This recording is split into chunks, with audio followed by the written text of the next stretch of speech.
The story kicks off with Kim Yisak, the unluckiest dude alive.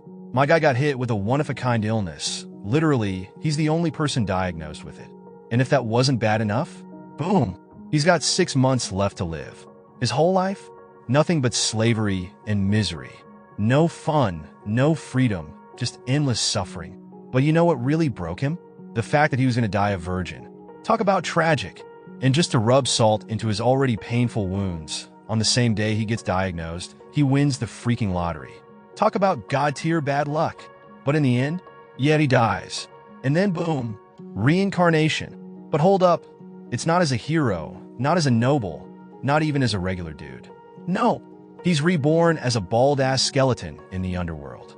An inferior class summon monster. Bruh, his new job?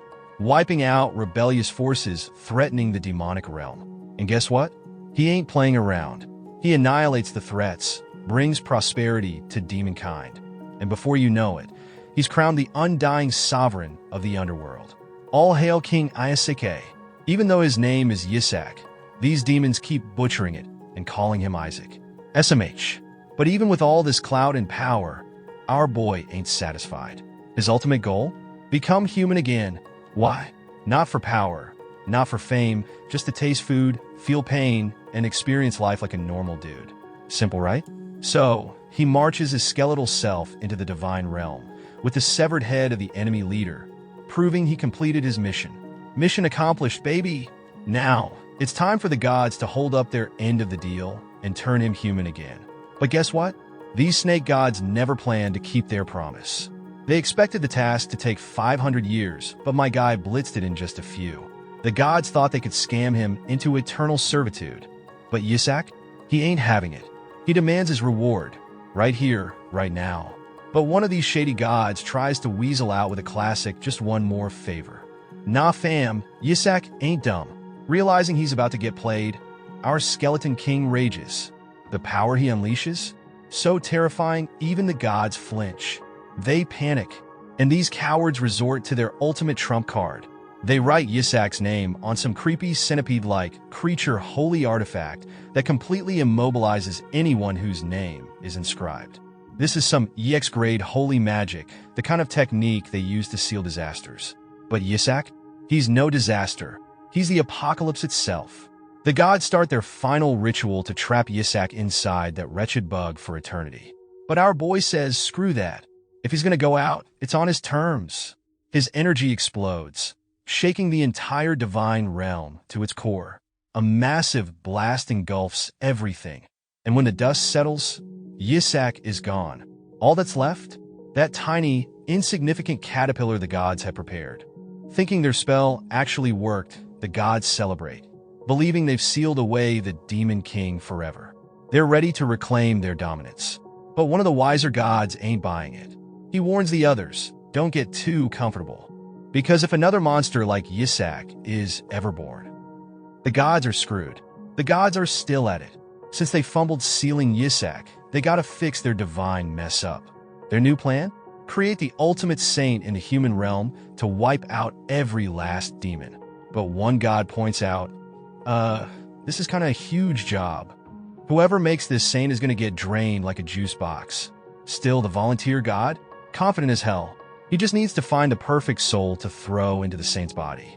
And as for our bald skeleton overlord, the gods are cackling at the thought of torturing him as a caterpillar for all eternity. But hold up, Yisak ain't a bug. He's a baby now. Dude is confused. 1 second, he's beefing with the gods, and now he's been ice-skied into an infant. The only logical conclusion? Those divine clowns fumbled the seal. The maids around him start cooing, all excited that the saint has woken up. But Yisak ain't buying it. He peeps their faces and immediately gets bad vibes. And then, BM, one of them pulls out a feeder full of suspicious green goo. Alarm bells go off. Yisak ain't stupid. This looks like a one-way ticket to another reincarnation. The servant with the poison bottle even grins at him like, sorry little guy, but I gotta do this. As soon as they try to shove the feeder in his mouth, he dodges like a pro, twisting his head left and right like he's Neo in the Matrix. The maids freak out. Why is the saint refusing to eat? Duh, because he doesn't want to die. At this point, Yisak is trying to figure out how the hell he even became human again. And then, he hears it. They call him Isaac. His soul leaves his body for a second. That name, the same mispronunciation that the underworld and the gods used. And then it hits him. The gods messed up. Their dollar store sealing spell failed because they used the wrong name. Instead of trapping him forever, they yeeted him into a new human body. Yisak grins like a villain. These divine buffoons played themselves, and he's loving every second of it. But before he can bask in the glory of his escape, boom, the maids strike. They shove the feeder into his mouth. He fights back, but baby's strength can only do so much. He finally gives in and takes a sip, and it tastes like blended kale and regret. This is worse than death. But since he ain't keeled over yet, he figures it's probably not poison. Probably just some disgusting baby veggie juice. But then something changes. A weird sensation creeps through his body. Something is off. This ain't normal food, there's definitely something else mixed in. And with that, the scene shifts to the Holy Empire Hellas Central Temple. The old coot thinks he's won, but nah, our boy's built different. Over at the Holy Empire Hellas Central Temple, an ancient geezer is sitting back, smirking to himself. Why? Because he's convinced that Isaac, one of the saint candidates, is deader than a doornail by now. Dude's already picturing our boy pushing up daisies.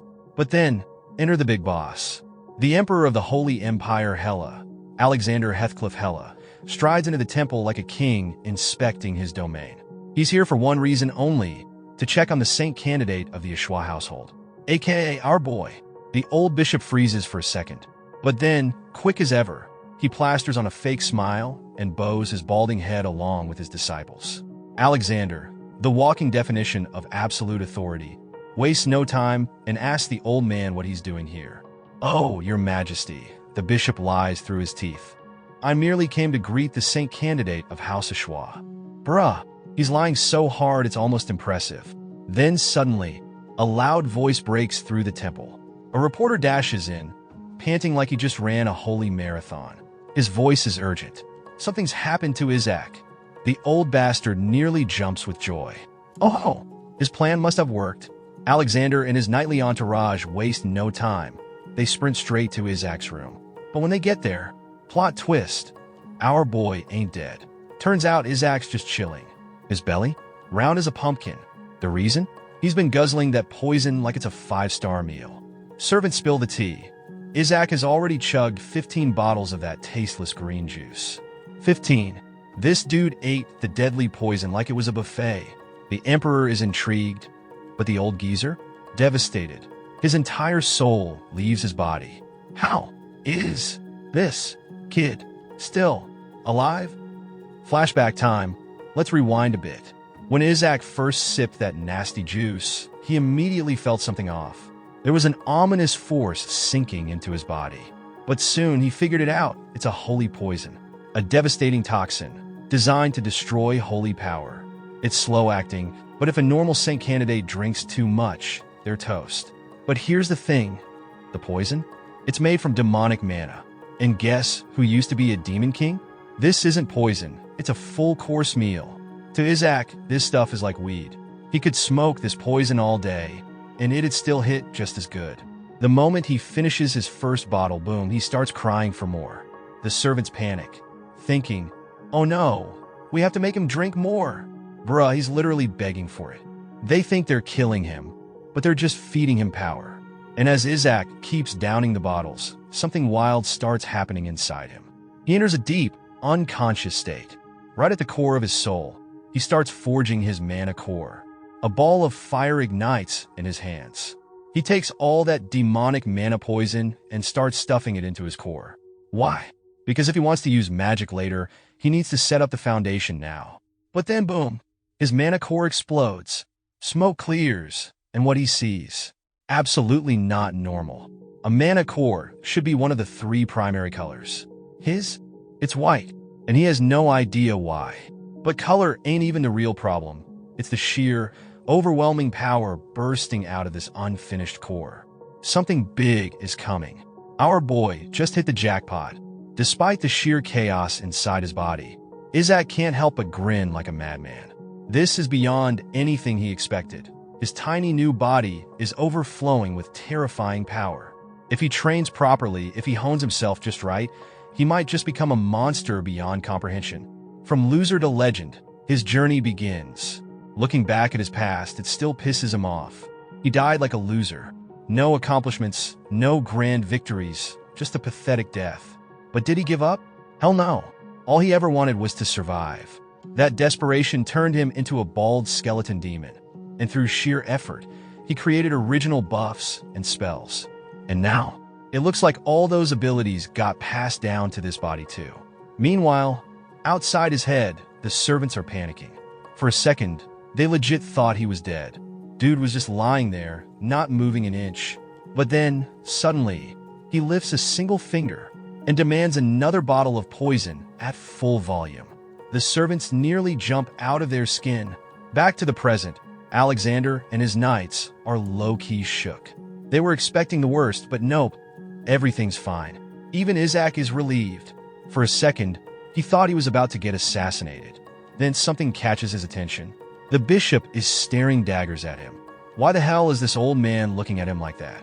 Did he eat too much? Did he just commit some sort of baby crime by chugging too much juice?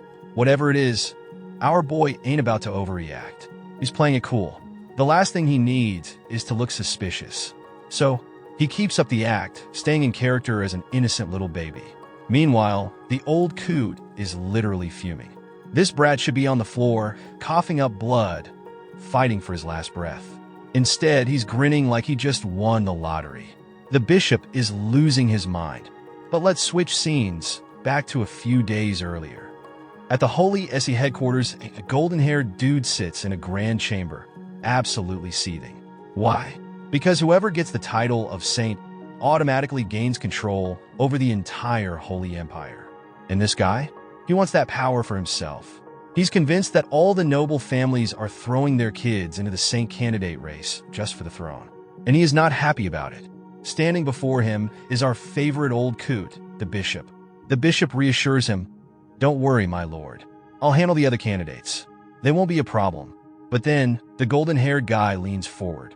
"I've been hearing some unpleasant rumors. Whispers have been spreading about a new saint candidate from House of Schwa. And House of Schwa? They're tight with the emperor. This is bad news." The bishop tenses up. He knows taking down House of Schwa's candidate won't be easy.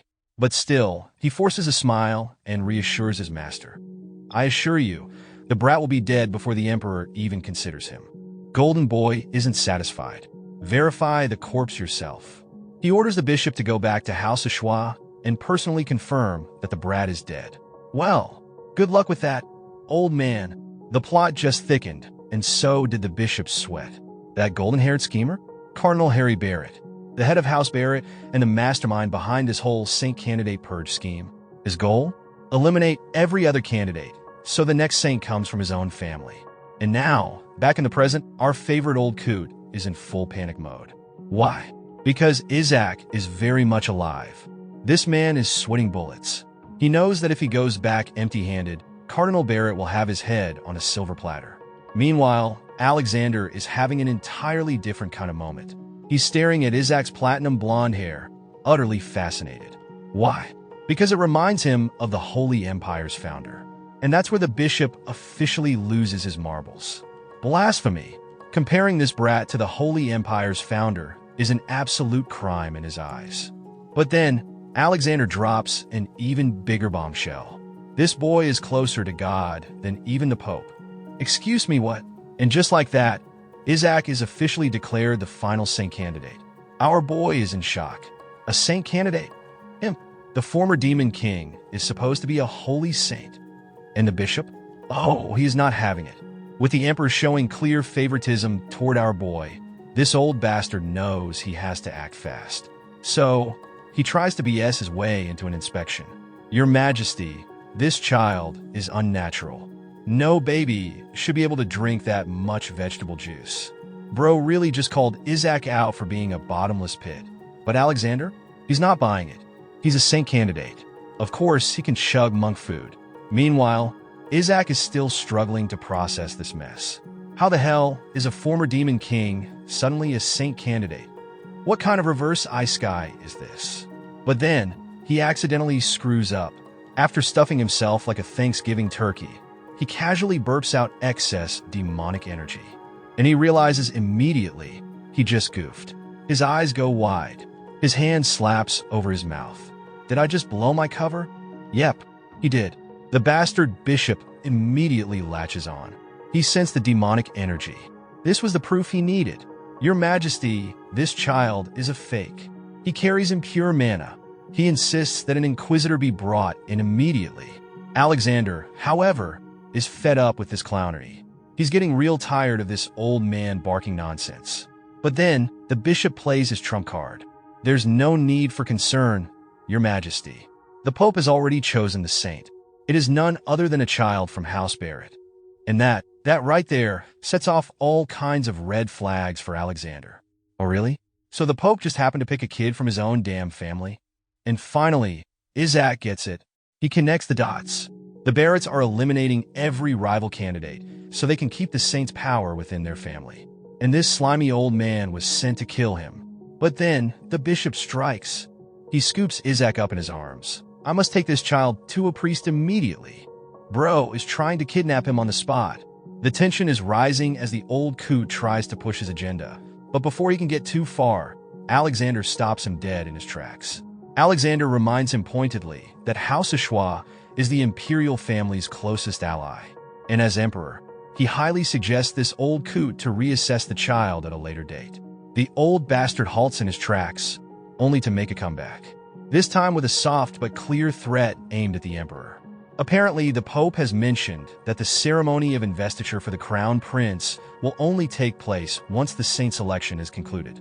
Basically, the Pope is threatening the emperor by refusing to officially recognize his son unless the emperor agrees with the Pope's choice for the saint. Even Isaac can sense what's going on, and it makes him incredibly annoyed. While he has no intention of becoming the saint candidate because it would attract unwanted attention and jeopardize his true identity, he also can't let the inspection go through. It might reveal his real identity as a demon. Then, an idea sparks in his tiny mind, a plan to turn the situation to his advantage. He infuses the feeder bottle he's holding with mana and strikes the old bastard across the face hard enough to break his teeth, sending blood leaking from his mouth. The broken teeth fly through the air as Isaac acts like a little child just playing around. The old man struggles to comprehend how something so simple could hurt so much. But Isaac just keeps playing the role of the cute, innocent child.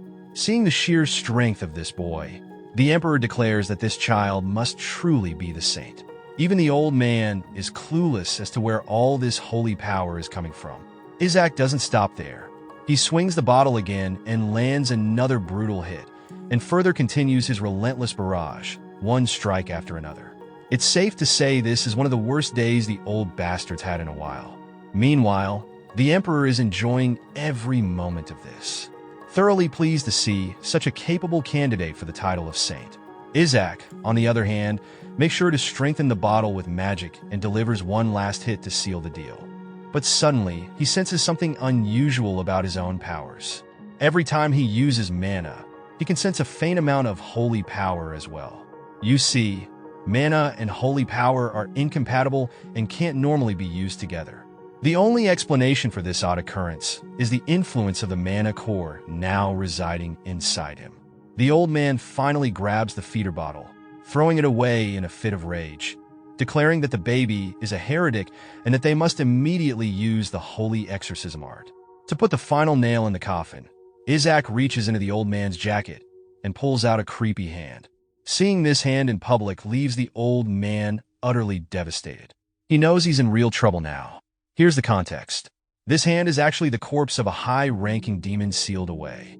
In other words, it's a totem. The totem is an artifact that utilizes the characteristics of demons, who consume the corpses of other demons to absorb their mana. Isaac has kept this totem on him at all times, just in case he ever encounters demons. The old man completely loses his shit when he realizes this kid even knows about the totem. Isaac proceeds to throw the totem on the floor, making it visible for everyone to see. As soon as the totem touches the ground, Isaac snaps his fingers, and the demonic monster inside is unleashed. While the onlookers are absolutely shocked, my guy is rocked. It's a true dab moment for him. The discovery of the shadow lich catches the emperor on high alert. He roars at the bishop of the Barrett family to have summoned a demon inside their temple. The bishop attempts to pin the blame on the child, accusing him of taking out the totem. But the emperor reminds him that totems can only bind dead demons, so a mere kid couldn't have done something like that. The emperor orders his men to protect the child from the demon and the bishop. Our little protagonist is quickly snatched away, giving the old bitch face a cocky smile, forever messing with him. More importantly, he's intrigued to find out the bishop's strength. Suddenly, the demonic figure roars after understanding its objective to kill the saint at all costs.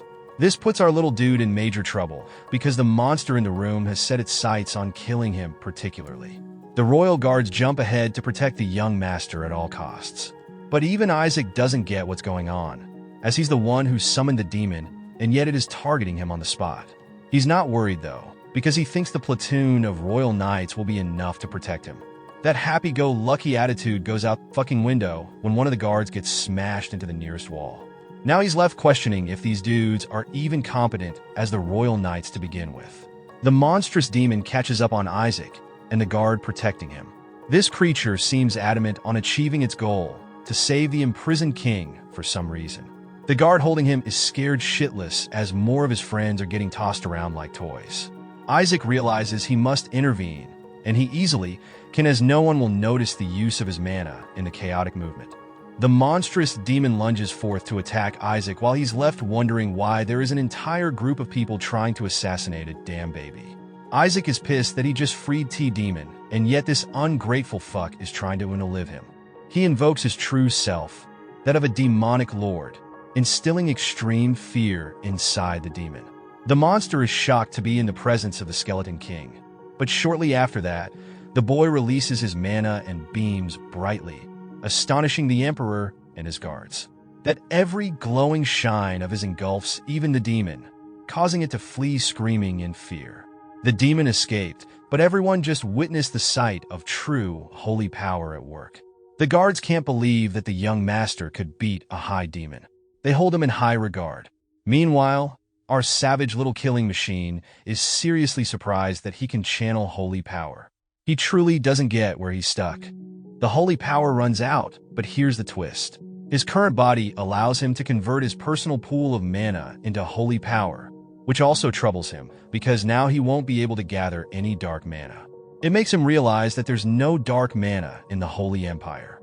The bishop is captured, despite him groaning accusations of the kid being a heretic.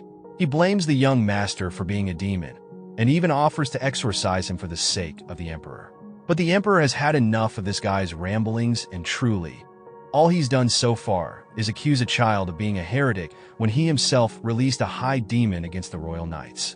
The emperor speaks in a firm tone, emphasizing that the bishop will not be let off so easily for his treacherous acts. This is bad news for him and his group, as the emperor will only get closer on discovering the truth about their spy. The bishop fears that it will inevitably harm the reputation of the Sanctus Satis. So he sneakily attempts to cast a spell, sacrificing his own life for the sake of his family. The bishop releases a powerful mana beast, now hell-bent on his objective to kill the saint candidate at all costs. The creature bares its fangs against the tiny baby, who is sitting there bored out of his ass that this old geezer revealed his true self. At first, he's hella confident that he can knock this puppy down with a sweat. But then it dawns on Isaac that this dude ran out of mana only a few moments ago. It all seems lost until the creature is struck by a powerful attack from another caster. This silver-haired man has come with a vengeance to strike down those who attacked the child of Joshua. It's the devout Azure and his knight squad serving House Joshua. Rely is the leader of this group, as well as the boy's uncle. He orders for the bishop's immediate arrest while baby Isaac is chilling for life. Rely then orders his men to pay immediate respects to the newest member of their family, the son of Joshua. He apologizes to his baby brother and impresses even Isaac with his no-bullshit attitude. In return for their late arrival, they have come with a present.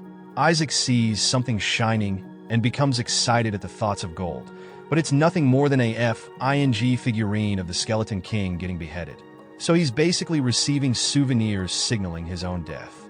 It's a shock to his system because these F-heirs have so many figurines of the Skeleton King dying in various ways, getting crisped alive, or even pulverized to death. There's so many of them.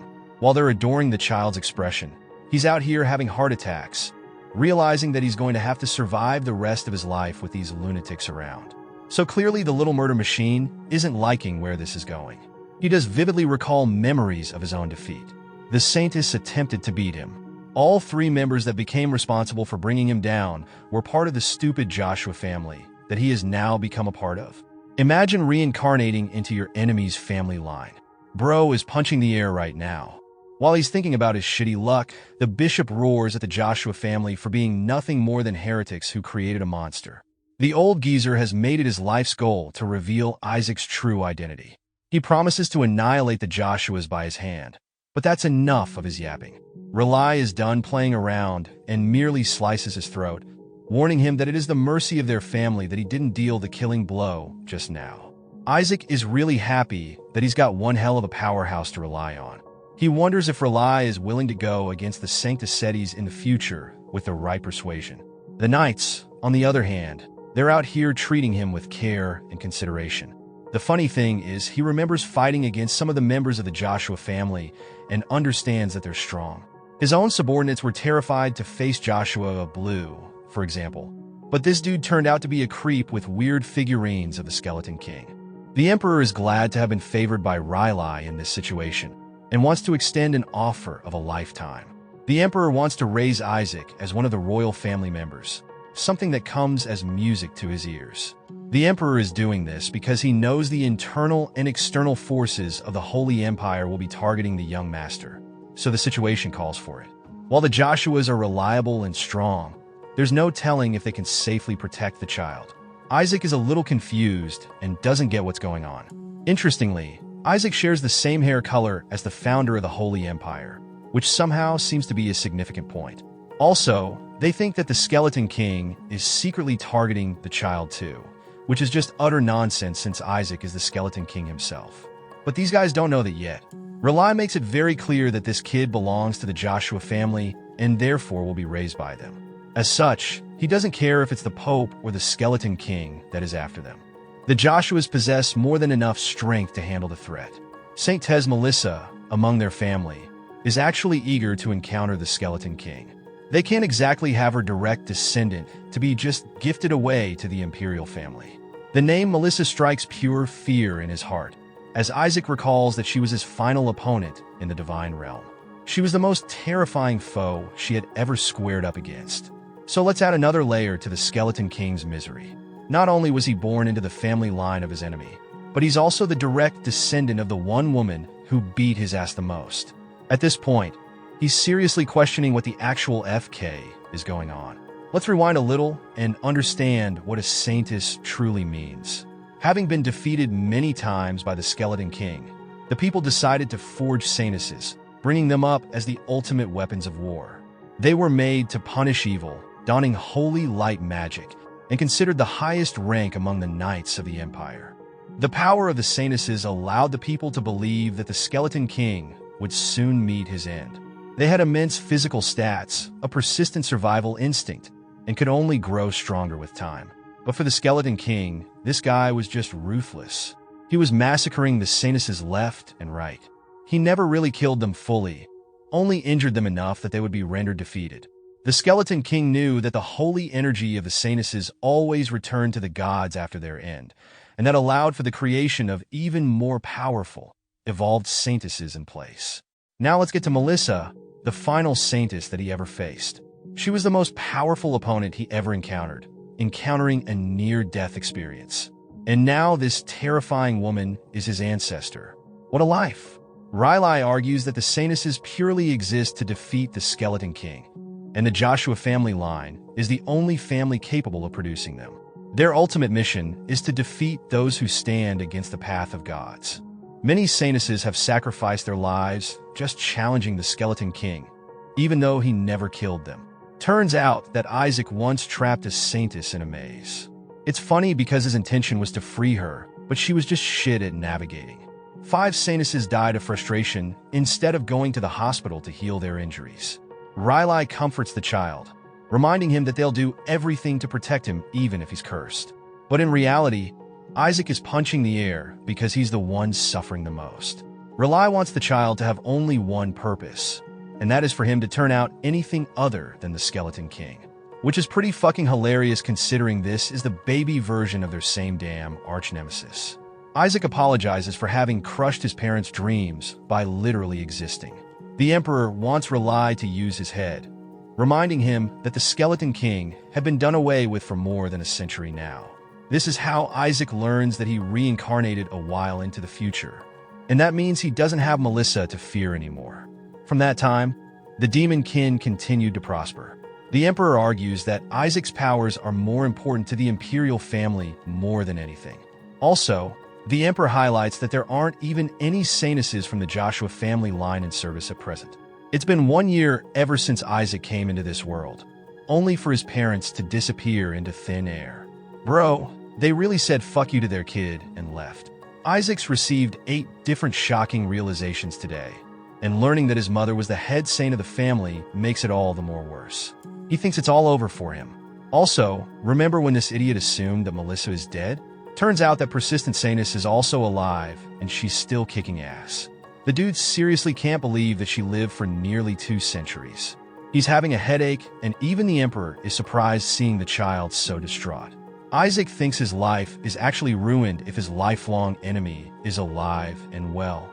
He's going to get eviscerated the second she uncovers his true identity as the Skeleton King. He really doesn't want a piece of her at his age, so he pulls out the only move at his disposal. Isaac chooses the Imperial family, and such cuteness that even he is swooned.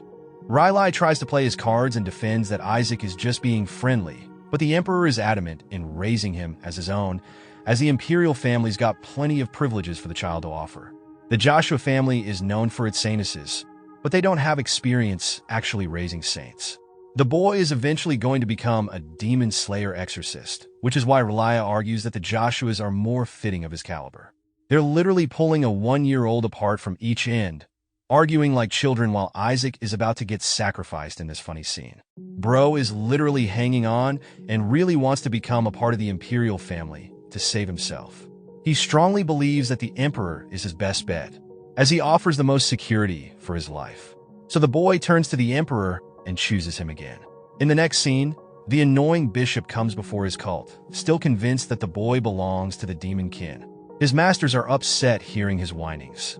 They merely can't accept the ridiculous idea that the power of light was channeled by a demonic child. The bishop mentions the use of mana, and that he saw it before his eyes. But the Sancticetes group has already made up its mind. They waste no efforts in slicing his head clean, deeming it as a punishment for his blasphemous claims. The leader is uninterested in leading an attack squad, believing that the Emperor is going to take Isaac anyway. And then, they'll have more than enough chances to deal with the boy. Only this time, they'll make it personal that he dies. Meanwhile, Isaac learns that he ended up getting taken by the Joshua family. Let's recap what happened a few days earlier. A beam of light distracted them all, while Relai surprisingly gave up ownership over their child, stating that it would be an unworthy place for Isaac to grow up in. Also, it's here he comes to learn that the Joshua family actually possesses the damn corpse of the Skeleton King. His precious body has been snatched and mentioned so late. All of a sudden, Isaac grabs Rylai's finger, switching up his plans, and this time aiming to go with the Joshua family. His adorable smile is enough to swoon the older brother. And that's how he ended up pairing with Tay, Joshua family, instead of the royal one. It's not the best thing ever as he's getting dragged to the military just to try his best on stealing his previous body. That body of his was refined with mana to the point that it challenged even the strength of gods. If he can retrieve it safely, he's going to be on the top of the world again. Also, he's never seen the light of desire to survive shine at an alarming rate. It came from Rylai, which means he's being signaled that the Joshua family is somehow a better chance at his survival. Still, there are questions regarding the Pope's forces specifically targeting Isaac, something even he has no clue about. Turns out there was a recent prophecy from the gods, which stated that a saint will become the child of the gods. That also implies that Isaac is in line to become the next pope, which is bad news for the Barrett family. It's the kind of development that the Skeleton King seriously wasn't expecting. The Pope is supposed to be the strongest cleric, the only one capable of using 10th rank holy spells. This dude is equal to the status of a king with his own army of holy knights. For millennia, the Barrett family has produced popes, which makes sense that they're going batshit crazy that a saint from the Joshua family is about to take their place. Suddenly, the coachman comes to inform Rely that they've run into a problem. A certain group of men are restricting access to the duchy. Enraged, Rely howls at them for not recognizing the crest of the Joshua family. This evil group actually turned out to be demonic and evil, and their purpose is to eliminate the child of the saintess at all cost. Isaac certainly wasn't expecting his life to take yet another turn and questions what the FK is wrong with the new Demon King. The Demonkind forces warn them about their mighty king's orders to slay saints and saintesses on the spot. This confirms his suspicions that a new king has usurped the Skeleton King's previous orders, and that is why they are required to kill the saint at all cost. Not knowing that they're targeting their very own demon lord from the past. They're happy to spare their lives as long as they surrender the child. But to that, Rely thunderbolts one of them to ashes. Pissed that they could say such words against an exorcist of Joshua. Pointing his blade, Rely declares that the Joshua household will not rest until all evil beings are vanquished from this world. He and the rest of his group prepare their swords, ready to send the demons back to freaking hell. As for the Skeleton King, Rely is amused at the thought of him using his mere underlings to seize his body. The Demonkind monsters attempt to strike them down after being provoked. To guarantee the young master's safety, Isaac is escorted by one of the guards away from the battlefield. He's baffled to hear what happened just now. If he's the Skeleton King, then who's the new guy impersonating his identity? Isaac is placed in a bush and protected by a barrier. It's such a powerful barrier that high-ranking demons won't be able to penetrate. Isaac's glad that nothing can jeopardize his safety, but it also implies he's stuck on the inside for good. So he aims to correct that by activating his magic release. Bro meditates into the cosmos like some galactic, overpowered baby and calls forth the one who watches. This demonic spirit appears to greet its master, but Isaac quiets him down so he doesn't blow things up. The spirit is eager to serve his master after being called after a long time. This is actually supposed to be a detection spell, but it bears a conscience of its own. He was made for the purpose of detecting magic and painful analysis. The spirit congratulates the Skeleton King for successfully manipulating and taking control of the body of a child. He thinks Bro willingly chose to get stuck inside a baby's body because he's just that evil. The spirit is enraged that they trapped him in a powerful barrier and brought insult to his master. Isaac's done with his bannering and tells him to activate his detection magic at once. The demon spirit begins scouting within 100 meters, sensing a total of 88 enemy monsters. They're weak as shit compared to Isaac though, but he's worried that such a number is crazy for a battle like this. It's going to get difficult for him if the security for this territory becomes tightened, as it will pose trouble to Isaac's own forces in the future. That's why he wants to end this fight quickly before getting caught. So now, he's risking to activate every last bit of his mana for a single move.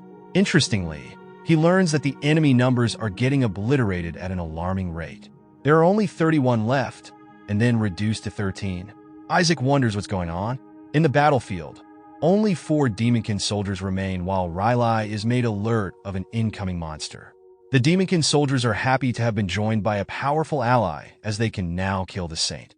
To everyone's surprise, Demonkind soldier, which leads to the destruction of all the Demonkind soldiers there. The Shadow Lich, the same demon who attacked Isaac before, has arrived. And this monster is as pissed as ever that the Demonkind bastards tried hurting his master. You see, from their previous encounter, the Shadow Lich already knows about Isaac's identity. That's exactly the troublesome part for our little murder machine.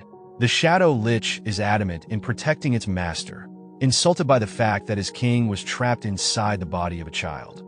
Isaac managed to free him after all, so now he's suddenly loyal to the guy. The monster stares at Joshua's line of defenses. Even Rely is confused as to what's going on. The humans were thankfully unable to understand his language. Otherwise, Isaac would be getting slaughtered here.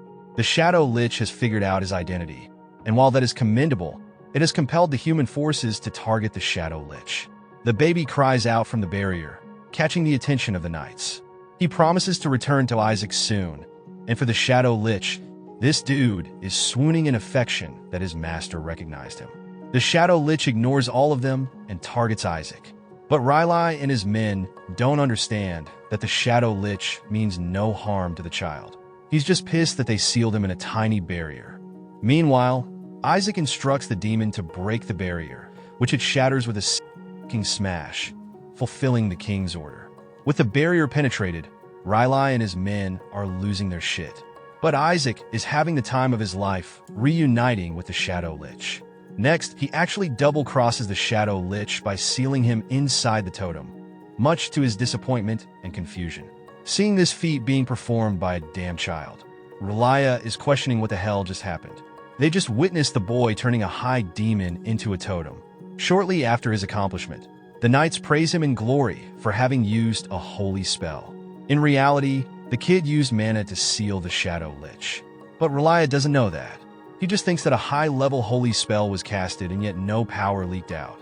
They think the young master acted out of urgency of the situation, believing that Isaac was the most threatening force to the Shadow Lich at the time. They sing praises of the young master's glory and his future as a saint. But Riley is troubled in deep thought, not knowing why the demonkind forces are targeting the child. At this rate, he knows that something is special about this boy, but it's the fact that Isaac is a child that bothers him. Riley configures his thoughts and strengthens his resolve. The leader of the Blue Division wants to protect Isaac's future with his life. This is great news to Riley, who realizes that he's been naive all along. He was afraid of the Skeleton King's curse, but this boy seems destined to raise the honor of the Joshua family name. He grabs the boy and promises to teach the kid lots of things to become an incredible holy knight. Isaac happily smiles, but on the inside, he's secretly plotting his objective to retrieve his original body. Riley promises to protect him no matter how short his life is, spreading the boy's name across the continent. Isaac wants him to rewind to the part where he mentioned the shortness of his life.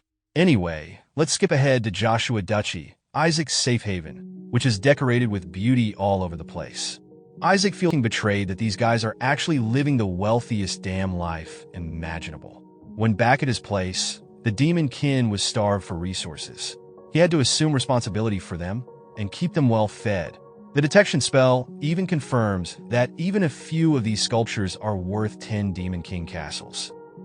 Riley places the boy in his tiny casket. The Joshua residence is the hallmark place where demon-slaying warriors came to existence. He wants the boy to gaze outside at the knights' training, as he will one day become just like them. Meanwhile, these very knights are actually beating the shit out of the Demon King's mannequin. Bro is out here realizing that he's seriously fucked if they found out about his identity. Still, his main purpose remains the same. He's going to burn the Emperor alive and soon take over the Joshua Duchy. Even the detection spell thinks he's being petty for holding a grudge against kids. The spirit gets to work and interestingly locates a bunch of mana cores scattered all over the place. This is great news for Isaac. Riley arrives at his place and commands his servants to prepare his room for Isaac as well. One of the butlers apologizes for mentioning new orders. Apparently, Riley is to guide the young master to the annex. It turns out that the fifth young master displays a deep grudge against Isaac and has issued orders against him. Riley is seriously annoyed that Isaac is supposed to be kept where a person met their own end. Their conflict just now makes Isaac happy to see that the Joshua family is in shambles on the inside. Riley doesn't understand his brother's intentions. At first, Isaac strongly opposes the idea himself. But that's when his convenient detection spell reminds him that there are many mana cores resting in Annex as well. Riley is firm in his decision and doesn't want to take the kid to that haunting place. The baby whines because Riley wants to read him some holy scriptures as bedtime stories. Isaac is getting tortured in his own family. As Riley is taking him away, the fifth young master shows up with an arrogant attitude, reminding his orders of sending the boy to the annex. This bitch faces Gaul Joshua, the fifth son of the family.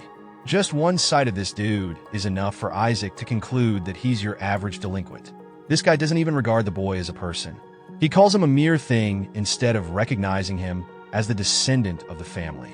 Riley strongly opposes Gaul, while Isaac is almost convinced that this new clown is also a part of a group that despises him for some reason. This bitch faces Gaul Joshua, the fifth son of the family. Just one sight of this dude is enough for Isaac to conclude that he's your average delinquent. This guy doesn't even regard the boy as a person. He calls him a mere thing instead of recognizing him as the descendant of the family. Riley strongly opposes Gowl, while Isaac is almost convinced that this new clown is also a part of a group that despises him for some reason. Then again, Isaac is of the same opinion that he should go into the annex instead of wasting time hearing bedtime stories. Gowl insults the kid to the point Isaac doesn't get why he's beefing with a damn 1-year-old. It's insane levels of petty coming from him. Anyway, Isaac has decided to go to the annex and acquire some mana cores. Relia disagrees and counters that people will think of the boy as cursed if they send him there. All of a sudden, Isaac realizes he's making a fucking mistake. His intention was to suck the mana cores dry and then become the saint and the pope on top of that. Then finally, he would be able to take revenge against the gods. Gowl points out how a demon specifically came to target the child, which means he's probably already cursed. The leader of the Blue Division counters that it was Isaac's involvement that led to the demon's defeat. They all mention his special saintly powers, but Gowl is unfazed and doesn't give a shit. He calls the baby a pile of garbage, continually upsetting the boy as the argument goes on. The detection spell even thinks that Isaac should sneakily rain down a bunch of meteors on this guy's, asked to teach him a lesson. Gowl is okay with them calling the Joshua descendant a saint, but he wants to politely remind them of the family crest. He thinks it would be useful to get the child to revive the one thing that their Lord loves dearly. The holy tree died thanks to the mana of the powerful demons. Gowl believes that the boy should be capable of reviving the tree if he truly does possess powers of a saint. He's provoking Relia, who thinks the guy has gone crazy. Isaac is convinced that Melissa left behind some psychopathic descendants behind her back. At first her son went missing, and her second son ended up being adopted. Isaac suddenly spots something that catches his eye and literally throws his damn detection spirit at it. The dead tree has been resting for 70 years, and yet Gowl ridiculously expects a mere child to revive it instantly. Both of them are interrupted when they catch sight of the holy tree, now filled with life and as full as ever. It really did come back to life, leaving Gowl stuttering for words. Isaac doesn't even think it was a big deal. He just had the spirit suck all the bad mana from it, leaving it full of life. Realized men are stumped, and he's astonished. They all think it was a baby again. They're all celebrating in joy after seeing him perform yet another miraculous feat. Gowl, on the other hand, still thinks that it's ridiculous that a mere child pulled off something unimaginable. No one in their family was able to do anything, and yet this mere boy revived the tree. First it was exorcism, but now it's purification too. Gowl strongly accuses his brother of messing with him, believing that Riley somehow possesses help of the Saintess and deliberately acted out a scene. Gowl's strong accusations cause the conflict to escape even further. Isaac is left wondering that Melissa's household is in need of serious therapy because these guys are all crazier than even the demons. Gowl, for some reason, doesn't even look like Melissa. They suspect that he must be a half-brother of some kind. His appearance kind of fits the bill for the Pope. Gowl is as enraged as ever, howling at real life for perpetrating a scene, even though they've already got a saint candidate among the Joshua family. This is surprising news to the boy, because he just came to learn that there's a competitor against him. Clearly, Gowl is supporting the other candidate. Isaac wonders if the second candidate is just as foolish as these clowns. Relia helps talk some sense to his brother, reminding him of the kid's importance and his right to lead the house. But Gowl only smears his first brother's name, calling him a coward and a wimp for running away. Isaac is now being treated like a bastard child among the Joshuas, which is honestly the least surprising thing about this family. Gowl accuses him of being a half-blood and lays out a haunting theory. He thinks Isaac isn't necessarily their brother's son even, as his face only matches the description of the Saintess only. To this, Relia gets immensely pissed and chucks a fist in his face. A well-deserved punch for baseless accusations. Isaac is just enjoying them fighting each other, when really it's just a one-sided massacre with Relia bullying and beating the shit out of Gowl. It's the perfect setting as it makes things easier for him to conquer in the future. He's already wishing the worst upon this household, but the demon spirit politely reminds him that he will also go down if the entire house falls, so it's not exactly the best idea. In the next scene, Isaac plays the part of what he is supposed to be, a damn baby. He's out here looking like a potato, sitting amongst the most important members of the family. They're all in strong opposition, and against the kid, up until the acting matriarch, Hina Joshua, orders them to be silent. She lays out her decision to raise the child in a minor house away from the main attention. She inquires why he brought the child here in the first place.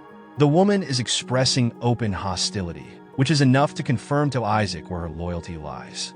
As for Gowl and his broken nose, he's as bitchless and smug as ever.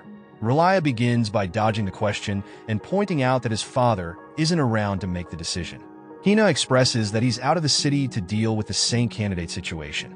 Relia drops the bombshell on everyone by revealing the incredible feat of Isaac Joshua, the boy who revived the holy tree. Gowl and the others are stunned. He even tries to bring it down.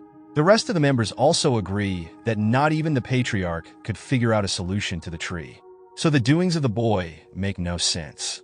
Hina naturally agrees with them too, and quickly points out the lack of evidence. Isaac is done playing around and decides to whip out some proof for them to enjoy. He unleashes magic that shocks everyone at the table, showcasing to them the energy of the holy tree in the form of a crystal. Relia must be thinking this kid is the perfect storm of chaos and greatness. Isaac's face just says it all. He's giving these elders the absolute runaround. Like, seriously, the kid's pulling off feats that even the old folks can't wrap their heads around. He just casually drained the mana from the holy tree like it was nothing. People are shook, but they're trying to keep a straight face as they process what happened. Gowl, though, is losing his mind. He can't fathom how this baby could have done something so impossible. He's got a point, I mean, come on. But Relia is all in for Isaac, defending him like he's his personal champion. The kid did it instinctively, Relia says, which is just too much. This is a huge flex for Isaac, but also, how is this even happening? Gowl is not having it. He's up in arms, calling all of this nonsense. The whole situation is just blowing his mind, especially when he points at Isaac, who's just chilling like the most badass 1-year-old ever. Isaac isn't even trying to be a show-off. He's just doing his thing while the adults have an aneurysm over his existence. Then Relia starts pushing for Isaac to become the next saint, or even pope if he puts in the effort. Isaac's like, sure, whatever, until he hears the mention of the Skeleton King. That's when he's like, nope, I'm out. It's too much even for him. And the elders are listening closely. Their arch nemesis is on the table now. Hina, though, is over here thinking Relia is digging his own grave with all this talk. Then things get even more interesting. Hina suggests testing Isaac's powers using the divine relic storage, and that's when everything hits a whole new level. It's a serious test, and the Patriarch's got some resistance to it because he knows how dangerous it is. But then, surprise, surprise, Melissa rolls in, and she's all about it. She's not fazed by the risk of a kid from another family stealing something. She's seen it all. Melissa, though, has a bit of a larger plan. She's thinking if this kid can pull off the impossible, then he might just be the one to finally take down the Skeleton King for good. So, she throws in a reward, a pretty big one too. The best treasure in the divine relic storage, plus the Zhou Shao family's generation heirloom. A pretty sweet deal if Isaac pulls through. But before we get to the details of the divine relic storage, it's good to know that this place is a vault of secrets, protected for thousands of years by Sanuses. The Joshua family has held on to it for generations, and only kids under 10 get to set foot inside. It's an honor to even get a shot at it, and now Isaac's stepping into some major territory. Isaac's facing off against an obstacle course of pure madness, and this kid's got his work cut out for him. With all these power-hungry candidates eyeing the divine relic storage, it's clear no one's going to hold back. The stakes are high, and Isaac's got one hell of a mission ahead, getting his previous body back from this crazy vault. So, the captain of the Blue Division gives Isaac the 411. 5 candidates from each major household will step up, but they all know the odds are stacked against them. Isaac's pretty sure he's got this in the bag, though. He's relieved to have distractions to deal with, and he's thinking those will make his hunt for the Skeleton King much easier. Relia, ever the worried big brother, isn't having any of that. He's got all these warnings, dangers lurking inside the storage, demon spirits from the battlefield, and some serious threats. Isaac, being the cocky little guy he is, brushes it off. If they'll be weak, he thinks. One attack and done. But then Relia drops the bombshell. Isaac's going up against 8th-ranked demons. Oh, and did he mention the 9th-ranked dragon? A freaking dragon inside a storage meant for little kids to level up in? Yeah. Isaac's eyes widen, and the demon spirit inside him can't stop laughing. This family is out of their minds. But Isaac? He's terrified. He starts biting his nails, full-on sweating bullets. Why? Because Isaac's history with dragons is complicated. He's scammed and sold them in the past, and now, those same dragons bear a grudge. They'll recognize his soul on sight. The demon spirit thinks Isaac's toast, like maybe it's time for a new master? But Isaac's not going down without a fight. He might be a baby, but he's got a plan. He knows he can't take on 9th-ranked demons with his current strength, so the best bet is to grab those mana cores from the annex, cue the shift in Isaac's plan. Capture the mana cores, get stronger. But let's be real, the kid's more deranged than ever. His fear is written all over his face, but he's also studying up on how to slay the Skeleton King in every possible way. If only he could wield holy power, he'd be unstoppable. But that's out of the question. Using holy magic would make him a target for the demons. Meanwhile, the demon spirit's got a whole other agenda. Isaac needs to stay on course, focus on the annex. But Isaac's distracted by all this holy magic theory nonsense. Riley, realizing the kid's burning out, swoops in with a plan. He casts a regeneration spell on Isaac, giving him a full recovery. Isaac, now fully rested, is hyped. He wants more attack spells too. But Riley's still got his priorities straight. They need to get through the obstacles first before anything else. Isaac's got his hands full, but the journey to become the strongest is about to get even crazier. So he sleeps with Oscar-worthy acting and convinces Riley that the child is impressive at sleeping as well. They fell for an obvious spell like that. Even the demon spirit can't believe that the Joshuas are so naive. Isaac comes to his senses when he hears a nest about the totem. They want to keep it safe somewhere, which is bad news because Isaac requires it for resurrection. Poor dude is crying his eyeballs out, devastated that he doesn't even have access to his mana core anymore. At this point, he's convinced that he'll have to use the mana from the cores in the annex. He executes Mission Impossible 10 and attempts to crawl his way out. Isaac signals the spirit to open the door because he's got a plan. As for his mission, Isaac hits the ground and learns that Riley locked the door on his way out with a holy spell. It makes things more hectic. Isaac orders him to break the spell, but then it will draw attention. He's seriously annoyed that things aren't going his way, and if he intervenes with his own magic, there will be hell to explain. Right as he's thinking of another plan, Bro gets hit with the damn door. One of the kids surprisingly came to pay him a visit. This brat is the son of Gaul, a 5-year-old called Shuri, and this dude is supposed to be his rival for the Saint candidate spot. Shuri is pissed that a mere baby could do something beyond his level of genius. He emphasizes that he'll be the one to become the Saint candidate no matter what. Once again, Bro is beefing with a 1-year-old. All Isaac has to do is shove a mallet against his face, figuring out his transport vehicle for his destination. Shuri winces in pain, while the tiny murder machine wants to pay him back dearly for attempting to attack him. He beats the shit out of Shuri, smacking him again and again until he's forced to cast a barrier. Isaac is actually surprised that he could cast a holy barrier magic.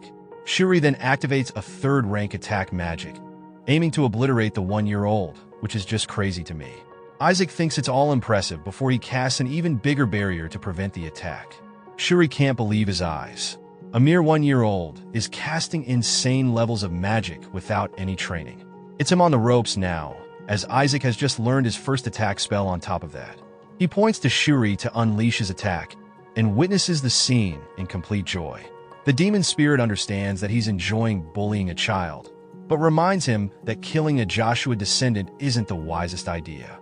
But Isaac knows that, which is why none of the attacks actually struck Shuri. Embarrassed, he howls at the kid for scaring him. Shuri talks shit against the kid until the damn Shadow Lich manifests in response to Shuri laying a single finger against his master. Shuri gets on his knees and begs for his life, completely terrified that the baby's got a really scary bodyguard to protect him. Isaac stares at Shuri like a villain, ordering the brat to become his transport vehicle and carry him. The brown-haired boy, Shuri Joshua, is just 5 years old and the son of Gaul Joshua, who holds a deep grudge against our protagonist. Though he's a saint candidate, Shuri secretly yearns to escape the cursed Joshua household and dreams of one day becoming a pope.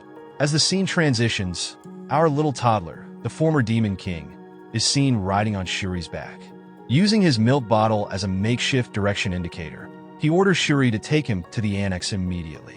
Annoyed by being treated like a horse, Shuri grumbles, questioning why he has to put up with this ridiculous task. But before he can complain any further, Isaac's shadow lich looms over him, threatening to obey the orders given.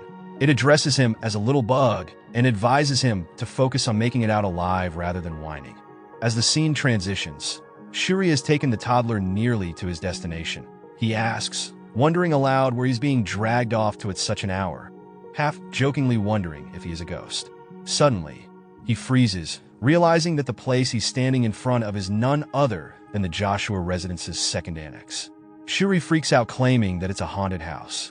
He can't understand why the toddler has brought him to such a terrifying place.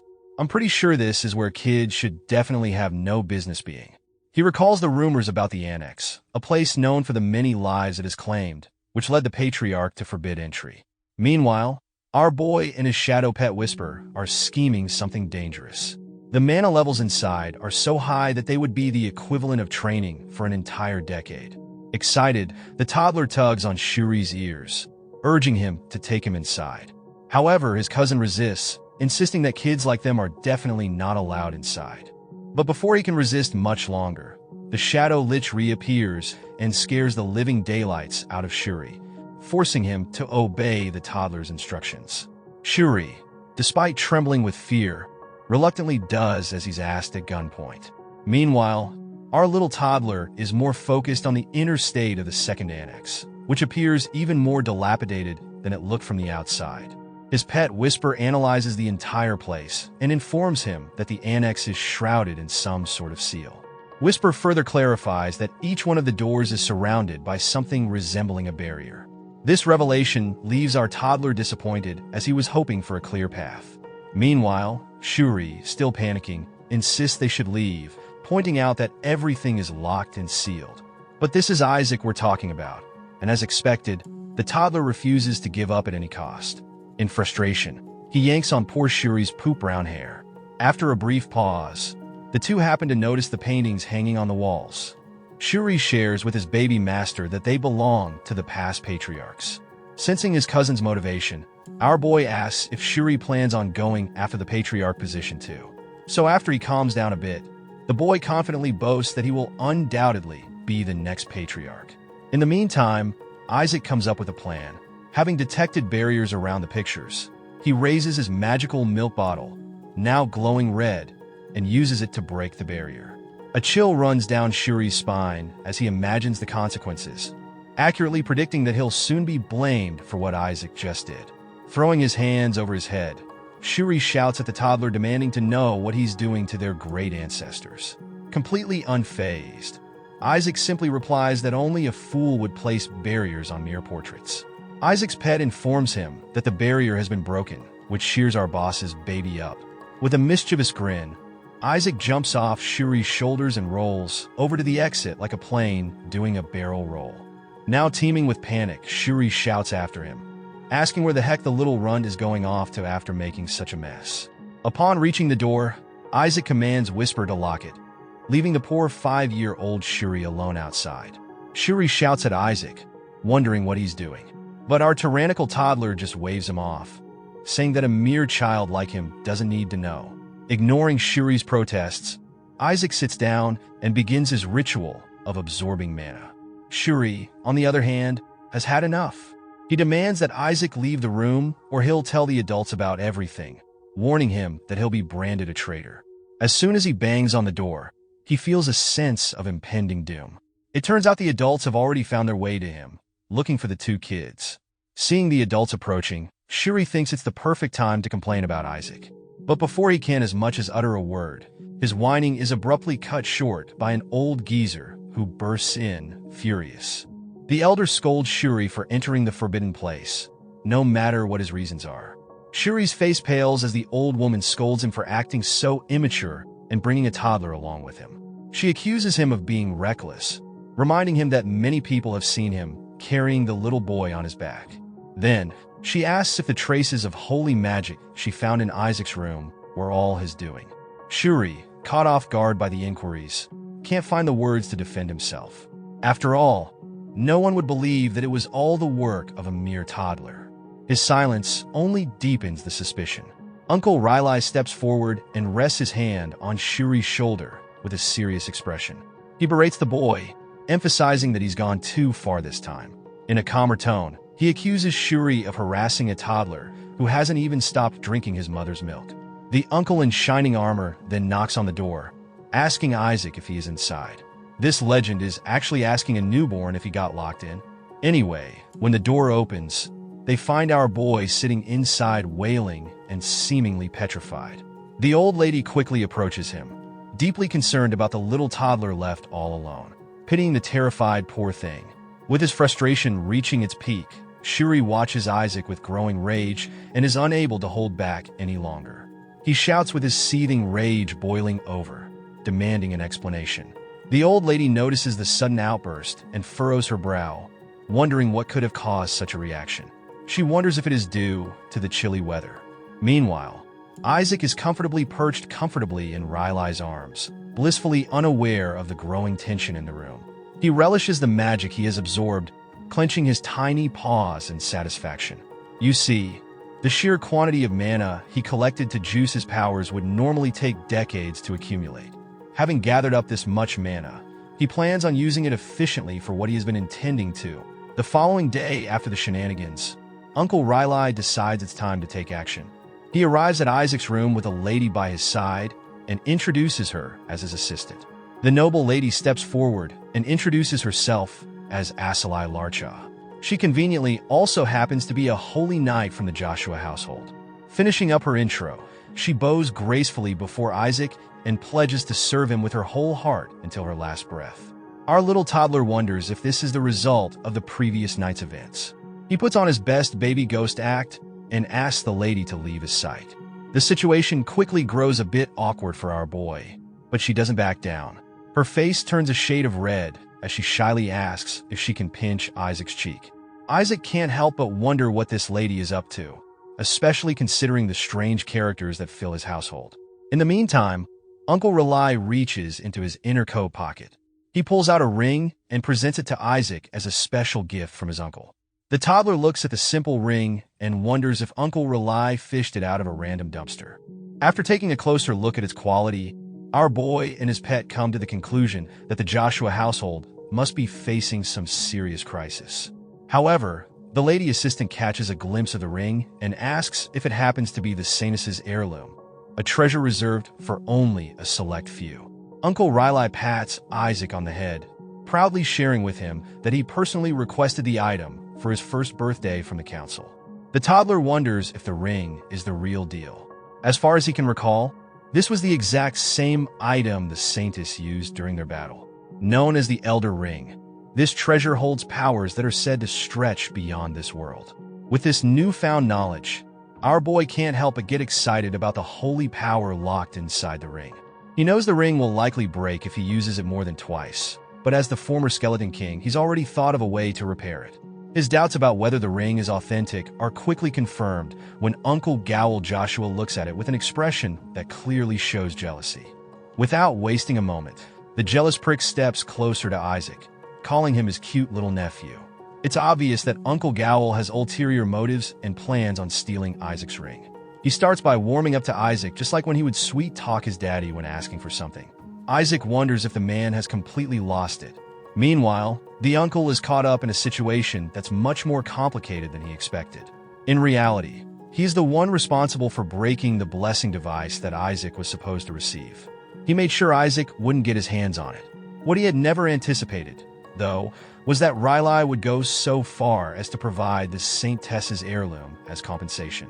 Before Isaac even touched the ring, Gowl did everything he could to convince the old lady to give it to Shuri, but all his efforts were in vain. No matter what he said or did, the old hag flatly refused, telling him not to be greedy. Gowl grinds his teeth in frustration, thinking that no one could ever understand the true value of the ring. He argues with Riley, insisting that if he really wanted to give his nephew a gift, he should have chosen something decent instead of this useless piece of junk. However, Riley seems firmly opposed to this idea and counters that the ring is anything but useless. Gowl then responds by saying that Isaac is incredibly precious to him and that he would never give him something as worthless as this. With a sly grin, he pulls out another ring and shows it to his nephew. He proudly claims that this ring is imbued with magic beyond this world and comes directly from the Holy See, also known as the Sanctus Setis. Gowl goes on to explain that this relic is capable of storing things and is an incredibly rare item that Riley could never have gotten for Isaac. He then brings the ring close to Isaac, hoping the toddler would trade the other ring for it. But instead, the infant slaps his hand away. The toddler dismisses the new ring as just a worthless piece of junk and proudly proves Gowl wrong by declaring that he couldn't outsmart him. To emphasize his point, he even tosses the ring away, finding it utterly useless. Watching all this unfold, Riley can't help but wonder why his nephew chose the ring he gave him over the one that looked at least 1,000 times more valuable. Thrilled by Isaac's choice, Riley tosses his nephew into the air with excitement. Meanwhile, Uncle Gowl is desperately having his servants search the water for his supposed invaluable ring. The little toddler soaring in the air feels optimistic knowing they'll never find it since he cast weight magic on it. Clearly impressed by Isaac, his pet praises him for always living up to expectations. But his mood shifts when Isaac casually tells him to pick it up at dawn. Meanwhile, Uncle Gowl is in full meltdown mode, crying and shouting in frustration because his precious fortune ring is gone, and none of his men can find it. The scene shifts to Uncle Gowl slamming his fist on the table in his room, seething with frustration. He argues that the infant has no idea how expensive it was for him to acquire the storage ring. With a deep sigh, he pushes the thought aside, hoping that Isaac would never be able to use the Elder Ring properly. Gowl convinces himself that the toddler would never manage to use its power, as he would need to absorb at least 20 people's worth of holy power to do so. He laughs at the idea, convinced it's impossible for the kid. Mocking Isaac further, he predicts that not even 10 people will attend his birthday ceremony. However, the next day, things take an unexpected turn. The place is completely packed with people, around 4,000 in total.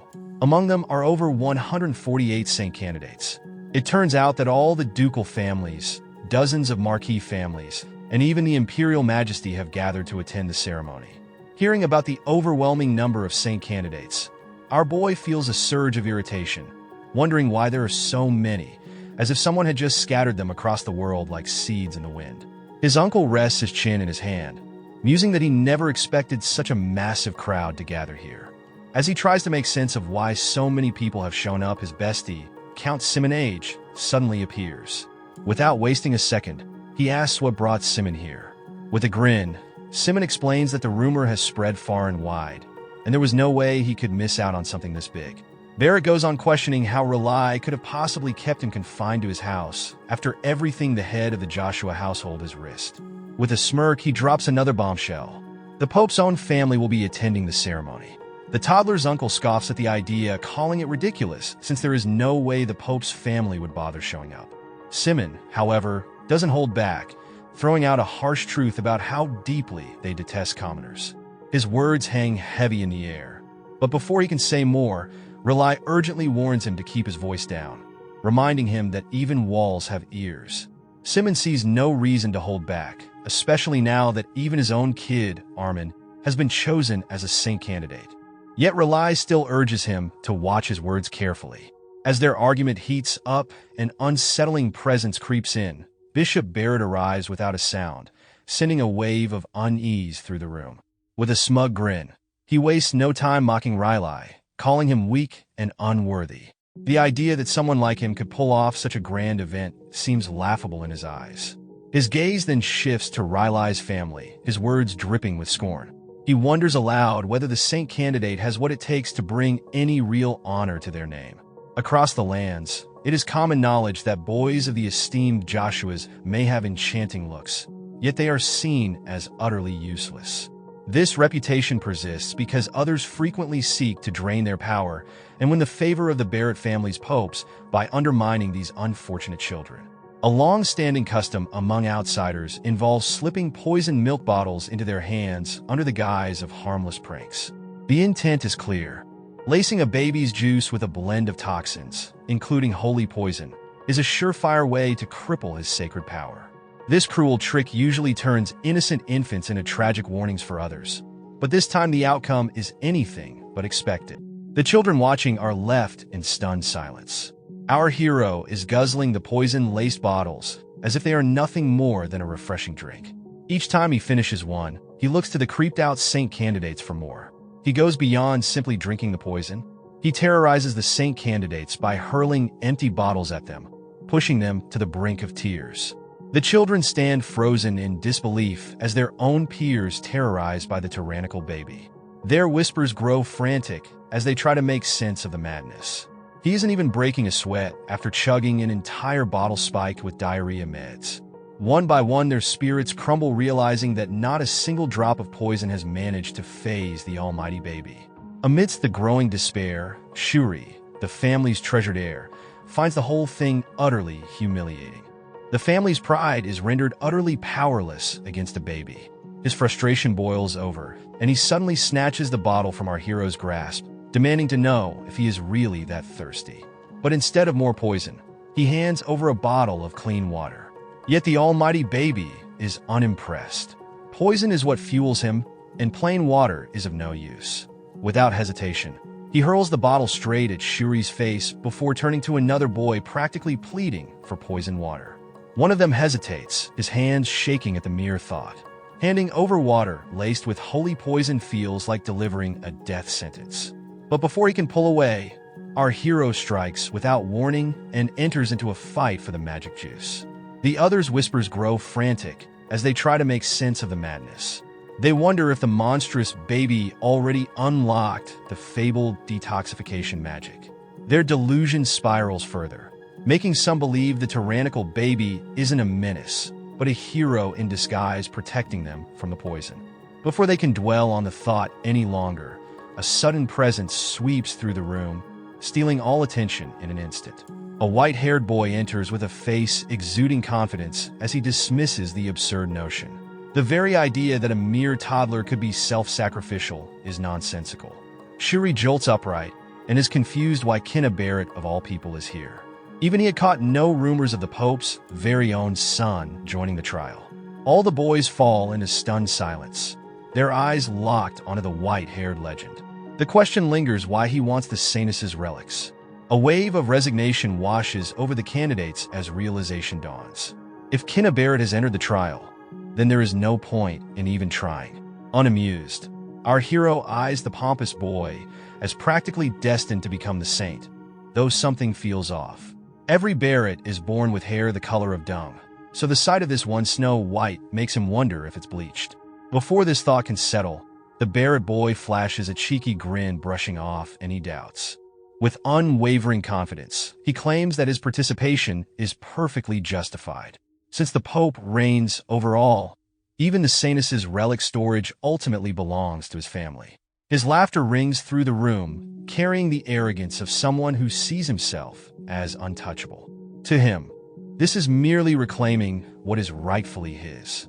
Sipping his water, our smug baby watches the display with amusement over the boy's giant ego. Yet underneath all that bravado lies something genuinely impressive.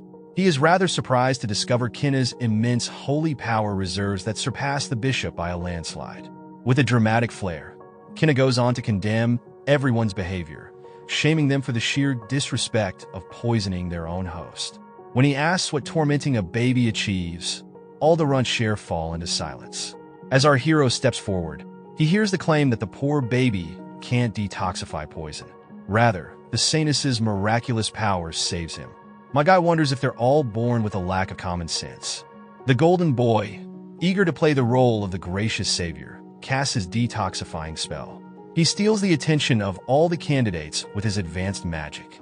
But our hero has had enough of watching this spoiled kid show off. With a swift motion, he drives his tiny fist right into Keena's face. One of the boys gasps in surprise, noticing Keena's holy power vanishes in an instant.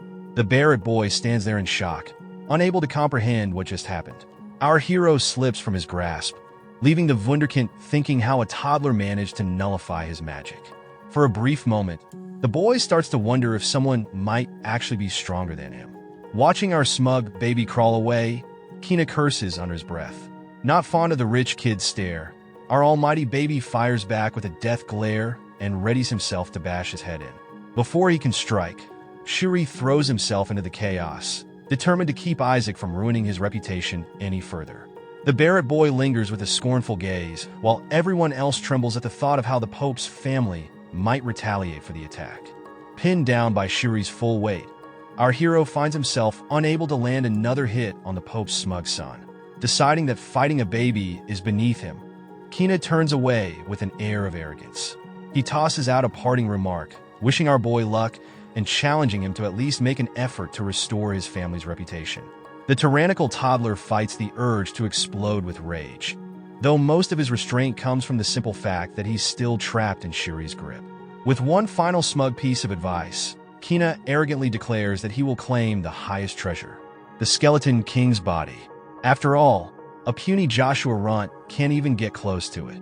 Even Shuri is fed up with the flashy nuisance, but our hero isn't satisfied. So he jostles his cousin back and forth to confirm what Kina meant.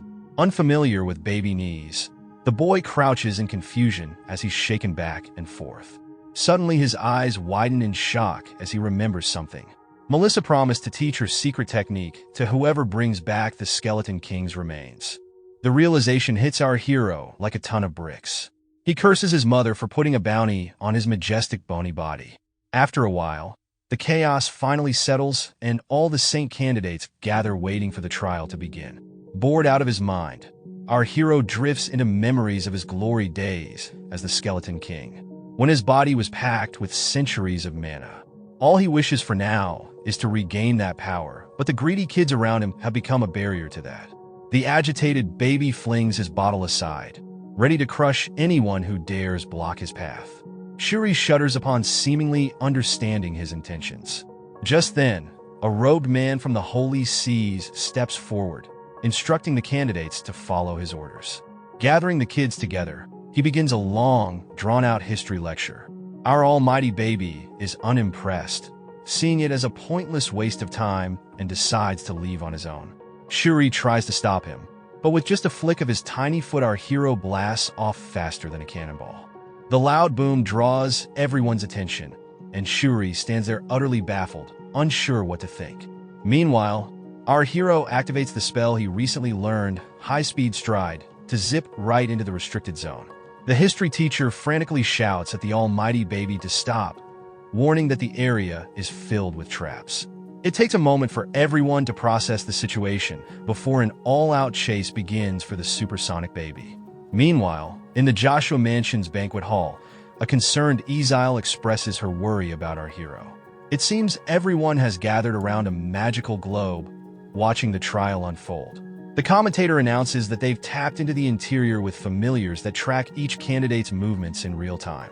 Relai and the other nobles are taken aback when they hear that the first door has already opened.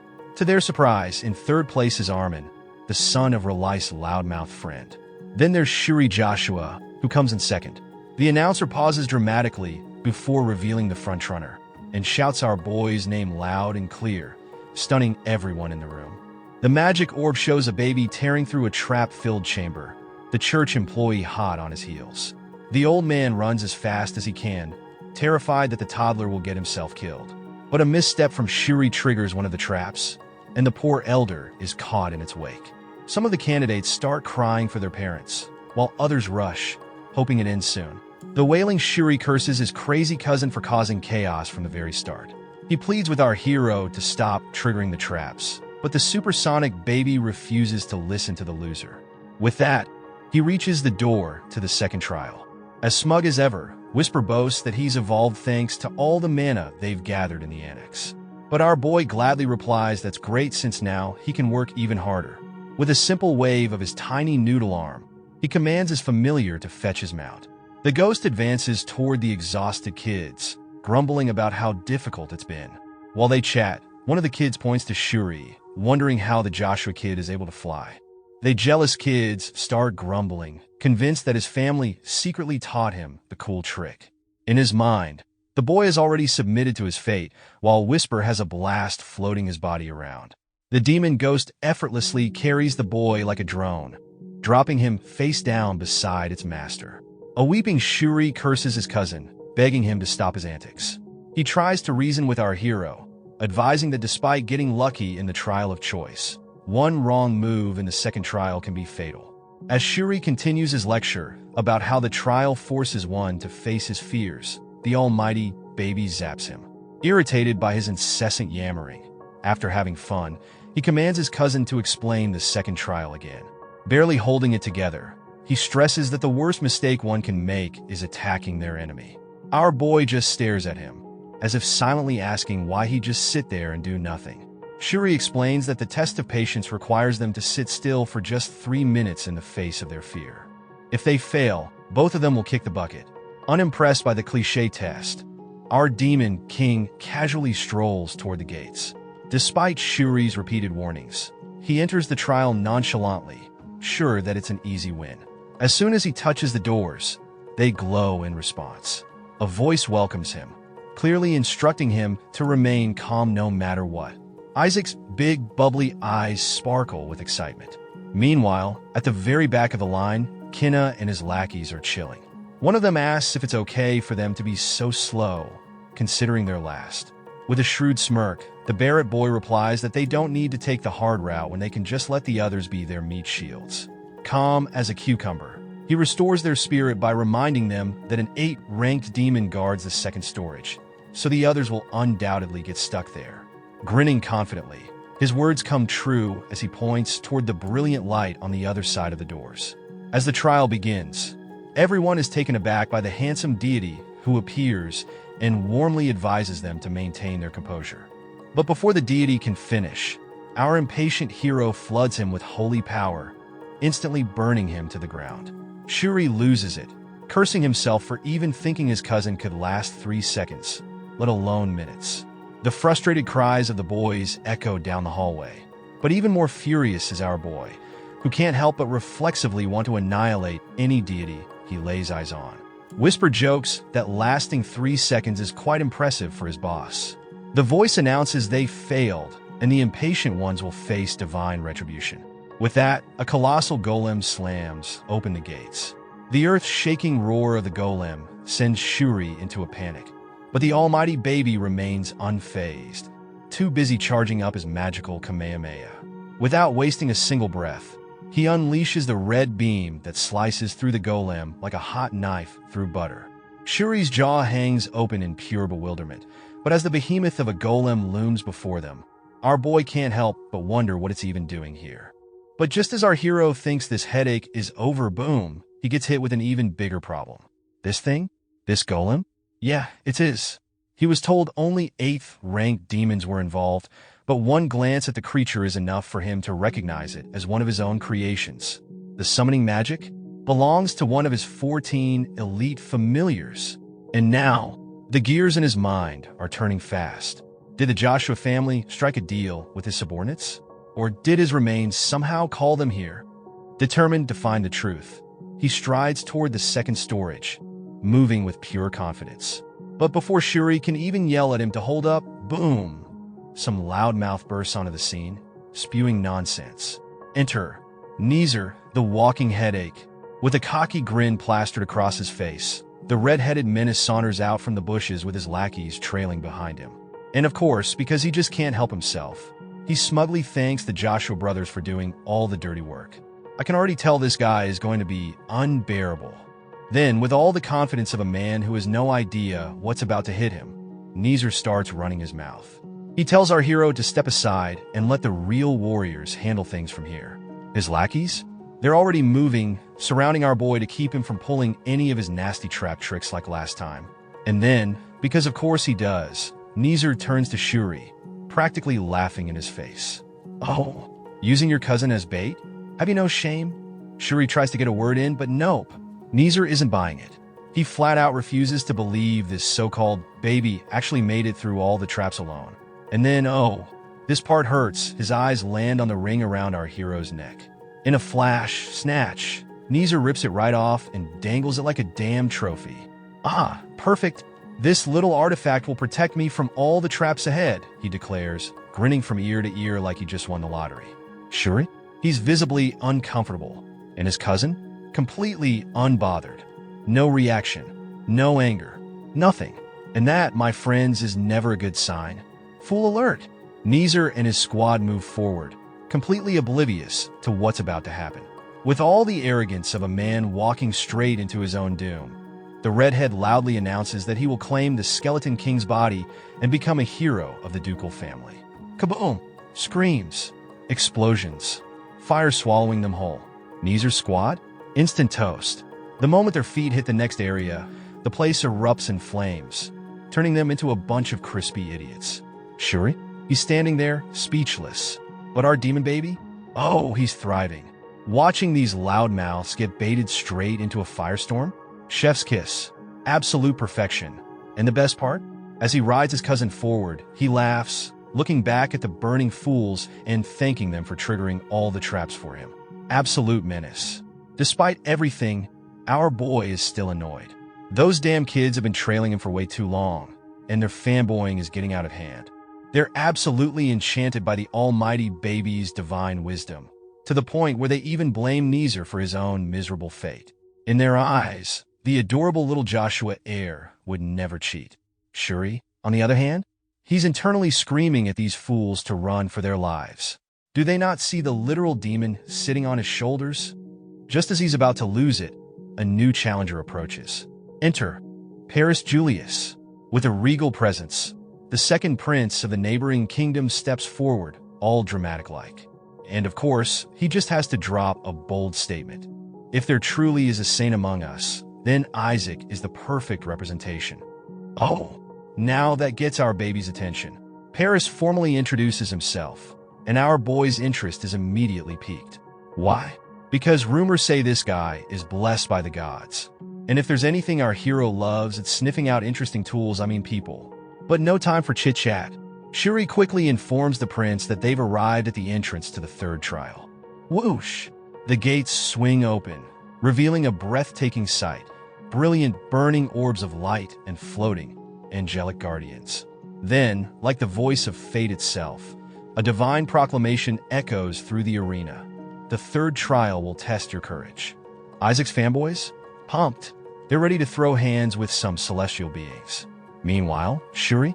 He's standing there, stunned, because the angelic guardians just announced that only those who defeat them will be allowed to pass. Wait a minute. While the fired-up idiots rush forward, thinking they just need to act brave, our little demon king takes a step back, his genius brain working overtime. Something isn't right. And then Eureka, it clicks. A devilish grin stretches across his tiny face. They're lying. The almighty baby immediately signals for his fanboys to stand down. But Shuri? He's still deep in thought. Isaac's judgment has never failed before. And in the last two trials, didn't he succeed by doing the exact opposite of what was expected? This is the trial of remembrance. Shuri pieces it together. The key isn't to fight the gatekeepers, it's to recall the lessons from the previous trials. Fully confident in his deduction, he does something unthinkable. Instead of charging in, he halts and guides the boys away from the guardians. His two-legged horse? Shocked. For a brief moment, he actually thinks that the Sainus' kindness has awakened inside his cousin. Maybe, just maybe, Isaac has changed. Wrong. Before Shuri can fully enjoy his delusion, Isaac casually charges up a tiny magic bomb and chucks it straight into a guardian's back. Boom! His poor, gullible ride is left speechless, completely baffled by what just happened. Meanwhile, our little menace is cackling, watching his evil scheme unfold perfectly. The guardian? Instantly pissed. With divine wrath, the celestial being unleashes hell, an explosive strike that obliterates everything beneath it. Kaboom! The wailing boys are blasted away like they were just caught in a magical grenade explosion. Their screams fill the air as they go flying, crying out for their mommies. And as the chaos erupts, our Joshua brothers just stand there, quietly watching the absolute carnage unfold. Shuri, finally realizing just how badly he messed up, slowly turns to look at his rider, only to find a demon grinning back at him in pure satisfaction. Already one step ahead, our boy instantly recognizes the lying puppets before him. Deja vu hits hard. These frauds were also crafted by his elite familiars. Wahaha! The villainous baby lets out a maniacal laugh, soaking in the delicious irony of it all. The foolish kids are now face to face with the brutal truth. Everything they thought was real was just another dirty trick. And poor Shuri? He's sitting there, internally crying, feeling way too sorry for these helpless souls. Bruh, does anyone remember that this little menace is supposed to be a saint now? Meanwhile, up on the second floor of Saint Tess's relic storage, the situation is going from bad to worse. Flames are raging at the corners, devouring everything in their path. The heat? Unbearable. The air? Thick with black smoke. It's like the entire room is slow roasting in a hellish inferno. And amidst the chaos, a bunch of kids are bawling their eyes out, panicked and lost. One of them frantically asks where the Joshua boys went. Little do they know, two ghostly figures are right there, standing next to them, completely invisible to the naked eye. Isaac's sneaky magic trick strikes again. Another kid yells that the Joshua brothers were just there a second ago. Where the hell did they go? Meanwhile, Isaac, rocking the nastiest smirk, watches the whole thing unfold like a true evil mastermind. Right beside him, Shuri, absolutely losing his mind. The poor dude is nervously jittering, practically pissing himself from the pure tension. The reveal? Isaac had casually dropped a 6th rank holy spell of invisibility on them. And why? Because his amazing uncle had gifted him this spell ages ago, specifically for emergencies. But the real kicker? This little menace saw the perfect opportunity to wing it and drag Paris Julius into his hidden ghost club. Paris, realizing what just happened, steps forward with genuine gratitude. He thanks Isaac for covering him with the spell, but Isaac just shrugs it off like it's nothing. Then, without warning, Isaac casually tosses a ring to Paris. Paris catches it, but, the dude just stands there, staring at it like it's some alien artifact. What's this for? His brain finally clicks. Paris narrows his eyes at Isaac, suspicion creeping in. Wait, you're giving me this because you can't handle a one-on-one with a demonkind? Isaac just stares at him, expression completely deadpan. Bro, duh. Paris's expression softens. And then, tears. He's actually touched, holding the ring tight. He deeply appreciates the gesture. This is a huge deal. He makes up his mind he's definitely telling his father about this moment. But then, out of nowhere, Paris lets out a blood-curdling shriek. His entire body convulses like he's being electrocuted by 1,000 volts of raw agony. The culprit? The ring. It's eerie. Crimson energy starts pulsing, draining the very life out of him. Shuri? Absolutely screaming. Dude looks like he just saw a literal ghost. His whole body is trembling like a leaf. Watching this freak show, Isaac and the vicious dark cloud crack up. The dark soul isn't even surprised, as he totally expected coming from his master Isaac. Besides that, Isaac figured out that Prince Paris had the most holy power. Meanwhile, Shuri glances at the sight of this pure evil, known to be Isaac. He can't believe that his uncle Relia brought this evil into their family. Stepping forward, one of the kids takes charge and tells the lot that they have to stick together. He then demands to know if anyone here is skilled in defensive holy power. A brunette steps forward, balling a golden magic in his hand. He is ready to handle the defense by using his defensive holy power first, while the other guys suggest backing him up, forming a shield against the lying puppets. Raging in, the lying puppets clearly have no patience, so they swing their wrath at the kid. They demand these wimps to accept their punishment head-on. Right then, the kid in black signals the brunette to do his thing now. Ready to blow them up? He channels the golden glow in his hand and dashes ahead at full speed. Just as he is about to unleash the defensive blow, something happens, and he drops dead on the floor. It seems like the kiddo just malfunctioned or something. The kid in black has no clue what went wrong, but he is in a panic frenzy. He asks the brunette what the heck happened, but no response. Shaking like a leaf, while the ring in flames hangs in the air near the kid in black. He doesn't know what is happening over here. Out of the blue, the same vicious ring zaps a shock, sucking the life out of him. Collapsing on his knees like a beggar, the lying puppets are inches away from slaughtering this bunch. However, this weird turn of events puts them at a halt. They have no idea what just happened to these wimps, like they strangely dropped. The lying puppet scowls, looking pretty much clueless about what's even happening. One of them even swoops up high, scanning the survivors, if any. Then, this one tosses a question at the wimps if there is anyone fallen for their lies. In the meantime, the dark soul maps it all together, realizing that the ring is straight up draining the holy power stored inside the kids. Shrugging it off, Isaac behaves like it's inevitable. Without wasting another second, he commands the dark soul to head to that point and do the same with that pair. Keeping an eye from the sidelines, Isaac smirks when the dark soul plays his twisted games. He casually floats the ring next to the blonde kid who is busy battling with a lying puppet. 1 second passes and he drops to the ground, passing out cold. The lying puppet and the other kid are in for a shock because have no clue what just happened. Shaking like a leaf, his buddy tends to ask what's wrong, but there is no response. The lying puppets ask the guy to relax, saying they don't meddle with anyone who has already been taken out. In fact, they add that getting their holy powers zapped out dry and passing out is much better than fighting. Acting like it's getting boring, the dark soul tells the master that the deed is almost done here. Out of the blue, a glowing ball of golden energy erupts, and the dark soul has no clue where it's coming from or what's causing it. Even crazier, it spots an eerie figure burning inside out right in the middle of it. In grave panic, he gets blasted, bouncing out of the court like a football. Shaken like a leaf, sure he is close to losing his mind. Holding Isaac on top of his head, they both didn't even see this coming. As the dark soul faints, a familiar voice rises through amidst the chaos. The man of dramatics, Kenna Barrett, declares to finally track down Isaac Joshua. Narrowing his eyes, he mutters under his breath, wondering where this dude ran off to. And now he chooses to finally appear. Shuri's face goes super pale, completely caught off guard by Kenna Barrett's tricks. He always knew this kid got a load of talent, but what he is seeing is pure genius, totally unexpected. Suddenly, Shuri spots a pair of huge, fluttering white wings belonging to an eagle. It bows to Kenna, boldly standing tall.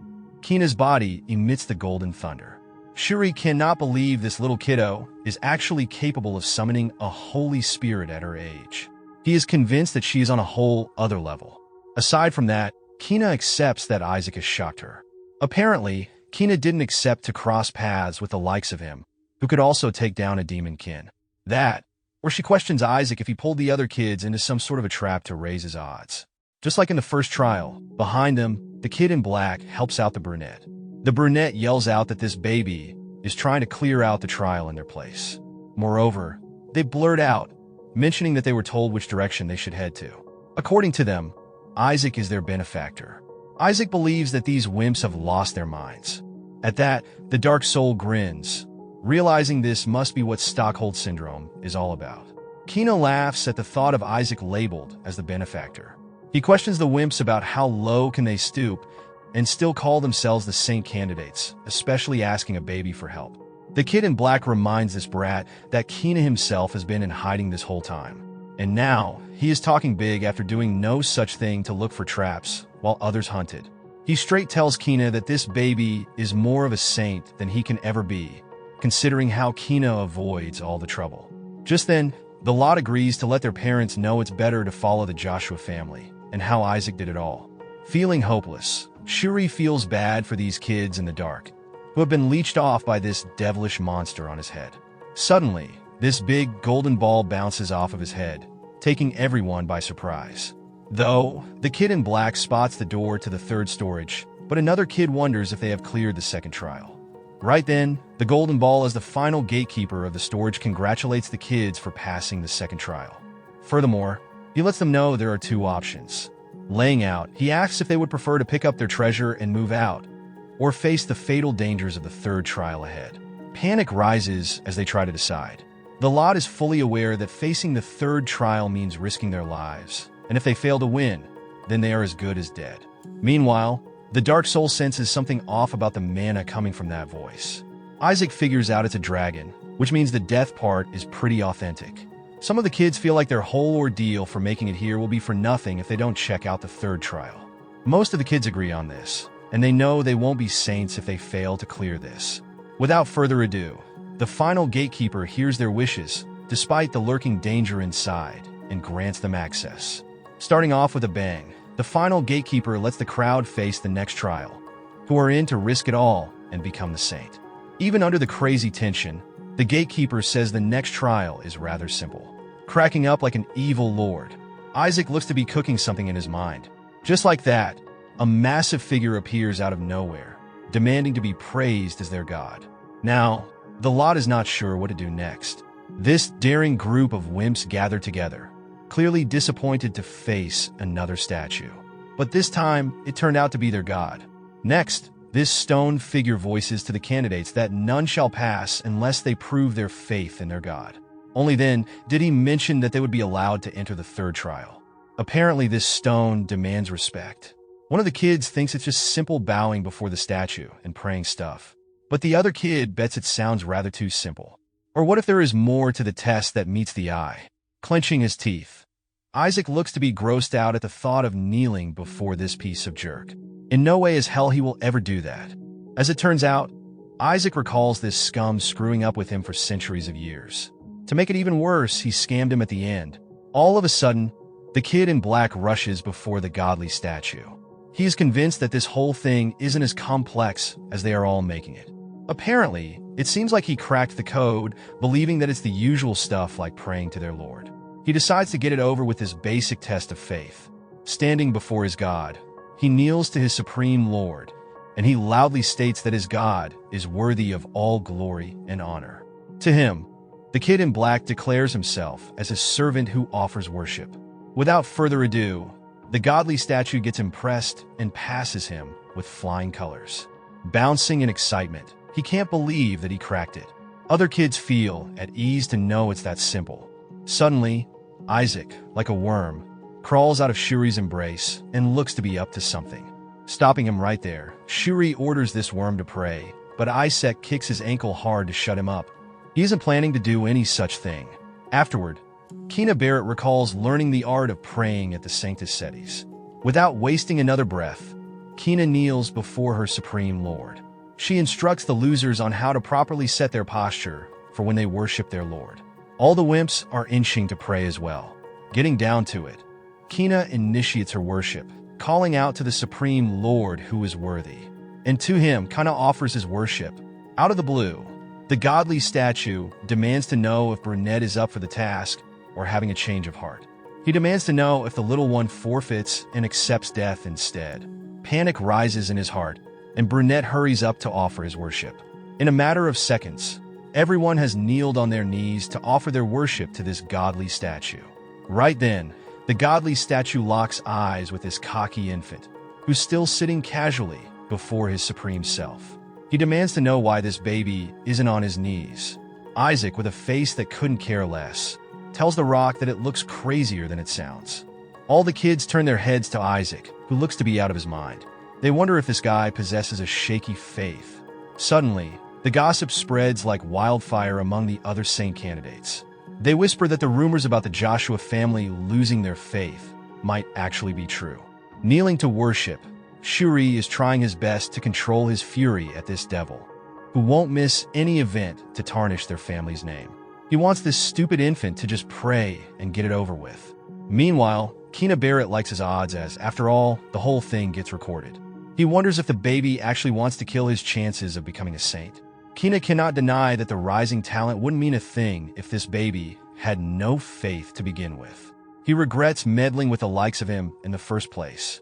Just then, the godly statue regards this disrespectful demeanor of this infant as quite unethical coming from the child of the Saintus family. But Isaac couldn't give a damn about it. He believes that death is far more gracious than kneeling before this jerk. The god here is quite stunned to witness this, and Isaac doesn't mind dying. Unleashing his dark aura, this swirls with an eerie energy all around the stone figure. Pissed off by the cocky brat, the godly statue calls upon the blasphemous to perish from his sight. But, teeth clenched, Isaac burns with fury and snaps back at the stone face, telling the so-called god to kill himself. Flipping his lid, Isaac boils off fumes, determined to tear apart that hideous statue. The dark soul trembles to see his master so worked up over this. He tells him that it reeks of danger. Just as he is about to unleash his fury, the godly statue turns the tide to reveal that Isaac performed excellently. Caught off guard, Isaac has no clue what just happened. Isaac stands there, completely stunned, as the stone face announces him as the passing baby candidate. Without any further explanation, it orders him to head straight to the third storage, leaving everyone else in shock. All the kids, including Kina Barrett, are in for a shock as they all waited to see the blasphemous to be perished. But that isn't happening today. Without thinking twice, Kina lifts her complaints to the godly statue that he had clearly asked to prove their faith to pass. She demands to know how that cocky brat gets to pass without lifting a finger as much. Breaking it down for the lassie, the godly statue announces that this baby, Isaac, gets to be the only kid entering the floor of the third trial. Claiming him as qualified, he regards Isaac to be the only one with true faith in God. That takes Isaac by surprise.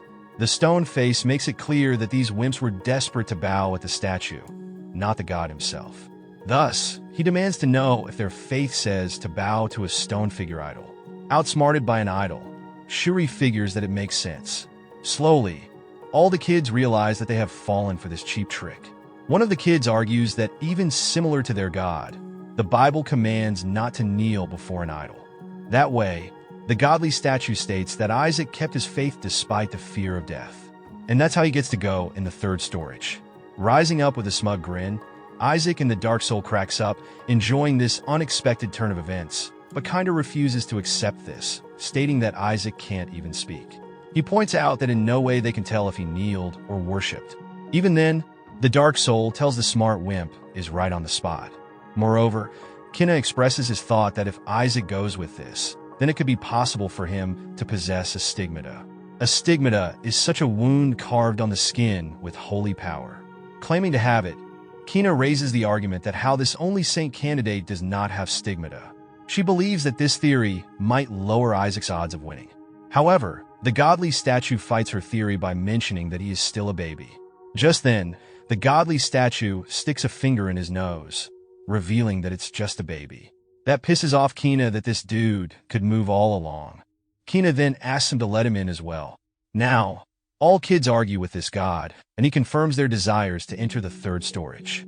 So, he decides to let them go. Sure, he feels something off about this. Stoneface lets them know if they wish to see true hell. Then he will let them in. Opening the doors to the third trial, a swing of dark aura gushes at their path. Trembling in fear, they feel like throwing up now, having second thoughts about it all. Stoneface assures that this eerie feeling is coming from Skeleton King, although he planned to spare the kids who couldn't handle these evil vibes. Meanwhile, Isaac's happiness is off the charts that his body lies inside, and he is so damn close to it. Drooling by the thought of it, Isaac never knew that he would finally reunite since the self-destruction in the divine realm. Not to mention, he is thrilled to notice the dark mana leaking throughout the Skeleton King's body. Rising up, he looks to have lost his mind. The godly statue describes Isaac's faith imitating the face of a courageous warrior who is unfazed by this eerie mana. Taking a look at him, all the wimps get their jaws dropped to the floor when noticing Isaac's weird face. They notice that this infant looks to be completely out of his mind. Never have they ever seen an infant of such kind. Still, the final gatekeeper declares that the lot still has time to decide if they are up for it. He believes that those must come forth who can't smile when facing death, or else they should head home. In case of giving up, the final gatekeeper will allow the losers to pick up their treasure and get on moving. However, the kid in black hasn't come up with plans to push through this dark manor. Some kids are convinced that their death is inevitable if they step inside. They resort to choosing a hand-picked treasure from the second storage and head home. Coming forth, Kina shows her commitment to the third trial, with no interest in picking up the second floor's treasure. He declares that they all stepping in. Not only that, Kina demands the final gatekeeper to activate all the traps inside. Popping their eyes out, the kids believe this Dumbo has lost his mind to ask for such a thing. Kina announces that no mighty saint, even the likes of Saintess Melissa, could get the job of retrieving the Skeleton King's body. The final gatekeeper figures out that Kina knows a bit about the third storage, and to that she smirks. Melissa wouldn't let the kids march to their deaths, so Kina shows herself as a preventive measure. Plus, he expects not to hear that they did the job without any trouble. Without thinking twice, Kina demands the gatekeeper to restore the third store to its original, most dangerous state. All this, just to be seen as much greater than Melissa herself. Isaac thinks that Brad is out of it. The gatekeeper hears her wishes. Without wasting another breath, the kids let Kina go in by herself. Against their choice, something pulls them all in. Just then, the dark soul points at Skeleton King's hand, and Isaac's happiness skyrockets. Grinning like a total freak, Isaac praises his body for holding up this long. Turns out that his body has been sucking the third storage's mana. Brunette wonders if that's the Skeleton King's body, but Kind in Black points out that it's just the limb. But that's not it, as Isaac figures out that it's just the thumb leaking the eerie mana, while the rest is just a replica. In the middle of processing, a horrifying beast with glowing red eyes emerges. The group of kids freaks out, seeing the demonkin. They guess they wouldn't see such things show up in the third storage. Thus, the gatekeeper reminds these kids that they asked for it. So Kid in Black blames it all on Kina. Isaac's mind clicks as the beast lets out a bone-chilling growl. Completely unfazed, Kina assures that he will make sure they get their promised treasure. At the thought of it, Kina's mind takes back to the 14 familiars, the elite subordinates trained by the Skeleton King, and the Pope family's capture idiots. He has got an ace, the holy spell, to deal with this beast and claim the treasure as his. Without wasting another second, he unleashes his power, and the beast lets out a blood-curdling shriek. While Isaac couldn't care less, the rest of the kids had their jaws dropped to the floor. Apparently, the light of the Pope family seems to have worked. Out of nowhere, the beast voice is asking if Kina did this. Completely stunned, the demon kin, all furious, demands to know if Kinda dares to claim over his king's body. Suddenly, some dude breaks the news that the demon kin seal in the third storage has been broken. In a panic frenzy, Gowl wonders if it's the 14 familiars. And Riley realizes the grave danger the kids are in now. Asking for the elder supervisors, the old geezer mentions the lot went missing after neutralizing the storage's booby traps. They are aware that no kid can take on a beast like that, so they decide to call off the trial, but a blinding light strikes them. They figure it's the relic storage opening up. Barrett Bishop smirks, proud of Kina for pulling it off, while Gowl is stunned that a kid took down the demonkin. Rely bets it is Kina Barrett of the Pope family. The crowd congratulates Bishop Barrett, while he bets it's the end for the Joshua family to pledge their allegiance to the Pope family, as they own the Skeleton King's body. Just then, the kids walk out, but Relay's eyes look for Isaac and Shuri. Gathered at the entrance, the kids are somewhat injured but look fine. However, the bunch of kids who made it to the third storage hasn't come out yet. Panic rises while the parents wonder what's going on. Relay and Asali notice the last queue of children, which includes Shuri and Armin Age. Running to their father's embrace, Relay realizes that Isaac isn't here. Panic washes over Relly, who wonders where is his little son. Confirming Isaac is a no-show in the last wave, Bishop Barrett confronts Kina where is the Skeleton King's body. With a sharp tone, he demands answers. Sweating bullets, Kina has no clue how to break the news that she messed up. Meanwhile, Bishop spots the second storage's useless treasure in her hand. All of a sudden, the final gatekeeper glows in the air like a wolf in gold, picking baby Isaac by its teeth. That catches everyone off guard, including Relay. Apparently, Isaac with a smug grin watches over the crowd. The golden wolf surfaces on the ground with baby Isaac. Without thinking twice, Relay marches to that side to get his son alongside Asali. At a halt, Asali asks Master Relay if this golden wolf is actually the guardian dragon that protects the relic storage. Their jaws drop to witness the sight of the holy dragon coming out to deliver baby Isaac.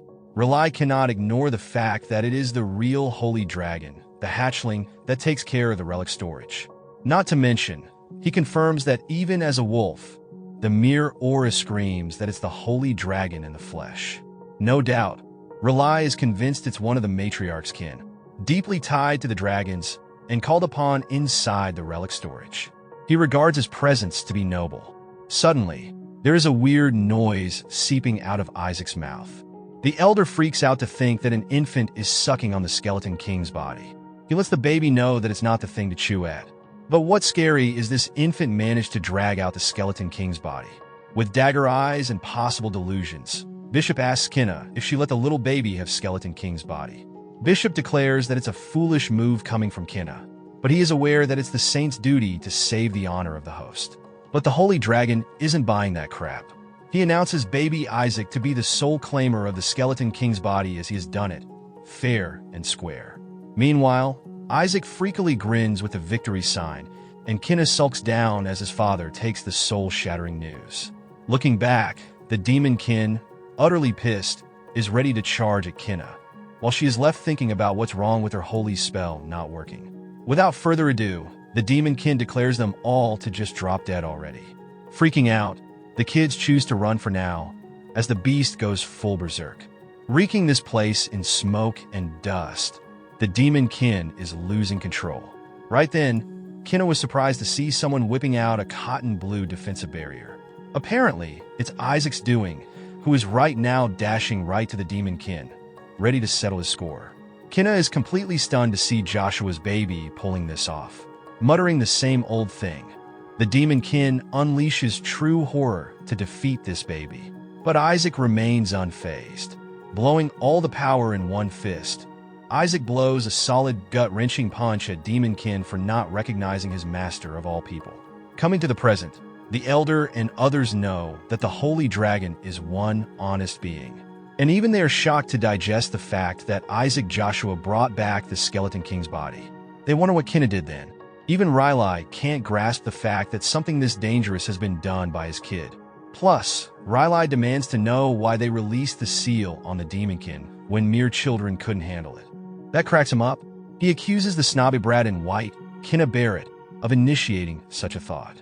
Just like that, all the wimpy kids start blaming it all on Kinda for activating the booby traps in the third storage and forcefully sucking them inside.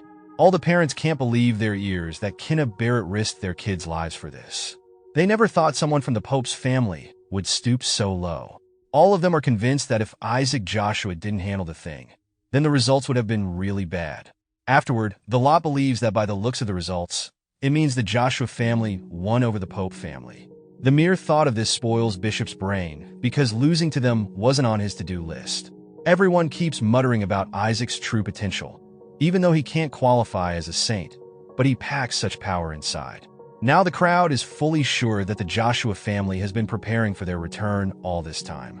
On the other hand, Relia is totally proud of her son for doing a splendid job. Aside from that, the elders are practically begging Isaac to spit the bone out for God's sake. As soon as they reach out for Isaac, he slaps their hands away. The old geezers don't get why this baby is so strong. Meanwhile, Isaac notices this burst of mana surge inside him, but he wonders if it's from Survive. Also, the old woman lets Relia know that the matriarch would love to hear it all. Grinning like an evil hag, the old woman is convinced that they can sniff out the Skeleton King's body using his bone. She giggles like a true, which is she is ready to track down the body with a tracking spell. Seeing this fuss, Isaac's face turns pale, realizing the old geezers plan all this only to rip apart Skeleton's soul to settle their 150-year-old grudge. Right then, the holy dragon bows down to hand over Isaac and leaves the lunatics to their mess. One of the elders, an old man, asked if the item had been found. In response, the old lady shook her head and expressed her doubt that it was even there. All the elders then turned to look at Isaac, specifically at his failed attempt to relieve himself. Their faces were filled with disappointment as they questioned why nothing was coming out. They let out a collective sigh. Isaac, clearly disgusted by their stares, looked back at them with contempt. Internally, he was irritated, thinking that no matter how long they searched, they wouldn't find anything. But even as he brushed off their reactions, his mind drifted elsewhere. His concern was still fixed on what had happened inside the treasury. His thoughts took him back to a moment when he had confronted a demon. During that confrontation, Isaac had called out to the demon, trying to remind it of his identity. The demon had hesitated in confusion, sensing the familiar mana, and questioned whether Isaac was truly its master. Then it had lamented, recalling the news of its master's death, and expressed both sorrow and unwavering loyalty. The demon had believed its master would return and had vowed to serve him again. But that moment was cut short. Before Isaac could get any answers, the demon vanished under the impact of his attack. Panic hit him immediately. He regretted not having more time. There were still so many questions left unanswered. Back in the present, Isaac tried to refocus. He remembered hearing that the papal house had been the one to capture the demon. Just as he was deep in thought, someone unexpectedly held a milk bottle in front of him, breaking his concentration. He made a mental note to revisit the matter later. The person offering the bottle was his father, urging Isaac to poop. Meanwhile, the demon found the entire situation hilarious, cackling loudly and sarcastically demanding more and stronger laxatives. Isaac, overwhelmed by humiliation, swore internally that he would one day destroy his entire family. Tension in the room grew as the elders worried about the consequences. They feared that if the matriarch found out, they might all face execution, and even worse, she might go as far as to cut open Isaac's stomach. Isaac's father tried to calm the elder down, assuring him it would be fine, although his voice betrayed uncertainty. He hesitantly reminded them that while the matriarch had once cut open her own son's flank, surely she would show leniency toward her grandchild. But even he was disturbed by that memory, questioning the sanity of someone who would do such a thing. The demon, still nearby, casually remarked that Melissa had gone on a pilgrimage with the patriarch. This sparked another thought in Isaac. He realized that their pilgrimage would probably last a bit longer, giving him a brief window. All he had to do was absorb the mana and escape before Melissa returned. But just as that plan formed in his head, the door opened and Few entered the room. He requested Relai, Isaac's father, to come with him. Relai, caught off guard, turned to face him confused. Few informed him that the matriarch was calling. Isaac froze. His heart dropped. His father also reacted with shock, wondering if she had already returned. She had never come back so quickly before. Isaac's anxiety surged. He suspected that her early return might have something to do with him. The danger level skyrocketed in his mind. He hadn't even completed the mana absorption yet. Knowing Melissa, she wouldn't hesitate to take drastic measures against him. Just then, someone opened a box in front of them, prompting a collective gasp from the group. They wondered if all the lavish items were gifts for Isaac. Relai, still shaken, turned to Few and quietly admitted that he had assumed the matriarch had returned. Few mocked him, calling him a coward, and then clarified that it had only been a voice message from her. She was still on her way back. He reminded everyone that he never said she had actually arrived. Isaac, hearing this, was enraged. He cursed Few in his thoughts, furious at the unnecessary panic. Meanwhile, on another side of the room, a brown-haired soldier captain informed the elders that the papal house had sent a tribute. One elder dismissed the gift, suggesting it be sold off as stolen goods. Another elder angrily spat in protest. The soldier captain, growing tense, pointed out that the messenger from the papal house was present and listening nearby. The messenger then stepped forward, announcing that the emperor himself was taking great interest in the incident. He declared that he had brought a tribute from the papal house to House Ashwa, both as an apology and a sign of gratitude. But, he added with mild sarcasm, it seemed the gift did not meet House Ashwa's expectations. Calmly, he opened a box and displayed its contents to the crowd. He then explained that the cardinal believed this item would be of great help to young Lord Isaac. The elders stared in shock. One of them recognized the item immediately. It was the triple crown. Isaac, clueless, reacted with confusion, wondering what it even was. The demon clarified with disdain that it was just a medal, a cheap trinket engraved with the Pope's emblem. One of the elders questioned why a medal would be given to Isaac by the Pope. Even the soldier seemed skeptical of such a gesture. Amid the stir, Relai heard someone calling his name from his right. He turned and saw the messenger, who handed him the box and explained that it was for Isaac. Isaac watched this unfold and grew increasingly frustrated. He couldn't understand why the medal, which was clearly meant for him, was being handed to his uncle. It didn't make any sense. Relai asked the messenger directly if he had been told to give it to him instead of Isaac. The messenger confirmed this. Someone else backed it up, saying the instructions had been very clear. The medal must be delivered to Sir Relai under all circumstances. That pushed one of the elders over the edge. He exploded with rage, accusing them of insulting Isaac by giving the medal to a family member. He reminded them what such an action meant. Gifting a medal to a relative signified that the intended recipient was deceased. Both Isaac and the demon were stunned by that implication. The elder was right.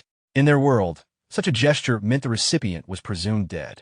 The messenger quickly tried to backpedal, urging them not to misunderstand the Pope's intentions.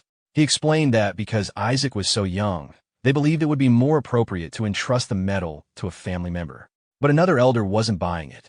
He pointed out the ribbon attached to the medal, which didn't fit the situation at all. Isaac's thoughts spiraled again. He was horrified. That ribbon was no ordinary decoration. A sunflower ribbon was traditionally handed to fallen soldiers as a symbol of their heroic death. It was meant to be placed inside a coffin. He couldn't believe it. In his mind, the Pope had to be insane. The room grew tense. One of the elders lashed out at the papal house, accusing them of mocking House Ashwa and their misfortune, referring bitterly to the so-called curse of Ashwa. Few stepped in, trying to defuse the tension. He urged the elders to stay calm and not let their emotions get the best of them. But one of the elders, still fuming, shouted at Few, demanding to know how anyone could remain calm in such a situation. Few appeared visibly nervous, warning that the protagonist's family was treading on dangerous ground. As a representative of House of Schwa, he cautioned that any conflict with the papal house could have serious consequences. Letting the situation escalate might bring unwanted trouble to the family. He fell into deeper thought, feeling unsettled. It was hard for him to believe that someone would offer such a provocative and offensive gift just to humiliate them and remind them of their place. He realized the intent behind the gift. It was laced with hatred. Few recognized the signature of the cardinal's influence in this act. Despite being distantly related to the cardinal through his maternal bloodline, he found the act revolting and disgraceful. But he saw a silver lining. With this incident, Rely and the young troublemaker would no longer have the freedom to behave recklessly. In Few's view, that outcome was actually beneficial. With a more serious tone, he turned to the protagonist's father and demanded that Rely accept the gift formally and express their gratitude, brushing aside the tension. Another voice called out to stop him, but Few insisted there was no reason to make a fuss. The protagonist silently observed the situation, unimpressed and thinking to himself that things wouldn't go according to their expectations. Meanwhile, the messenger subtly smiled and, without saying a word, began to open the box. Everyone's attention shifted as they watched. Suddenly, a loud scream echoed through the room. The messenger shrieked in terror. Few instantly recognized what was inside and shouted in alarm, identifying it as the holy flame. The messenger, now gripped by horror, cried out in disbelief. He couldn't fathom why someone would use the holy flame in such a way. He pointed to the metal, overwhelmed by the shock. Then came a loud cry from the protagonist. With a smile on his face, he shouted a name, accusing Isaac as the one behind it all. Isaac stood calmly, a faint smile on his face. Suddenly, a messenger burst in, demanding an explanation for the melted metal, which had been sent by the Pope himself. He questioned whether this act was meant as rebellion.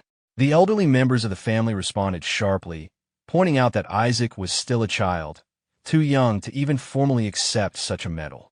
The protagonist's father stepped forward, presenting the medal to everyone, and calmly clarified that the accident happened before Isaac accepted it, so they would act as if it was never received.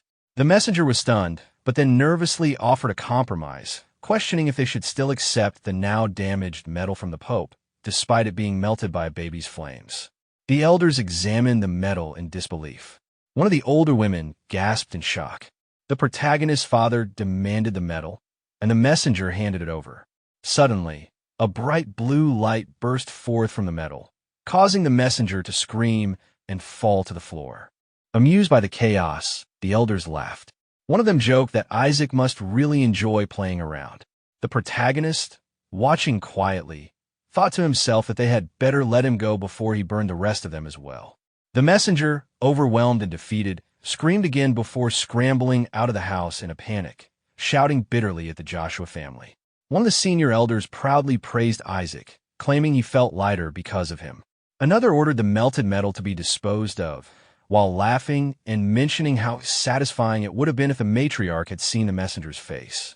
They continued to praise Riley, Isaac's father, for making all of it happen, saying it was a great idea to use holy flames. Riley, caught off guard, started reflecting and quietly apologized to himself. An elder leaned in and accused him of casting the holy fire on the child. Riley hesitated, believing it had been the elders. This sparked discussion among them. One elder recalled Riley casting a holy spell inside the relic storage. Riley defended himself, saying he only used invisibility magic. An older woman mentioned that Isaac had used quick strides. Riley was shocked. He hadn't taught Isaac that. Everyone turned toward Isaac in disbelief, realizing that he had cast all those spells. They began discussing the secret scripture, a legendary artifact that allows users to instantly learn and cast any spells contained within.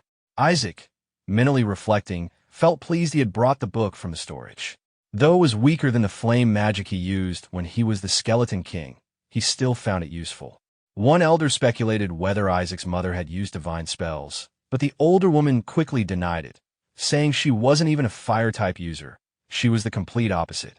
They concluded that Isaac's ability wasn't simply talent. It was like someone writing poetry without ever learning how to write, completely beyond normal comprehension.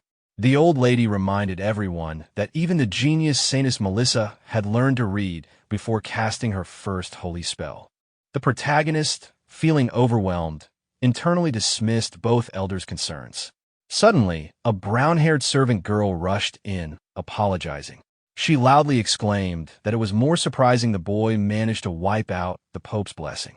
The elders, now thrilled, agreed enthusiastically.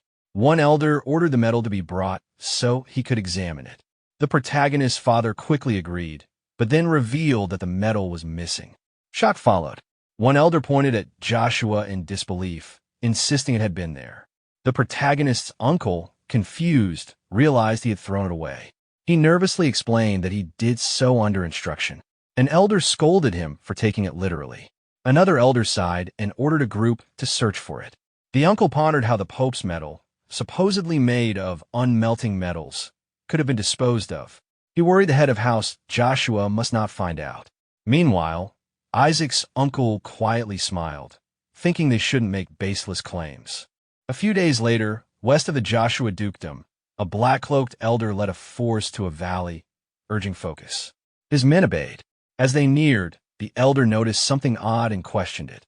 Back at Isaac's residence, Isaac smiled to himself, wondering if the skeleton king was manifesting in him. He thanked the meal silently. The elders were disturbed. Isaac had consumed 300 bottles of poison and 500 Julius fruits. Despite this, he remained unfazed, commenting that the fruit was tasty and useful for improving affinity with holy beasts. He smiled blankly, believing that closeness with the beast was necessary to one day defeat the Pope and the gods.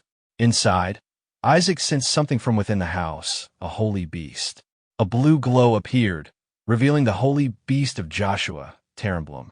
Isaac mentally told it to wait and attend the feast first. A soldier entered urgently. Then, the protagonist's grandfather arrived. Everyone greeted him respectfully, recognizing him as the patriarch of House Joshua. Isaac realized this was his grandfather and noted the powerful aura he radiated, feeling hopeful. Rely. Isaac's father pleaded with the patriarch to give them more time, insisting that cutting Isaac open wouldn't solve anything. Isaac was confident his uncle wouldn't allow such a thing. But the patriarch sternly ordered Isaac to be sent to the flumps. Shocked, Isaac remained silent as Rely nervously protested. At that moment, the protagonist was deep in thought, reflecting on a past conversation between his grandfather and father. He questioned whether he had misunderstood the meaning of survival and was overwhelmed by confusion and anger, unable to comprehend why he was being treated this way. The thought that only one uncle might be on his side crossed his mind. Meanwhile, Isaac cynically wondered if they were all planning to burn him in the end, treating death as inevitable. After the protagonist's father pleaded with his grandfather to reconsider, the protagonist's uncle entered the room and supported the idea that Isaac was held in high regard. However, the protagonist found this twisted logic infuriating, wondering how being thrown into fire could be considered a reward. He realized that if Isaac were sacrificed to the flames, they might be able to recover the skeleton king's body. The blessing from a fire could possibly strengthen him as well. Isaac seemed confused at the mention of a blessing. His father then raised his voice, again begging the grandfather to allow them more time. The uncle suggested another violent alternative, splitting Isaac open. The protagonist, horrified by these thoughts, considered dropping him into the temple waters instead. He was growing more disgusted, silently cursing the madness around him. The uncle, however, rejected these ideas, reminding everyone that the temple's sacred flames and waters were part of Joshua's secret treasures, originally meant for raising a saintess. He criticized the idea of using them on what he considered a useless child. The protagonist found some twisted comfort in this, thinking that anything the uncle opposed might actually be good for him. With a smirk, the uncle proposed that Shuri would make a better candidate for the blessing, reminding them that Shuri had defeated a demon in the relic storage. The protagonist's father immediately corrected him, asserting that it was Isaac who had done that, even backed by the Holy Dragon's testimony.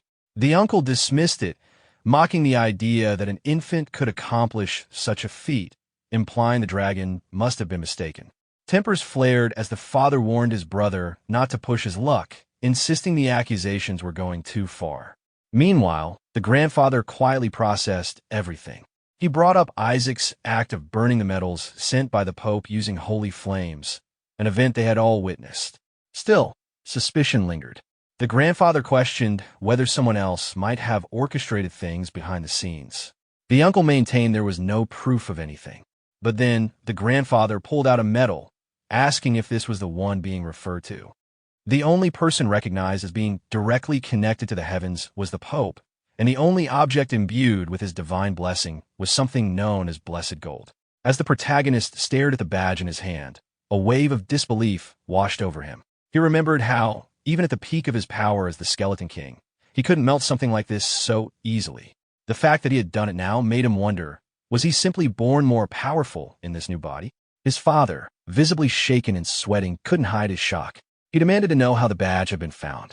In response, the clan leader explained calmly that he had discovered it at the bottom of Lake Elisiva while on his way there. This revelation sent the protagonist's father into a state of panic mixed with awe. He pointed out that his son possessed flames so powerful they were capable of melting a symbol blessed by the Pope himself, something considered sacred and virtually indestructible. That kind of power, he believed, was enough to prove that House Joshua had the potential to surpass even the Pope in strength and influence. Encouraged by this realization, he declared confidently that his son could one day even withstand the flames of the Skeleton King. An elder nearby quickly agreed, stating that the boy would make a perfect hunter of the Skeleton King. The protagonist's father continued, reminding everyone that many citizens had recently suffered because of the Skeleton King, who had remained hidden until now. Another elder supported this concern, warning that if the threat wasn't dealt with, it could lead to the resurgence of the Skeleton King's era. While everyone around him was caught up in heated discussion, the protagonist found himself confused. He didn't understand how any of this tied back to him. At that moment, his trusted companion, the demon, stepped forward and offered an insight. The demon explained that, whether in the present or the past, there always seemed to be imposters masquerading as the Skeleton King, imposters who bore a striking resemblance to the protagonist himself. Upon hearing this, the protagonist acknowledged that he was curious about who these impersonators might be, but ultimately decided it didn't matter. In fact, he reasoned, the more attention they drew, the better it would be for him. Just as the demon was about to agree, the protagonist's father interrupted with urgency in his voice. He reminded everyone of what had happened 10 years ago, when the Skeleton King had come to House Joshua and cursed them. The memory still weighed heavily on him, and now, with recent events unfolding, he feared history might repeat itself. Hearing those words, the protagonist turned toward his father, stunned by the implication. His mind reeled with disbelief. How could that be true? His father, visibly enraged, continued speaking with fury. He explained that the being had come to them, claiming its purpose was to wipe out the Sanus' bloodline. Just remembering the curse made his blood boil with rage. The demon, ever observant, calmly reminded the protagonist that if such an event had taken place 70 years ago, it couldn't possibly have been him. After all, the real Skeleton King, his master, had died 150 years ago. That remark made the protagonist think. A curse on their bloodline? It finally made sense why people around him constantly talked about how short their lives would be. But he brushed it off with confidence, considering that a curse from an average demon was nothing to him. He was certain he could easily suppress it using his superior mana, rendering it useless. However, one of the elders interrupted that line of thought with a grim explanation. Even if the curse didn't kill them outright, it affected their life force in other ways, causing issues like stunted growth or even erectile dysfunction. Another elder added with some exasperation that many cursed individuals live their entire lives without a single strand of hair on their heads. That triggered the protagonist's temper. He gritted his teeth, his anger bubbling up. He'd had enough. He was going to find that impersonator and deal with him personally. Trying to reason with him, the demon pointed out that baldness could simply be due to genetics. But the protagonist wasn't having it. He snapped back, reminding the demon that both the patriarch and the elders had full heads of hair, completely dismissing the genetic excuse. Just then, the clan leader appeared in front of the protagonist, gazing at him with concern. He observed the redness in the boy's eyes and confirmed aloud that the curse had indeed taken hold of him as well. The leader then turned to the gathered adults and declared that conventional methods like fire and water wouldn't be enough to lift the curse. The protagonist, now filled with unease, grew anxious. His thoughts spiraled. He couldn't understand what was going on. Why was everyone looking at him like that? Suddenly, the clan leader made a bold decision. He announced that he would grant the boy a Holy Spirit. The declaration sent shockwaves through the elders. One of them, overwhelmed by panic, blurted out his disbelief. The protagonist, hearing the commotion, quickly realized what that meant. Holy Spirits were not something one could simply claim. They had to be given. And receiving one could help him ascend to the transcendental ranks, a level so high that even the gods themselves couldn't interfere with him. The mere thought thrilled him. He welcomed a chance. To him, it felt like an opportunity to break past all limitations and punch the gods right in the face. But not everyone was pleased. Few, one of the clan members, looked at the clan leader with panic and protested. He believed granting a Holy Spirit was excessive. That kind of blessing was only supposed to be given to those who had brought immense honor to their house. In his eyes, the child had done nothing of that scale. Even melting the Pope's blessed metal was seen more as an act of defiance rather than a feat of valor. He worried that such hostility wouldn't be ignored and could bring disastrous consequences upon them. The protagonist, hearing Few's complaints, rolled his eyes in frustration. He thought to himself how Few was always running his mouth at the worst times. The clan leader's patience wore thin. He turned to Few with a piercing stare and demanded to know what he was doing when that so-called gift had been sent to them. His voice dripped with disappointment and anger. The leader reminded everyone that the enemy had dared to insult them within their very own home. Yet not only had Few let them leave unscathed, but now he was also standing up for them. The leader called him out for achieving nothing but criticizing his young nephew, someone who had, against all odds, helped reclaim the honor of their house. He accused Few of holding him back and asked whether he'd even done as much as an animal, which would at least protect its kin. He pointed to the child, Isaac, saying that though he was small and should have been protected, it was he who had taken action and defended their pride. In the clan leader's eyes, Isaac had already brought honor to House Joshua. The protagonist couldn't help but chuckle in amusement at the unfolding chaos. Meanwhile, Few lay on the ground, trembling in fear after being scolded so harshly. But the clan leader wasn't finished. Still glaring at Few, he gave a final order. Everyone was to be summoned to the main building. He would officially bestow his blessing upon Isaac. A few days later, the protagonist sat at a table when his father approached him with concern. He asked the clan leader if he was really going to go through with giving Isaac the Holy Spirit. The clan leader responded by pointing out the obvious. He explained that if they were to use fire or water to purge the skeleton king's presence from Isaac's body, it would be unbearably painful, clearly showing he had already made up his mind.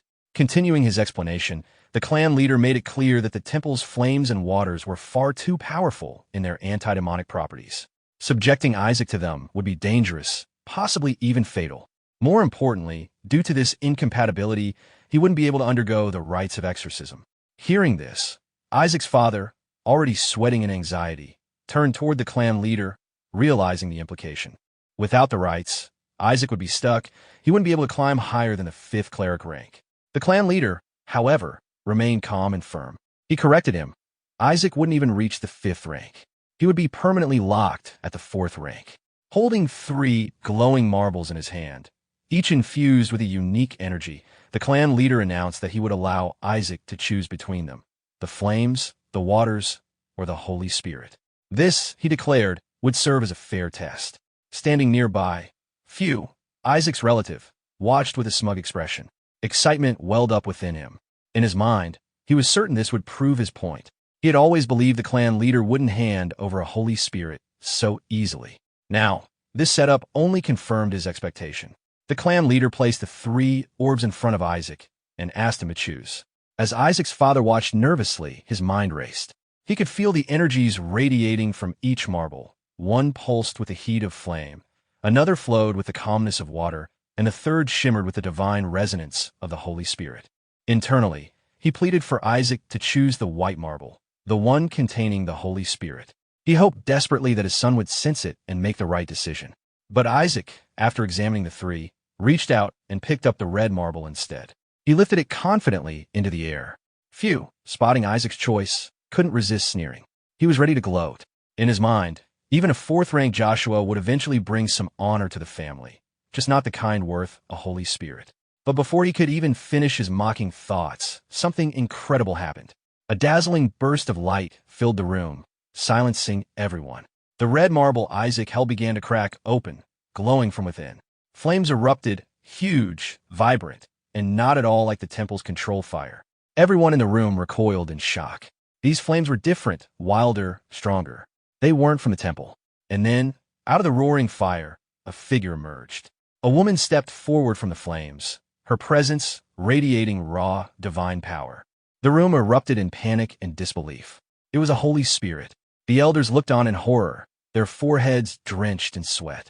None of them had expected this. The energy in the room grew more intense by the second. Few turned to his father in confusion and fear, demanding to know what was going on. Why had a Holy Spirit been sealed inside that red marble? The clan leader remained composed. Folding his arms, he calmly replied that there had never been just one Holy Spirit. The others had made a mistake assuming so. Then, looking at the spirit now standing before them, he explained further. The roots of House Joshua were tied to the element of water. But for a child like Isaac, one who had created flames hot enough to melt a Pope-blessed object, the rules had to be bent. Even this trial had been a trap, a carefully laid test to challenge him. Yet Isaac had still chosen the correct answer. Still, what was happening now had gone beyond even the clan leader's expectations. The Holy Spirit, now fully visible, stared directly at the clan leader. Her anger was palpable. She shouted his name, calling him mad for daring to summon someone of her rank into the human realm. Her divine energy surged, unleashing a sudden burst of power. The temperature in the room spiked as fear gripped everyone present. The elders and Isaac's father began to panic, and one of them urgently called for defensive spells to be activated. Few, terrified and trembling, turned once again to the clan leader. He shouted in disbelief. Realizing the truth, his father had summoned a royal rank spirit. The sheer power it carried was enough to incinerate the entire region if left unchecked. Was that his plan? But the clan leader corrected him. It hadn't been him who summoned the spirit. It had been the boy, Isaac. Pointing at the child, the clan leader said with a mix of pride and awe that Isaac had done it on his own. And then, as if accepting a grim reality, he added one final thought. This boy might end up making this place his grave. The Holy Spirit hovered mid-air, her presence illuminating the entire room as she activated her powers. She glanced around at everyone gathered there, exuding a pressure that silenced the atmosphere. The protagonist, noticing this, was stunned. In his thoughts, he reflected that although he had only infused a small amount of holy power to summon a medium-rank spirit, the result was unexpectedly much greater. A royal-rank spirit had appeared, far beyond what he had intended or expected. The demon standing nearby began sweating in disbelief. He turned to the protagonist, astonished by what kind of being could possibly summon such a powerful spirit with so little effort. The protagonist, still in shock, wondered what would have happened if he had actually tried seriously. But before he could finish that thought, the Holy Spirit suddenly released flames imbued with anti-demonic energy. The demon, recognizing the nature of the flames, spoke with a teasing expression. He remarked that these flames, capable of converting mana into holy power, would certainly be useful for his master. The protagonist agreed with him, acknowledging the potential of the flames, but expressed his uncertainty about how he was supposed to make the royal rank spirit submit to him. At that moment, the Holy Spirit launched an attack with her flames, targeting everyone else in the room. In response, the demon casually remarked that perhaps the key was simply doing things properly. Still unsure, the protagonist pointed out that royal rank spirits were closely connected to the heavens, and at that moment, he wasn't ready to get involved with the gods. The demon playfully agreed, adding that all spirits had close ties to the divine realm. Meanwhile, one of the people in the room panicked and begged the patriarch to send the spirit back. Another elder, pointing at the spirit, shouted that she was the insane one even the gods had given up on. The patriarch, thinking to himself, understood that the spirit might have been abandoned due to the color of her hair. He recalled that the gods distrusted anything with black hair, and figured she might have been ostracized for that reason alone. An old man nearby connected the dots and realized that this was likely why the spirit had been cast out. Without warning, the Holy Spirit turned on the old man, attacking him while demanding silence from the humans in the room. She then pointed at the patriarch, furious that she had been summoned through a subordination ritual. She questioned what he had been thinking. Despite her anger, the patriarch remained calm and composed. He confidently looked her in the eyes and clarified that he was not the one who summoned her. The spirit, still fuming, struggled to comprehend. She questioned how that was even possible, arguing that the patriarch must have used his authority to call her. In response, the patriarch simply pointed toward the protagonist. Seeing this, the spirit's expression shifted from confusion to disbelief, then exploded into rage.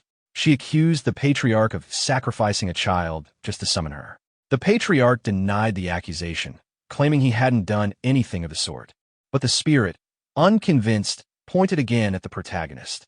She was furious that someone would go to such extremes while their household was already crumbling. She questioned what had been done to the child, wondering aloud what was so strange and unusual about him. At that moment, the protagonist stared at the Holy Spirit's drooling form with eager anticipation. In his mind, he was amazed by her potential, recognizing her as both capable and aggressive towards divine entities. He immediately resolved to claim her for himself, planning to use her as a medium to refine and control his mana. But just then, the Holy Spirit raised a large flame above her head and declared her intent to test the boy. She wanted to see for herself whether he was truly the one who had summoned her through the ritual of subordination. Her condition was simple. If he survived her attack, he would be acknowledged. Without hesitation, she launched the attack at the boy, causing a powerful explosion that engulfed the area where he was sitting. Seeing the sudden blast, his father panicked and called out his name in fear.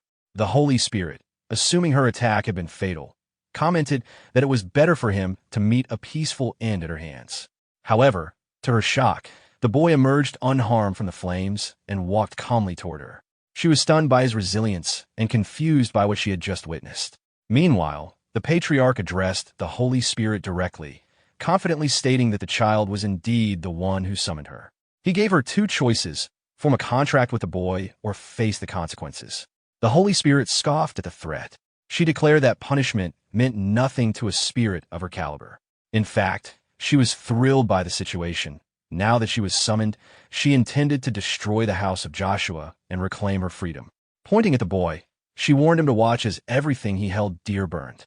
But just as she was about to hurl another insult, the boy suddenly put her into his mouth, cutting her off mid-sentence. All the elders and his father broke into a nervous sweat at the unexpected act. From inside his mouth, the muffled voice of the Holy Spirit shouted furiously, calling him insane. His father, horrified, yelled at him not to swallow her. He specifically warned him this time not to do it, which made the Holy Spirit pause in confusion. She questioned what he meant by this time, and immediately became alarmed by how casually everyone was reacting to the situation. She declared their parenting to be outrageous and warned them all that she would retreat for now, but vengeance would follow. Internally, the boy noted that she was preparing a teleportation spell. As she began to ignite power inside his mouth to escape, she tried to activate a spell and taunted everyone before vanishing. But much to everyone's surprise, nothing happened. A nearby demon, noticing the failed spell, expressed confusion. Inside the boy's mouth, the Holy Spirit began sweating and questioned why she couldn't activate her powers. Then, in a panic, she realized the reason: it was dark mana. She had become trapped in an environment toxic to her existence. The patriarch calmly explained that the boy had previously swallowed the thumb of the Skeleton King. Upon hearing this, the Holy Spirit panicked further, shocked at what kind of things the boy was being fed.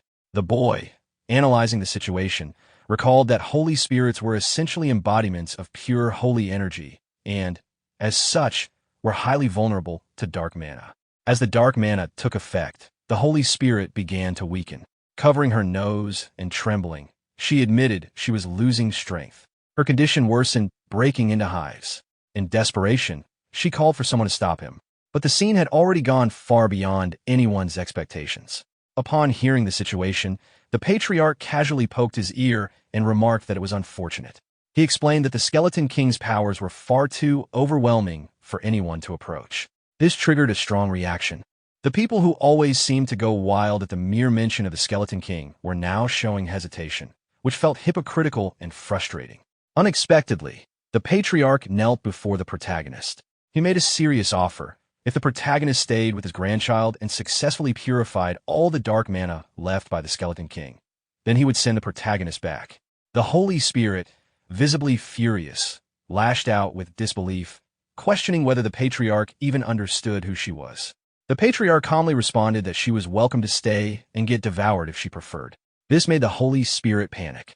She started shouting and cursing everyone around, venting her hatred for them. She said that if they weren't of the Sainus' bloodline, she would have already sliced them up. Angry and desperate, she decided to shift her approach, declaring that she would use the child to destroy what she referred to in her thoughts as that goddamn. Her thoughts were abruptly cut short when she began crying. In a sudden change of tone, she pleaded for just 4 days, saying that was all she needed with the child. 4 days would be more than enough, even for something as small as a pinky finger. The patriarch, hearing this, thought to himself that 4 days sounded quite underwhelming. Without further delay, he began walking away from the protagonist and gave orders to open the East Castle gates. He instructed that the child and the spirit be taken there, and that no one was to enter until the purification process was finished. As the patriarch gave a command, someone, nervously sweating, called out to him, trying to object and mentioning the Eastern Castle. But the patriarch cut him off coldly with a piercing glare, making it clear that he wouldn't entertain any objections. Seeing the opportunity, the protagonist yanked the Holy Spirit out of his mouth and smirked. Internally, he laughed to himself, realizing that the Eastern Castle was right next to the Annex, the very location of the Manacores. Meanwhile, over at the Eastern Castle, inside House Joshua, a loud explosion rocked one of the rooms. A few people nearby commented on the situation, recognizing it as another incident caused by Lord Isaac, or rather, the mana of the Skeleton King.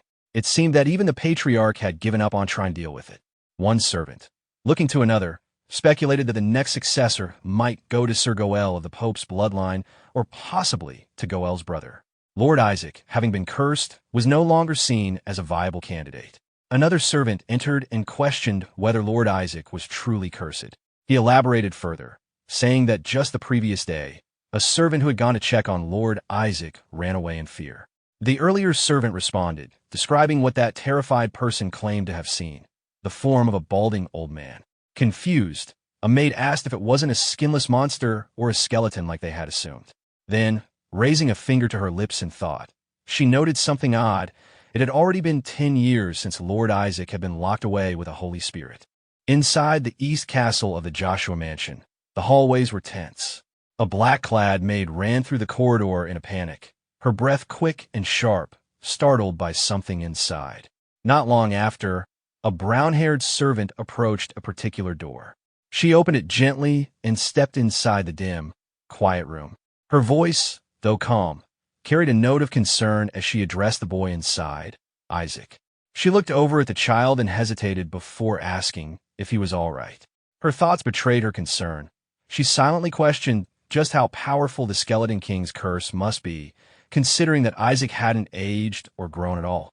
Isaac, still appearing as a small child, sat relaxed while enjoying a lollipop. He seemed unaffected and amused. Internally, he dismissed the idea of the curse being the problem. In truth, he was suppressing his own growth deliberately. He had figured out that power was most efficiently absorbed during infancy. Certain innate abilities, he realized, could only be developed at such an early stage. Nearby, the Holy Spirit, Lord Shalark, moved sluggishly, her body aching all over from exhaustion. Her expression betrayed her frustration. The brown-haired servant approached her respectfully and asked if she had slept well. Lord Shalark's patience was thin. She was agitated, voicing her determination to purify the dark mana no matter what. She insisted that she had nearly completed the purification the previous day. But when she looked at Isaac and sensed the mana had only increased again, she erupted in anger. She couldn't understand why the dark energy was growing stronger instead of weakening. Isaac laughed quietly at her frustration. That only further enraged Shalark. She demanded to know just how much of the Skeleton King's body Isaac had absorbed to make the dark mana persist even after 10 years of purification. Each time she slept, the corrupted energy only seemed to multiply. Isaac remained cheerful. He revealed, at least to himself, that he had been secretly absorbing the mana cores from the Annex every night for the past decade. Even the demon inside him, though usually composed, quietly admitted surprise at how many cores had been hidden in that place. Shalark, now overwhelmed by the situation, was struck with awe. Her internal thoughts acknowledged Isaac's incredible feat. She had originally estimated it would take 40 years to gather such energy, yet Isaac had managed to accomplish it in just 10. To her, the exhausting effort of mana collection finally seemed to be nearing its end. Isaac, pleased with himself, reflected that although he had been self-taught and lacked formal training, he had still managed to reach the 6th level of the sacred arts. A small smile touched his lips at the thought. The brown-haired servant, watching him fondly, reassured Isaac in a comforting tone. She informed him that the papacy was planning to take decisive action soon. That caught Isaac's attention. The mention of the papacy made him pause and thought. The servant then gently picked him up and explained that the Skeleton King's 14 demonic bee subordinates would soon be executed. Hearing that, Isaac was visibly shocked. His expression darkened as he processed the implications. Internally, he panicked. There was still so much he needed to learn from them, and now they were being eliminated before he had the chance. Trying to distract him, the servant offered him another lollipop and told him to rest. But Isaac, now serious and brooding, thought about the situation deeply. Someone out there, an imposter, needed to be stopped. He resolved to act. Just then, a voice from outside caught his attention. It was a cheerful compliment directed at someone named Shuri. Isaac's ears perked up, and he muttered quietly under his breath in curiosity. Outside, Shuri was walking beside his proud father. The older man was congratulating his son for not only skipping grades, but also becoming the youngest ordained priest. He added that the princess herself would be attending the ordination, and he seemed delighted by the honor that awaited his son.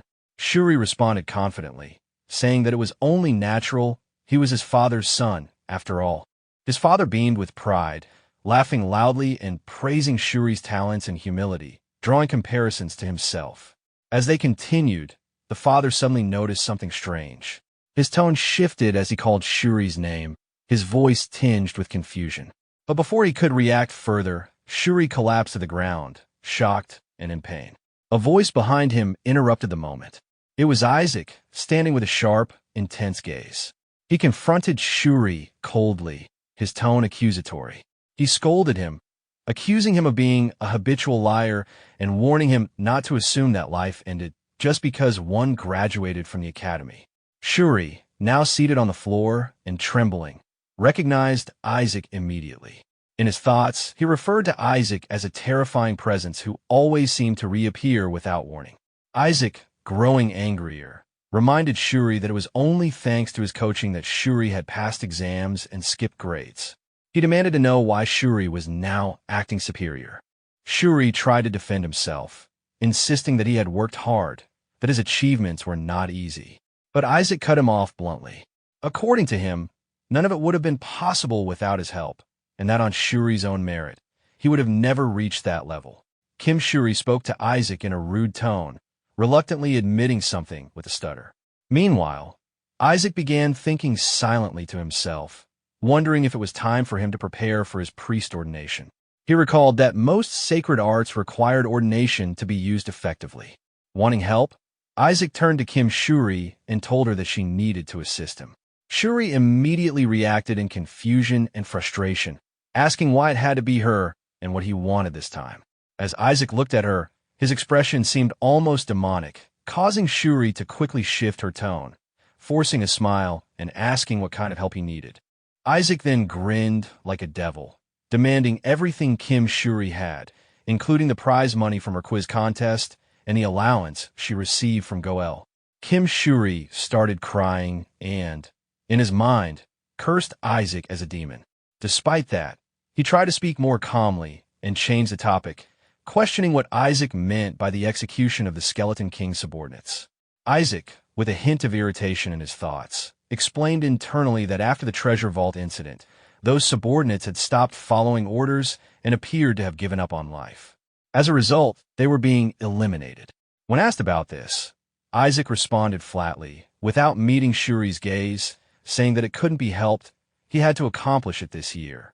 Kim Shuri responded curiously, asking what exactly he meant. Isaac revealed that he was referring to his goal of receiving priest ordination. Shuri was surprised and questioned him directly, pointing out that he hadn't even entered the academy yet, so how could he already be talking about ordination?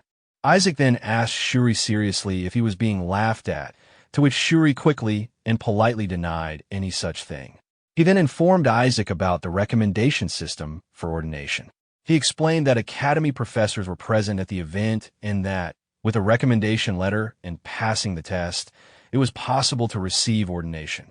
Isaac sarcastically commented on how it sounded like a great system for backdoor dealings.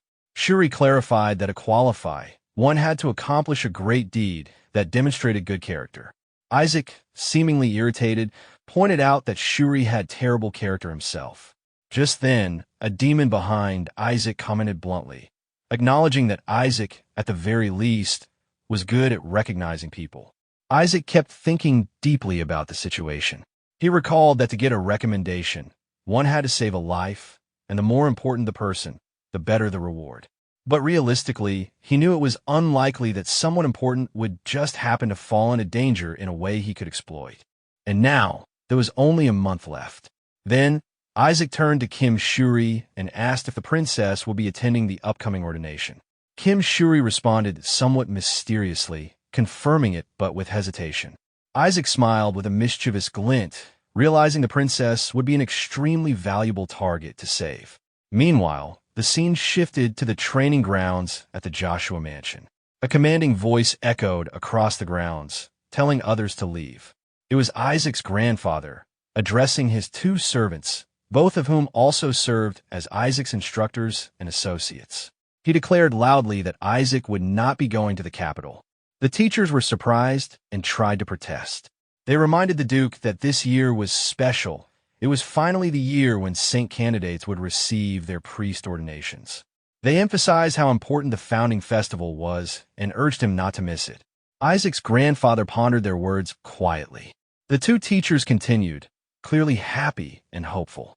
They pointed out that for the past 10 years, the candidates had achieved many things, but Isaac had not made any public appearance. They recalled how Isaac showed amazing skill at the treasure vault a decade ago. They also mentioned how Isaac had been living like a saintless in the East Castle, something they found remarkable. Both were eager to see how much Isaac had grown. Their enthusiasm made the grandfather let out a loud laugh. One of the teachers added that, as an academy educator, teaching Isaac had always been a dream. They also reminded him that this year's ordination coincided with the princess's birthday, and the Pope himself would be conducting the ceremony. Hearing that, the grandfather silently repeated the word Pope in thought. He questioned their words again after considering that the Pope would also be bestowing the title of hero upon those receiving ordination. He knew that receiving such a title greatly boosted a person's power domain, an immense advantage. But there was a concern. The grandfather then pointed out that Isaac wasn't old enough to receive ordination. In response, the teachers reacted emotionally, insisting that if Isaac had the skill, his age shouldn't matter. Both smiled joyfully and celebrated the grandfather's eventual approval when he told them to do as they wished, but not without a final warning. He made it clear that they would be held responsible. Sometime later, a mysterious figure dressed in black stood outside, staring at a location with certainty, clearly having found what he had been searching for. In his mind, he acknowledged that even someone as powerful as the Pope could only summon a king-class spirit once. Yet the one he was observing had managed to forge a subjugation contract with a spirit, and not just any spirit, but an anti-magic one. As he thought about it, the image of the spirit came to his mind, black-haired and fiery. He recognized it as the spirit known for its uncontrollable nature, one that failed to become the Spirit King solely because it couldn't be tamed. The mysterious figure considered how obsessed the Pope's family was with collecting powerful spirits. If he could steal this one and deliver it to them, it would surely earn him a high position. Placing his left hand over his chest, he reminded himself that he had already secured a special herb capable of nullifying divine power. Everything was in place. He then calculated that if he could suppress the divine power of the boy Isaac, the Skeleton King's mana would spiral out of control. As he imagined the chaos that would follow, he planned to snatch the spirit in the confusion and vanish without a trace. Meanwhile, from a different scene, the door to a room opened as a professor guided someone to the location. They confirmed they had arrived at the right place to meet young Lord Isaac. When the professor approached Isaac, they were struck by how the boy hadn't changed at all in the last decade, his appearance just the same as 10 years ago. Isaac welcomed them warmly, his gaze soft and filled with appreciation, clearly overjoyed to see the professors.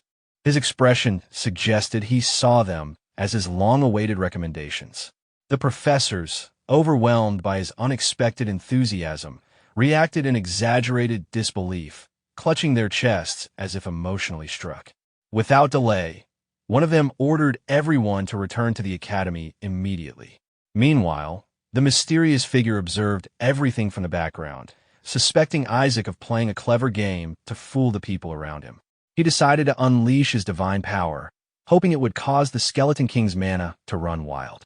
Isaac calmly returned the mysterious figure's stare with a humble look, even as the man reached out and grabbed Isaac's arm, initiating his plan to drive the mana berserk. But just at that critical moment, Isaac blinked and smiled innocently. The unexpected reaction threw the mysterious figure into complete shock. The mysterious person began to wonder why there was no reaction. He had released divine power powerful enough to disrupt even the Skeleton King's mana, yet nothing was happening. At that moment, the Holy Spirit appeared in front of him and began shouting furiously, urging the priest to take action and end it. The mysterious person, clearly irritated by her outburst, mentally commented on how overwhelmingly unpleasant her divine power felt. Despite the intensity of the moment, the mysterious man suddenly began smiling as if amused. He recognized that a king-class spirit had appeared and saw it as an opportunity. Pulling a handkerchief from his pocket, he wiped his forehead, pretending it was just sweat caused by the heat. Isaac, observing the situation, caught a strange scent. He was surprised and suspicious, his expression shifting into a sly smile as he silently cursed at the mysterious man. The Holy Spirit, glaring in anger, suddenly let out a loud cry. Her behavior quickly shifted, and she started screaming wildly. One of the professor's colleagues, witnessing the scene from the side, panicked and questioned why the spirit was suddenly acting out of control. The Holy Spirit continued to scream, clearly in a critical state. Trying to make sense of the situation, the mysterious man addressed the professors, suggesting the spirit was going berserk due to the Skeleton King's mana. One of the professors warned that the situation had become dangerous. In response, the mysterious man pulled out a strange item from his pocket. He planned to use it to guide the crazed spirit away from the scene. With determination, he broke the item in front of the Holy Spirit and unleashed fire magic, aiming to suppress her with a spell that would cut off her pain perception. However, the spell backfired, and he ended up hurt himself. Isaac, now observing from a distance, shouted confidently and smirked. He looked at his chest, where his own power was taking form, satisfied with how things were playing out. He believed it was enough, and noted that a proper audience had gathered to witness the scene. Meanwhile, the mysterious man lay motionless on the ground, as if dead. One of the teachers watching from the side screamed in shock, realizing what was happening. Isaac was absorbing the mana. Another teacher confirmed it, pointing out that Isaac was successfully controlling the rampaging energy. Isaac now stood with a confident smile, declaring that the mana problem had been resolved. After saying so, he instructed someone else to stop as well. Everyone turned their attention to the Holy Spirit, who was now suspended in the room. The two servants were visibly shaken. They recognized the overwhelming aura, azure divine power. One of the male servants was stunned, exclaiming in disbelief that Isaac had managed to control the Skeleton King's mana. The female servant quickly added that he had also calmed the berserk spirit, a feat equally astonishing. The Holy Spirit herself seemed disoriented, struggling to grasp the situation. Isaac, watching all this, believed that what had just occurred could only be described as a miracle. The male servant softly called out Isaac's name.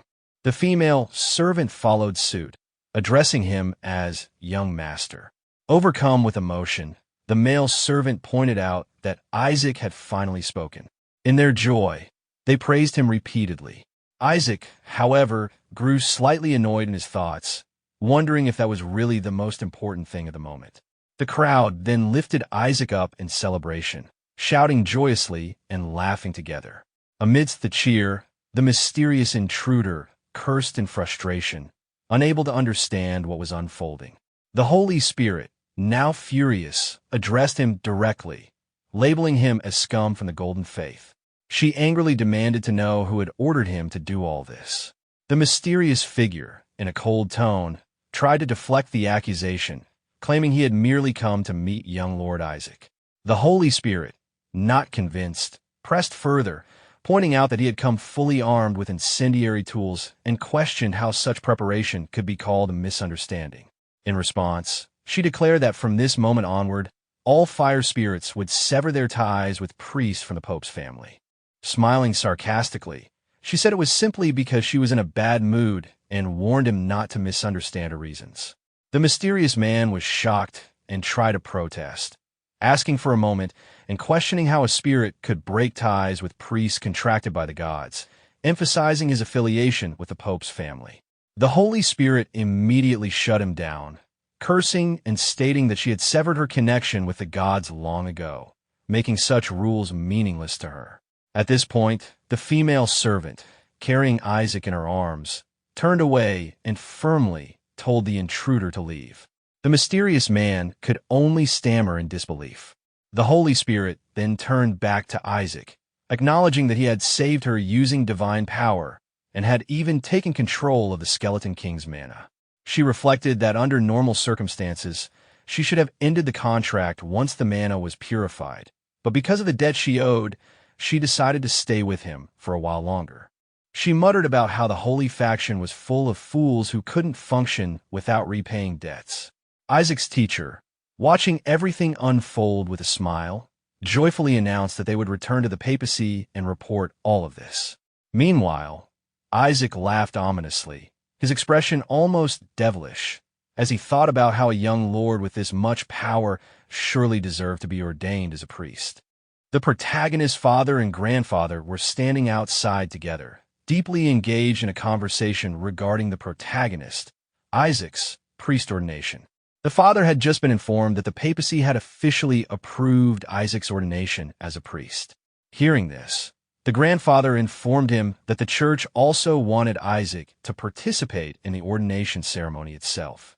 This news seemed to catch the father off guard, as he reacted with surprise, wondering aloud if things had progressed so quickly due to the support from scholars and people from Manhwa. The grandfather, however, clarified that the real reason behind the swift approval was Isaac's extraordinary achievement. He had acquired a king-class spirit. That alone left no room for objections from anyone. Understanding this, the father acknowledged that with such a qualification, it was impossible for anyone to oppose the ordination. The grandfather continued, explaining that more than the ceremony, the ordination would signify Isaac's graduation from the academy. Because of that, they had to assess whether Isaac had the educational background and knowledge necessary for a priest. He went on to mention the results. Isaac had scored full marks on all 1,600 test items. Overjoyed, the father smiled and repeated the words, appreciating the perfect score. He then added that he couldn't ask for more, especially since Isaac could speak well and was active and mobile again. Despite the achievements, the grandfather's expression remained serious. He pointed out that Isaac's poor attitude still remained a flaw. There was, however, one final checkpoint: the result of the personality test. The grandfather explained that unless Isaac turned out to be a serious criminal or an utter degenerate, he should pass without any issues. Listening attentively, the father recalled the nature of the test. It was designed so that divine law ensured the truth would be revealed even if someone tried to lie. The grandfather then suggested they take a look at the responses. One of the questions was, what are your thoughts on the family that raised you? A. Conquer. Mine. The father was surprisingly delighted by this bold declaration. But the grandfather, looking far more serious, commented that while the response was absurd, it still reflected a level of ambition that might be necessary for someone in Isaac's position. Then came the next question. What will you do after becoming a priest? A. Break the gods' necks. And another. As a priest of the Holy Empire Hela, describe your vision and ambitions for the nation. A. Destroy the nation. Each answer grew more shocking, and the gravity of Isaac's ambition and mindset became clearer to them both. The atmosphere between Isaac's grandfather and father turned tense and grim after they reviewed Isaac's personality test responses. Both men were visibly shocked and disturbed by what they had read: bold, heretical answers that went far beyond youthful arrogance. Their expressions shifted from disbelief to weariness, and finally to a kind of quiet dread. The grandfather, keeping his voice low and serious, reminded the father that they were the only ones who had seen these results. Isaac's father, now exhausted and frustrated, could barely contain his anger. He muttered through clenched teeth that if Isaac ever officially became a priest and had to retake that test under the Holy Empire's supervision, he would be executed for heresy on the spot. Driven by urgency and frustration, the grandfather slammed his fist on the table. He then made a firm decision. Isaac's father would take the priest ordination in his son's place. Meanwhile, Isaac was to be kept confined at home, under strict supervision. The grandfather barked out a new order. Home training was to begin immediately. Back in Isaac's room, a demon quietly entered and asked him if he had made up his mind. Isaac responded without hesitation. With a mischievous glint in his eye, he declared that he was going to run away. Elsewhere, the Empire's certified academy, an institution recognized for producing the Holy Empire's elite, buzzed with gossip. A group of students discussed a rumor. A 10-year-old was getting ordained as a priest. They were incredulous. To them, it sounded like an absurd joke. Among them was Neaizer, a boy with striking hair, who scoffed at the idea. He insisted that the child in question couldn't even walk properly and hadn't grown in a decade due to the curse of the Skeleton King. He turned to Kim Shuri for confirmation, reinforcing the idea that the entire ordination was just a ceremonial stunt, not a legitimate one. Another girl chimed in, expressing relief as if that explanation made more sense. Kim Shuri, silently listening, grew visibly irritated. He'd hoped Neaizer would stop spreading such nonsense, but clearly, that hope was in vain. Neaizer continued, mockingly pointing out how Isaac, due to his ties to the Saintis family, was being gifted an ordination title he didn't deserve. It, he said, devalued the entire tradition. Kim Shuri's frustration boiled over, but before he could respond, a poised and confident woman stepped into their circle. She questioned whether Neaizer thought the papal priests were a joke. Then she dropped a bombshell. It was Neaizer's own father, Duke Leon Sefit, who had recommended Isaac for ordination. Her sharp eyes gleamed with amusement as she mocked Neaizer for unknowingly insulting his own family. Neaizer lashed back, calling her out for not even being a student. She calmly replied that she was invited to mentor the graduates and teach sacred arts, so her presence was entirely justified. Turning to Kim Shuri, she offered a smile laced with condescension.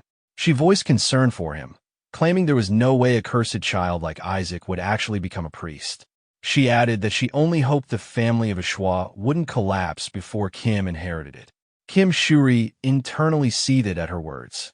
She even offered him a place as a servant in the Pope's household if his family fell, an insult wrapped in a fake gesture of charity.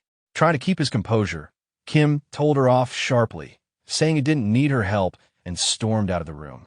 Back at the dormitory, Kim Shuri finally let his frustration out, screaming into the empty room in anger and humiliation.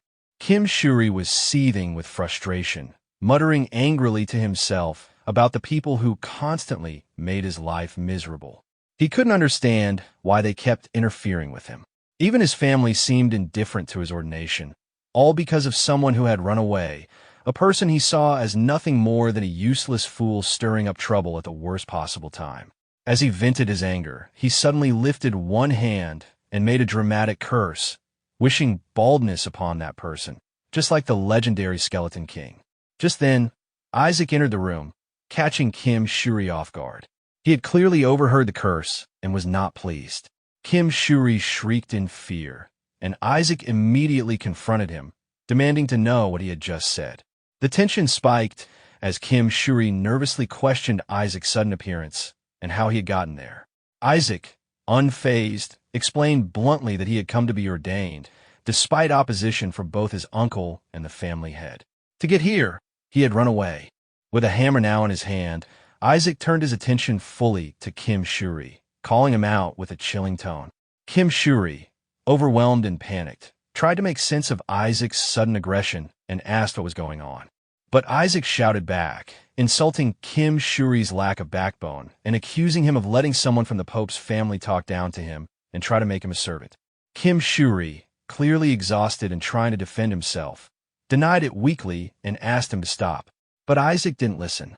Enraged, he struck Kim Shuri, shouting that no one had the right to insult a Shwa, not even Kim Shuri. If anyone was going to destroy a Shwa, it would be Isaac himself. Kim Shuri, shocked by the twisted logic, could only think to himself how absurd the whole situation was. As Isaac barked for him to remember this moment, Kim Shuri, now in tears, mentally pleaded for divine help, hoping someone would save him from this madman. Isaac, showing no mercy, ordered him to stop crying and to get up, insisting that Kim Shuri lead the way. Confused and scared, Kim Shuri asked where they were going. With a devilish smile, Isaac answered they were going to crush the people who had messed with Kim Shuri. Inside a room at the academy, the atmosphere shifted as a young woman with striking red hair suddenly reacted in surprise upon seeing who had entered. She was taken aback and questioned aloud why someone would bring a kid into such a place. Another young woman with brown hair responded casually, seemingly more focused on appearances than the situation, noting how pretty the newcomer's hair color was. At that moment, Isaac walked into the room with a calm and confident air, a slight smile on his face. He openly wondered who had caused trouble with Joshua, implying that someone was about to be held accountable. The red-haired girl was visibly startled by Isaac's words, and she secretly began to question things in her mind. Something about the situation didn't feel right to her. Meanwhile, Isaac noticed something peculiar. As he looked at the red-haired girl more closely, he started to suspect that he had seen her before, specifically in the treasure vault 10 years ago. The memory triggered a sense of familiarity. Kim Shuri rushed forward toward Isaac, trying to stop him before anything escalated. In his mind, Kim Shuri was worried that if things went out of hand, the Inquisitors might storm into the room. He was also troubled by the identity of the girl, realizing she was Neizer's younger sister, Naki Sefet. Determined to intervene, Kim Shuri made a move to stop Isaac and reached out with a decisive motion. Isaac then turned his attention to the red-haired girl standing near the table. He casually addressed her, asking if she had bullied Kim Shuri. The girl quickly defended herself, denying the accusation and stating that it wasn't her, but Neizer who had bullied Shuri. However, Isaac smiled at her response, interpreting her words as an indirect admission that bullying had occurred. When she tried to clarify again that Neizer was the one responsible and not her, Isaac didn't seem convinced. Suddenly, a demon-like presence behind Isaac made a comment, noting that the girl felt strangely familiar. Isaac paused to consider that observation, acknowledging that there was indeed something familiar about her energy. The red-haired girl narrowed her eyes and sensed something divine. She recognized the energy as belonging to one of the 5 great gods. She then directly addressed Isaac, asking if he was the same Isaac people had been talking about in rumors. With a calm expression, she commented on Isaac and another person, saying one was cursed and the other belonged to the papal family. From her view, it seemed the church was once again failing to select a new god this year. She added that Joshua's position in the 5 faiths seemed likely to be erased soon. Isaac was taken aback by her words. Her confidence and insight suggested that she came from one of the 5 godly families. Kim Shuri quickly stepped in again, urging Isaac not to engage with someone from an enemy family. He advised Isaac to simply return to his main house and avoid further trouble. Isaac, however, dismissed Shuri's advice, replying firmly that he wasn't going anywhere until he received ordination. In response, the red-haired girl informed him bluntly that he would never be ordained. According to her, Neizer had already planned to file a complaint with the papacy to have the ordination canceled. Kim Shuri looked visibly frustrated, his mind racing with disbelief at the situation. He couldn't comprehend how an improving kid could even dare to think about being ordained. He mentally blamed Neizer for allowing such a thing to happen. Meanwhile, a young woman with red hair and a calm demeanor commented with a slight smile to the red-clad young man nearby. Her tone hinted that if Kim Shuri continued acting this way, his ordination might be canceled even without Neizer's intervention. The red-clothed young man, showing concern, addressed the red-haired woman respectfully. She was, after all, Neizer's sister. In a low voice, he suggested whether they should call the Inquisitors just to be safe. Kim Shuri, upon hearing this, was startled. He quickly calculated the danger. 70% of the Inquisitors came from enemy families. Involving them could be disastrous. At that moment, Isaac called out firmly to Kim Shuri, urging him to move. But before anything could happen, a commotion broke out. A terrifying demonic beast appeared from outside, catching everyone off guard. Panic erupted immediately as the crowd began screaming in fear. Isaac, however, remained calm, even smiling to himself. He considered this beast as insurance and was clearly expecting its arrival. Both the red-haired woman and the man in red were caught off guard, wondering if the beast had escaped from practice room. The red-clad man quickly stepped in front of the woman, trying to shield her from the danger and urging her to step back. But the beast attacked all of them at once, letting out a fierce roar.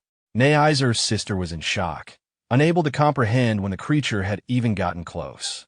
Isaac swiftly reacted, engaging the two demonic monsters without hesitation. As he did, he scolded the creature internally for being late despite multiple summons. The appearance of the demonic beast was fearsome. It radiated raw power and malice. Neizer's sister furiously lashed out at the creature verbally, calling it a monster. But Isaac calmly told it to leave. To everyone's surprise, the beast began to cry out Isaac's name. It even addressed him respectfully, calling him its master. The creature remarked that Isaac had forcefully dragged it out of its peaceful trap, beaten it, and driven it away as if it were a performance. Isaac responded in thought, accepting that one had to make use of whatever resources were available. Soon after, a unit of soldiers dressed in white arrived, calling out and demanding to know where the beast had gone. They urged everyone to back away, stating that the creature seemed to have fled in a certain direction. Isaac, hearing them, thought it was time to contact the suppression team. One of the soldiers approached Neizer's sister, checking if she was unharmed. Meanwhile, Kim Shuri, now more anxious, feared being interrogated by the Heresy Inquisitors until a full investigation was completed. This thought made him uneasy, but he tried to brush it off with a forced laugh, claiming they were just going to leave. But a commanding voice from one of the soldiers halted everyone, making it clear that no one was allowed to leave. Realizing they were in trouble, Kim Shuri panicked and nervously insisted they knew nothing, laughing uncontrollably to hide his fear. Seeing the rising tension, Neizer's sister stepped in with a loud declaration, telling the soldiers not to do anything reckless. She clarified that the boy, Isaac, had saved her. Turning to Isaac directly, she addressed him by name and offered a sincere apology for the harsh way she had spoken to him earlier. Charlotte, visibly flustered, turned to the two boys and tried to cover up her true feelings by saying that it didn't necessarily mean she was thankful. Her tone was defensive, but the awkwardness in her voice said otherwise. Isaac, hearing that, looked genuinely disheartened, confused by her contradictory reaction and wondering silently what was wrong with her.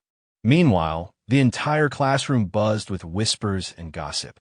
Students were discussing Isaac's sudden spotlight, murmuring that he had received a recommendation for saving someone. This revelation stirred a mix of admiration and surprise. Kim Shuri confidently commented that Isaac's skills must have been real after all, validating what many had begun to suspect. Among the crowd, a brown-haired girl stood silently, lost in thought. As she observed Isaac, realization dawned on her. She wondered if this could be the same boy her brother had once mentioned. This girl was Charlotte Elekfrisch Hella, the princess of the Holy Empire Hella. Elsewhere, at Joshua Mansion inside Eli's office, a group of officials were in conversation with Isaac's grandfather. One of them tried to persuade him by asking why he was so against the idea, pointing out that it would be a good thing for his youngest grandson to be ordained. They even requested that he attend the ordination ceremony. In response, the Cardinal of Blue coldly summoned a magical blue orb and told them to get lost, leaving no room for further discussion. Someone on the other side of the communication sphere warned him that the Pope might take offense to his attitude. But the old man remained unfazed, stating that he didn't care. His grandson would continue to be educated at Joshua Mansion until adulthood. The others criticized his approach, suggesting that raising a child in isolation might damage their character. The grandfather snapped back that the damage had already been done. Then, the orb delivered new information. Rumors were circulating that a platinum-haired boy had been seen wandering around the academy. This caught the grandfather's attention instantly, and his thoughts jumped to Isaac. With sudden urgency, he shouted for his son, Relai. Relai rushed in, startled by his father's tone, and barely got a word out before being interrupted. The old man declared they were heading to the capital immediately and insisted they had to arrive by the next day. Relai, stunned, pointed out that even traveling on the fastest divine beast would take at least a week. But his father calmly replied that they had precisely 23 hours and 48 minutes left, implying they were about to bend time and distance. With determination, the grandfather ordered them to start running. The following day, a boy arrived at Isaac's residence, banging on the door impatiently. He shouted at Isaac, mocking him for trying to wear priest robes and questioning why such a short kid would think he could fit in. He reminded Isaac that everyone else had already gone inside and demanded he come out. Isaac hesitated inside, overwhelmed with anxiety and self-doubt. He wondered if skipping the event was an option. He felt like everyone would just laugh at him. But before his spiral could continue, the boy outside, clearly fed up, yelled at him to give up and return to his family home. His voice was aggressive and disrespectful, but just as he was about to continue yelling, he paused with an annoying smile. From behind him, a familiar voice interrupted. Kim Shuri had arrived. It was the final night of the Foundation Festival, and the atmosphere inside the ordination ceremony banquet hall was formal and grand. Suddenly, someone entered the hall, prompting an announcer to ask everyone to stand up. The sound of footsteps echoed clearly through the space as a group of senior members made their entrance. Among them was a striking individual dressed in yellow and black attire, with long hair and a bold, cheerful personality. His presence stood out among the others. As he entered, a young man with brown hair stood up with a smile. In his thoughts, he recognized the arrival of the patriarchs from the 5 great families and reaffirmed his ambition to become the next patriarch of Ashwa, known as the Blue Cardinal. Soon after, the young man's father arrived, asking him if he was late. Surprised, the young man turned and recognized him immediately. The father then inquired about someone named Isaac, wondering why he wasn't at home. The young man, slightly annoyed, dismissed the question and focused on more important matters. The father, however, looked at him with suspicion and questioned whether he had run all the way to the ceremony. He then shifted the topic, asking about someone named Shuri, suggesting that Isaac might be with him. The young man admitted he hadn't seen Isaac either. Just then, a formal announcement rang out, marking the entrance of His Holiness, the Pope. As Pope Julio Barrett entered the room, everyone rose once again to show their respect. The hall rang with unified chants offering divine blessings to Hela. Once the Pope had settled, the guests were invited to take their seats. On another side of the hall, the protagonist's grandfather sat silently, his thoughts lingering on Isaac's absence. A senior figure, also the protagonist's grandfather, stood and began the ceremony, inviting those whose names were called to step forward. In his mind, he tried to comfort himself, feeling that everything would proceed smoothly. But when the name Isaac Ashwa was called, he was caught off guard. The name was repeated again, this time more loudly, and the announcer questioned the audience, asking whether Isaac was present. The grandfather, still seated, grew visibly frustrated. He couldn't understand why Isaac's name remained on the list when he clearly wasn't in attendance. In his mind, he urged the ceremony to continue without delay. As his mood soured, he angrily tossed back his wine. Just then, a murmur spread across the room. The guests were stunned, and someone muttered in disbelief, wondering how someone so shameless could dare to appear. At that very moment, Isaac entered the hall, leaving everyone in the room shocked, including the senior members who reacted with open outrage and confusion at his sudden arrival. One of Isaac's friends called out to him, inviting him to come forward. As Isaac stepped up, his father became emotional and questioned how much Isaac had grown. He was overwhelmed, realizing that Isaac was now even wearing the priest's outfit that he himself had made for him. The crowd began to murmur among themselves, surprised and confused. They remembered Isaac as merely an infant, and now they were wondering if he had somehow overcome the Skeleton King's curse. Some questioned if a schwa had truly fathered a child with such remarkable power. The crowd was in awe, noting not only his strength, but also how handsome he looked. Neiser, caught off guard, could only question what he was seeing. He couldn't understand how Isaac had suddenly matured so rapidly. His thoughts kept returning to that impossibility. Isaac, meanwhile, stood smiling calmly as his eyes glowed with light.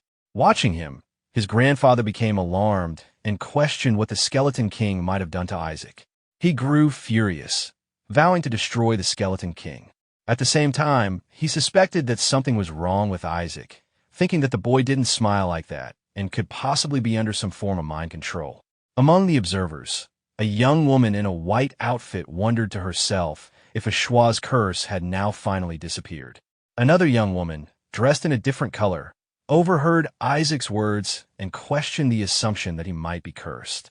To her, everything about him pointed not to a curse but a blessing. She reasoned that if he wasn't a saint, then what else could he be? Isaac then approached Pope Julio Barrett. Upon seeing him, the Pope addressed Isaac directly. The Pope, an elderly man, looked well over 60, but the power he gave off was immense.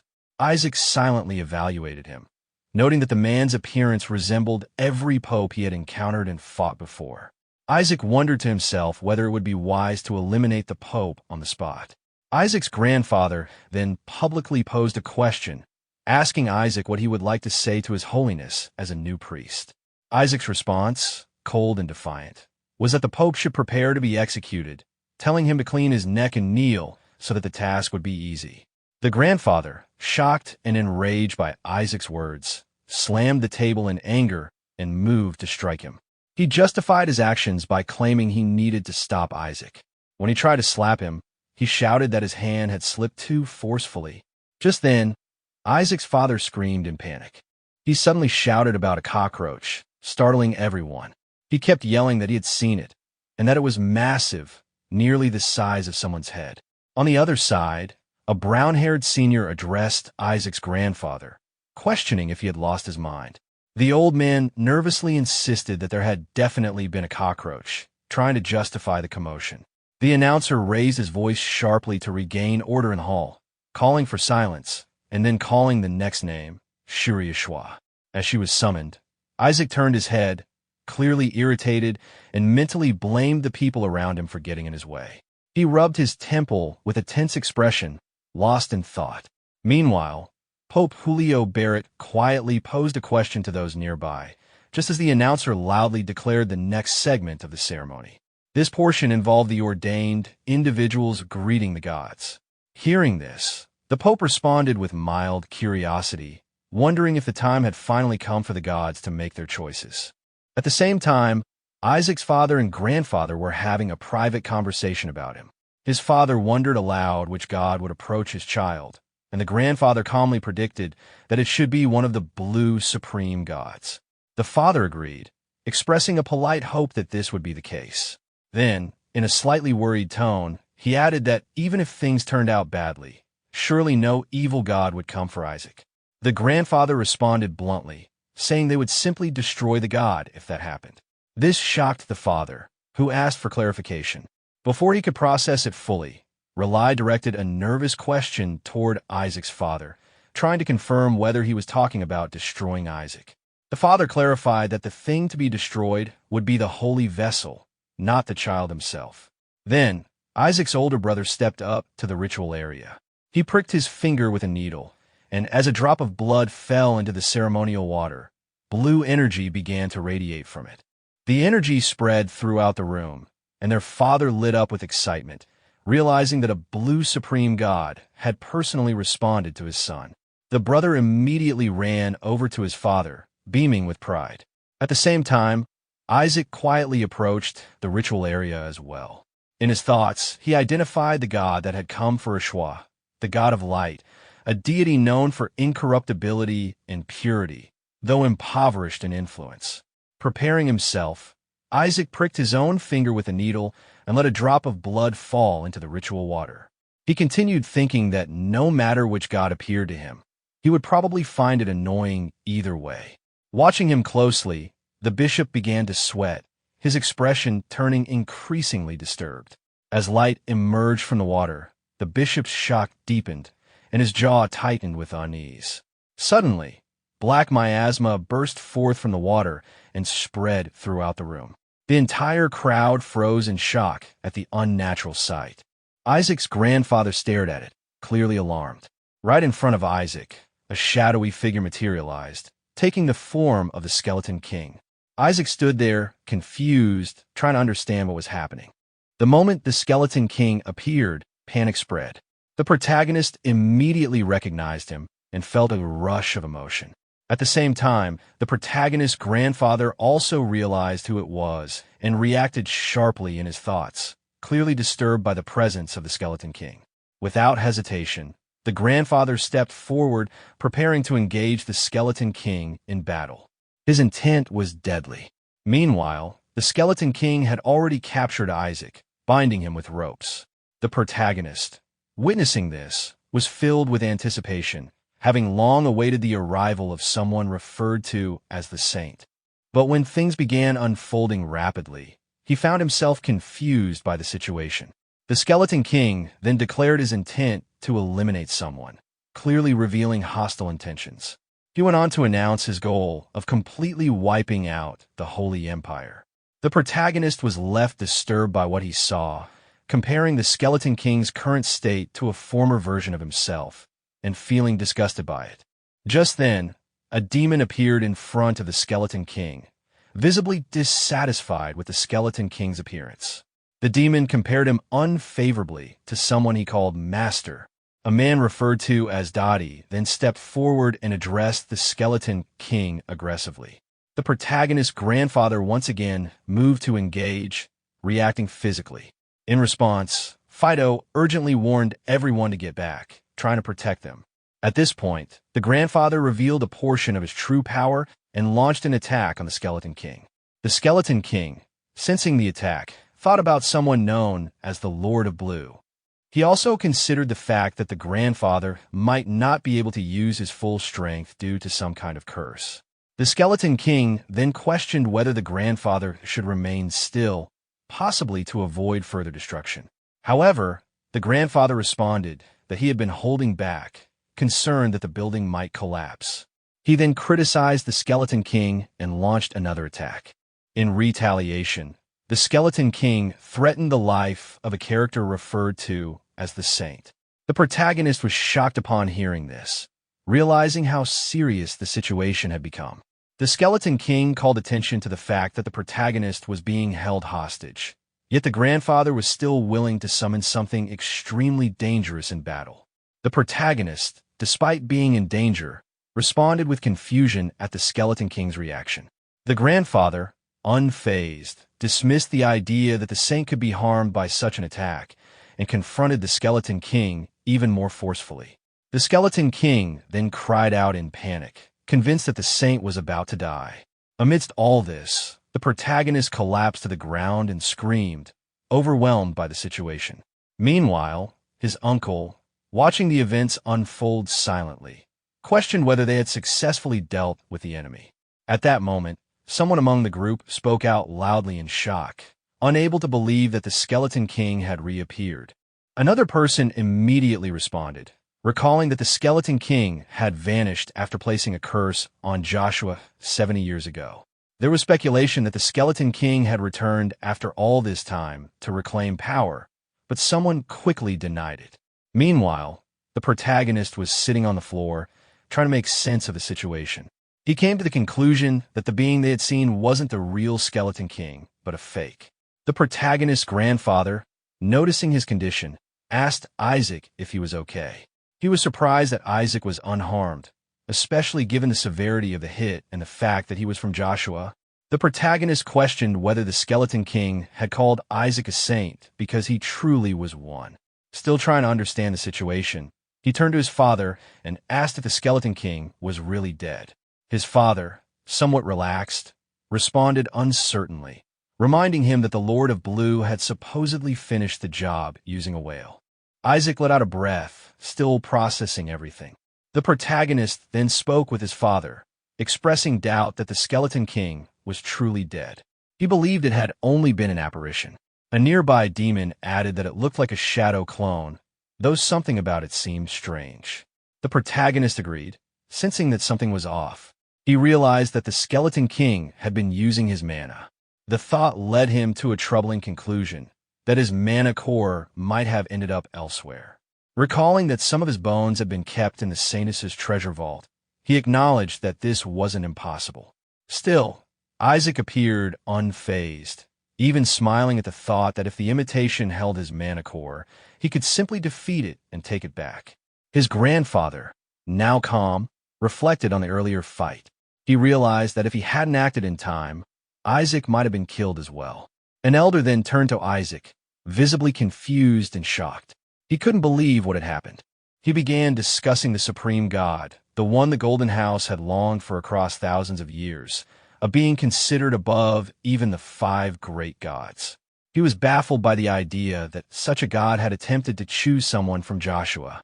The protagonist's grandfather then approached Isaac and called out to him. Isaac responded quickly. The grandfather told him to come along, saying it was time to go home. With a smile, he expressed pride that his grandson had overcome the Skeleton King's curse and had grown well. The protagonist, however, was unsettled by his grandfather's expression and found the smile a bit creepy. His grandfather then offered to buy him some sweets. But the protagonist couldn't shake the feeling that his grandfather's face was hiding other intentions. He suspected that instead of sweets, he might be dragged to the hospital. At that moment, a young white-haired lady addressed the group respectfully, referring to the grandfather as Your Grace, the Duke. She advised that Isaac should not return just yet. Suddenly, loud noises signaled that danger was still present. Screams echoed as a new enemy appeared before them. The group realized the threat had not yet been resolved. The protagonist, accepting the situation, replied calmly and prepared to face the enemy. Acknowledging that returning now would not be possible, he moved forward to confront the danger ahead. One of the protagonist's colleagues was silently judging Isaac's behavior, finding it arrogant that he suddenly brought up the subject of being a saint. Meanwhile, the protagonist was watching her carefully, thinking that whatever plan she had, he could find a way to use it for his own benefit. Determined to prove himself, he stepped forward, declaring his intention to demonstrate who the real saint was. He began to activate his power, releasing a brilliant blessing of light throughout the entire room. The purification energy was exceptionally strong, immediately affecting the surroundings. As a result, all the monsters began to scream in pain due to the intensity of Isaac's power. The people standing nearby reacted with awe and amazement. They discussed the exceptional level of his purification, calling it the most pure light they had seen in a century. However, one person questioned why he was using purification techniques as if he were simply cleaning the place, rather than unleashing offensive holy arts. A man in white robes suggested that Isaac might be using purification to block the summoning of demonic beasts by cleansing the mana in the area. The demonic monsters, however, began laughing loudly, seemingly unfazed. The protagonist recalled teachings from the Holy Spirit, noting that he had no choice but to learn holy arts from someone named Shalark. A nearby demonic monster seemed to realize something, noting that once purification reached the 6th tier, its effects became far more dangerous. Isaac, smiling to himself, acknowledged that it also inflicted area of effect damage over time. Soon, the demonic monsters began to scream again, overwhelmed by the magical assault. As the situation unfolded, the protagonist reminded himself that the real reason purification was needed now had more to do with its specific utility than its raw power. Just then, his colleague pushed past him with attitude, claiming that his holy art wasn't enough to deal with the monsters. Internally, she judged him for only using 5th-tier holy art, considering it rare, but not enough to rival her own talent. She confidently told him to watch carefully and explained that the monsters needed to be struck hard in multiple locations using strong offensive spells. The protagonist found her behavior amusing and laughed, mocking her emphasis on multiple point attacks.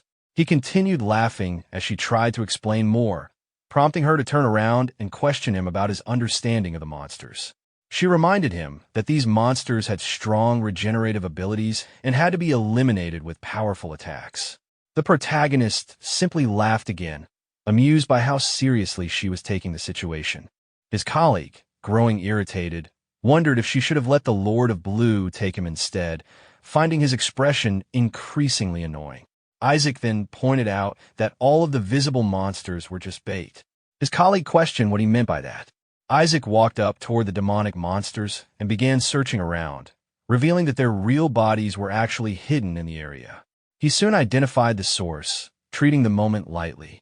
His colleague, unimpressed, responded dismissively, wondering why it mattered if it was just some bug. Isaac then began his next move against the demonic monster, causing it to shriek. A description followed of a blue-colored magic technique, originating from a monster. Isaac smiled, revealing that it had the effect of poisoning people slowly. Someone nearby explained that the danger of the monsters lay in that exact mechanism. When poisoned slowly, victims often didn't realize it until it was too late. Another person, sitting on the floor, began reacting to the effects of the poison, clearly in distress. Isaac's colleague then brought up what the Skeleton King had said earlier, that he planned to wipe out the country from its roots. As she pieced the situation together, she suddenly appeared confused.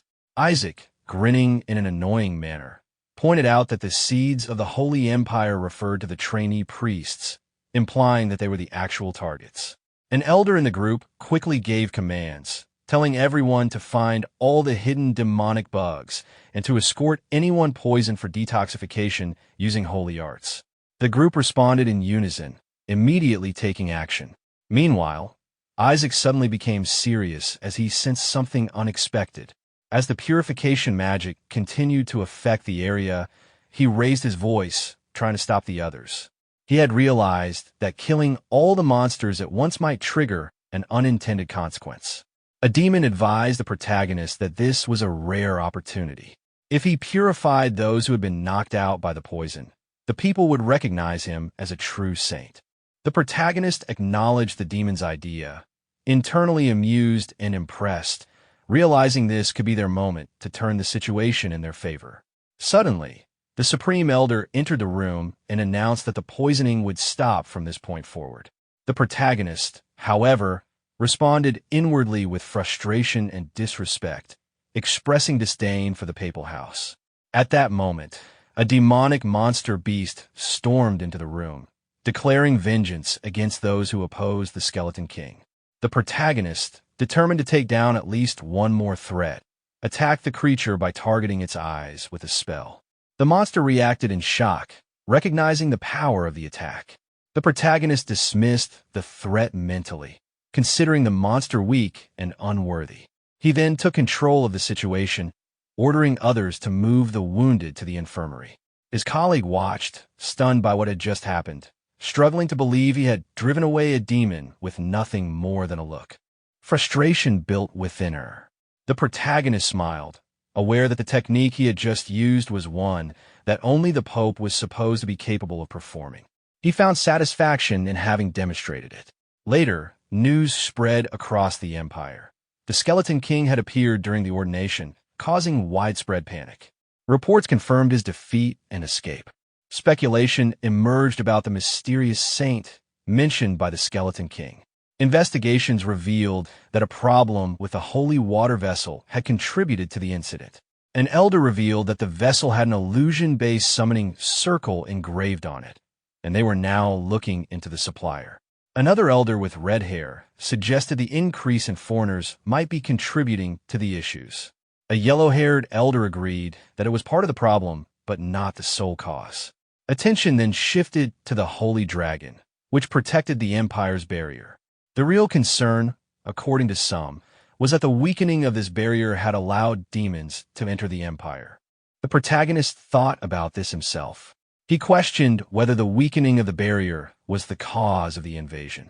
But since the Holy Dragon was bound to the royal family, he suspected the papal house was using that connection to avoid taking responsibility, something he felt aligned with their sly nature. Meanwhile, his uncle mocked him in a teasing tone, sarcastically praising his ability to read the news already and congratulating him for being ordained.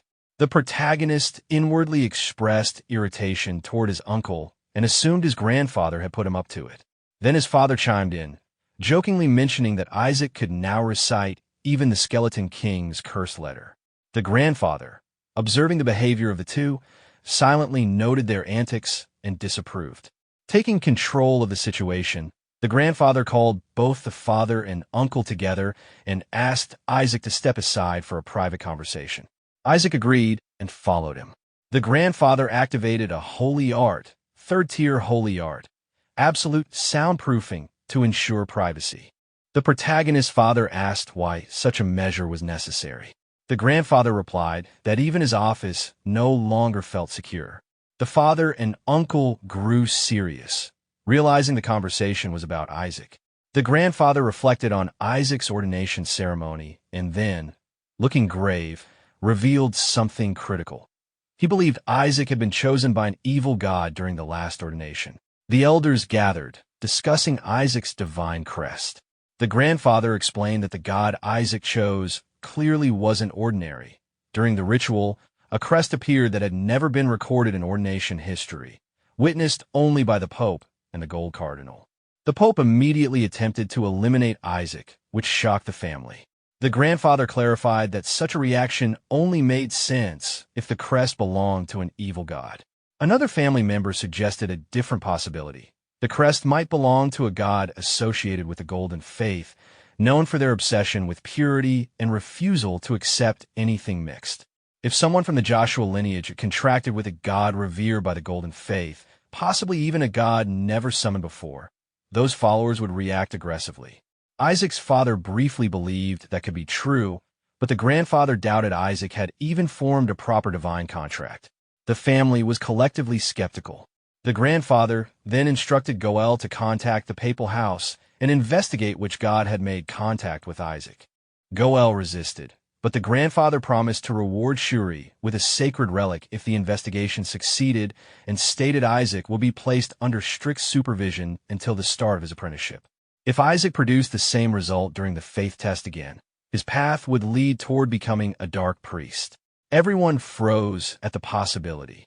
Goel panicked internally, realizing that if Isaac became a dark priest, the entire Joshua family would be branded as traitors and punished by association. Shuri could even be excommunicated. The grandfather declared that they had to prevent that outcome at all costs. The scene shifted. Isaac's father and uncle gathered the nephews to prepare them for their upcoming apprenticeships. They reminisced briefly about their own harsh experiences with seniors, though not fondly. They explained how apprentices would work alongside seniors to discover their roles, learn duties beyond the academy, and be evaluated for future assignments. After the apprenticeship, they would officially form contracts with their chosen gods. Isaac acknowledged this and asked when he could participate in the offering festival. His father was delighted by his interest. Isaac, determined, stated internally that he was focused on the subordinates of the execution king, intending to deal with them personally. His father proudly explained the festival, a large gathering where offerings were made to gods as a form of worship, involving crowds, yet fundamentally representing personal expressions of faith. He elaborated that offerings were essentially rituals, traditionally conducted by groups, though the intent of the gathering determined whether something counted as prayer or ritual. Isaac silently noted how deeply his father was invested in the explanation. Internally, Isaac had a darker motive. He planned to capture any lesser god or angel attending the festival and tear it apart. His father enthusiastically praised Isaac's resolve, believing it reflected righteous devotion toward executing the Skeleton King's follower. Goel then reminded the heirs that the team with the highest score would earn the honor of carrying out the execution. Shuri accepted the responsibility seriously. Isaac immediately questioned the idea of needing a team, realizing the mission would be approached as a group task rather than an individual one. The father wished for all the children to perform well and achieve their goals. Isaac agreed outwardly, though internally he planned to eliminate the other teams and rescue them afterward. He remained determined to put in effort. Goel nervously questioned Isaac about the ordination ceremony, specifically which god had chosen him. Isaac recalled that the crest he saw was revolting to the point of nausea. He even reenacted how it appeared, which terrified everyone around him, leading them to assume the god was evil. The father tried to reassure him, insisting some gods simply possess unsettling crests, while Goel emphasized that what truly mattered was Isaac's faith. Isaac, however, remained uninterested. They also informed him that the Golden Cardinal wanted to meet him, a request he reacted to with irritation. Suddenly, Kina Verd arrived, urgently seeking Isaac. Everyone was shocked and suspicious, wondering whether Kina had been sent by the papal house to harm him, especially due to concerns about Isaac's connection to an evil god. Kina approached Isaac intensely, believing he'd been training in isolation for years to refine his skills, and recognized him as vastly superior. Kina felt Isaac was wasting his potential by becoming an apprentice priest. Isaac found Kina unsettling, while his companion thought Kina seemed mentally unstable. Kina then urged Isaac to train alongside him under his grandfather, skip the apprenticeship entirely, and directly enter the professional ranks, even suggesting they could defeat the Skeleton King together and lead the Holy Empire. Shuri silently acknowledged the offer was tempting and far too beneficial to pass up. Isaac rejected the offer without hesitation. Kina was stunned, but Isaac insisted on advancing through the apprentice system like everyone else. When Kina tried to convince him further by offering high-level qualifications and skipping years of training, Isaac declined again and even suggested Kina take Shuri instead. Kina dismissed Shuri as incomparable to Isaac, while Isaac awkwardly agreed despite trying to defend her. Shuri became furious internally. Kina revealed he had seen Isaac drive away a demon using only intimidation, proving Isaac possessed rare talent. Isaac realized Kina wanted to learn that ability and became even less willing to accept the offer. He attempted to end the conversation, finding the idea of receiving personal lessons repulsive. When Kina reacted angrily, Isaac doubled down and nearly escalated the situation, only to be interrupted by the grandfather, who told Kina to leave and warned that associating with Isaac would only corrupt him. Kina grew enraged and silently vowed to destroy Isaac's clan. The scene shifts to the Pentagon, the series of trials every apprentice priest must take in the order of white, gold, blue, black, and red, each supervised by a cardinal of the corresponding faith. As Isaac walks toward the exam hall, he reflects on how passing these trials will make him a full priest. He notices that the 30 children in his assigned group come from powerful families and similar religious circles, suspecting the church intentionally grouped them to spark internal power struggles. Confident that attending school early was the right move, he plans to train the group hard, pass the trials, rescue his subordinates, and create a strong first impression. When he enters the room, the entire group focuses on him with hostility. They surround him, believing he had bullied Shuri, and the older trainees attempt to discipline him under the pretense of acting as senior brothers. They mock him for being childish and underestimate him, assuming he is weak. Before they finish provoking him, Isaac strikes first, knocking the lead boy unconscious with a direct punch. The rest of the group is stunned and panicked, unable to process how quickly he retaliates. He overwhelms the crowd using sheer force and energy, subduing them all and leaving them piled beneath him in a forced formation that he considers teamwork. Shuri arrives to find the entire group defeated and pinned, confused about Isaac's idea of bonding while the others beg for help. Isaac insists that their physical pile counts as unity for the evaluation, while Shuri recognizes it as forced submission rather than cooperation. Isaac then presents a list revealing that the same boys have been exploiting Shuri for years under various excuses. He believes that even though Shuri's family never required repayment, allowing others to take advantage of him was unreasonable. Isaac stood over the defeated group, and one of the boys beneath him panicked, insisting that their families had nothing to offer anyway. Isaac responded coldly, implying that everyone had something to contribute as long as they could work, insisting that he only expected fairness and loyalty from them. The group, terrified, agreed instantly.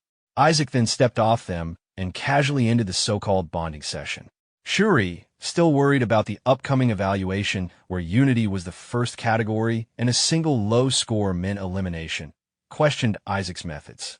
Isaac brushed off the concern and told him to follow, saying he already had a plan. He then revealed a boy restrained and tied up, proudly presenting him as evidence. Shuri panicked, recognizing the boy as someone close to their family, someone who had even accompanied them to the treasure vault. Isaac explained that the problem was precisely that he belonged to their team, and that he had been caught carrying a letter promising to stop spying. Shuri removed the gag from the restrained boy, who immediately broke down with teary eyes, admitting he had been forced into betrayal and had no choice due to external pressure. Isaac ignored the boy's excuses and demanded to know exactly what Neiser had ordered. The boy, trembling, admitted that he had been told to sabotage the Joshua team during the evaluation, to make absurd demands that would force internal conflict, and that even the earlier attack on Isaac had been orchestrated by Neiser. The goal was simple.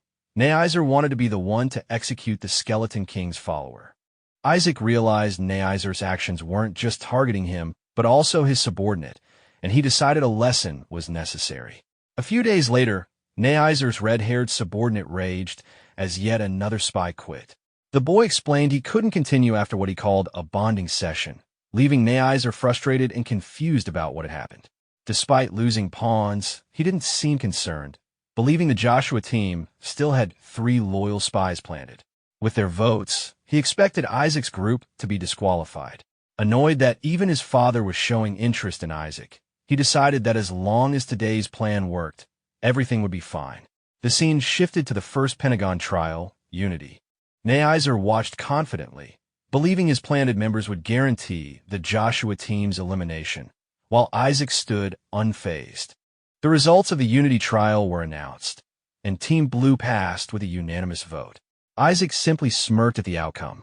Later, Shuri caught up to him, overwhelmed and demanding to know how he managed to secure unanimous support. Isaac explained that the Gold Cardinal had been calling for him repeatedly, and instead of answering, he demanded a gold pill as the prize for meeting. To Shuri's disbelief, the Cardinal actually handed it over. Isaac then used the pill as leverage to negotiate loyalty from his team. What shocked Shuri even more was that Isaac had given the pill to them before the vote, placing full confidence in their cooperation. He followed Isaac through a doorway, briefly wondering if Isaac was finally starting to act like a proper priest. That thought vanished instantly when they entered the room. The team members were collapsed on the floor, writhing in pain, begging Isaac for an antidote. Their condition was clearly the result of something he had done to prevent betrayal. Isaac seemed pleased, pointing to their loyalty as proof of his plan working, while Shuri was left horrified at the methods he used. Shuri confronted Isaac after seeing the group's condition, realizing he had tricked them with a fake gold pill. Isaac explained that he did give them a pill, but its contents were mostly harmless filler mixed with a tiny trace of real gold and ingredients designed to make them suffer, believing they needed to pay back what they had taken from Shuri over the years. One of the boys begged him for an antidote now that the Unity trial had been passed. Isaac casually searched a shelf for it and pulled out a used diaper, claiming the antidote was inside, leaving Shuri horrified at the absurdity of him storing medicine like that. When he asked who wanted it first, the red-haired rival barged in, angrily demanding his subordinates back and accusing Isaac of bribing them. Before he could finish, those same subordinates turned on him, defending Isaac instead. Isaac pointed out that people ultimately side with whoever guarantees their safety, not necessarily who holds power or status. The red-haired boy was left terrified, questioning if Isaac even behaved like a normal human.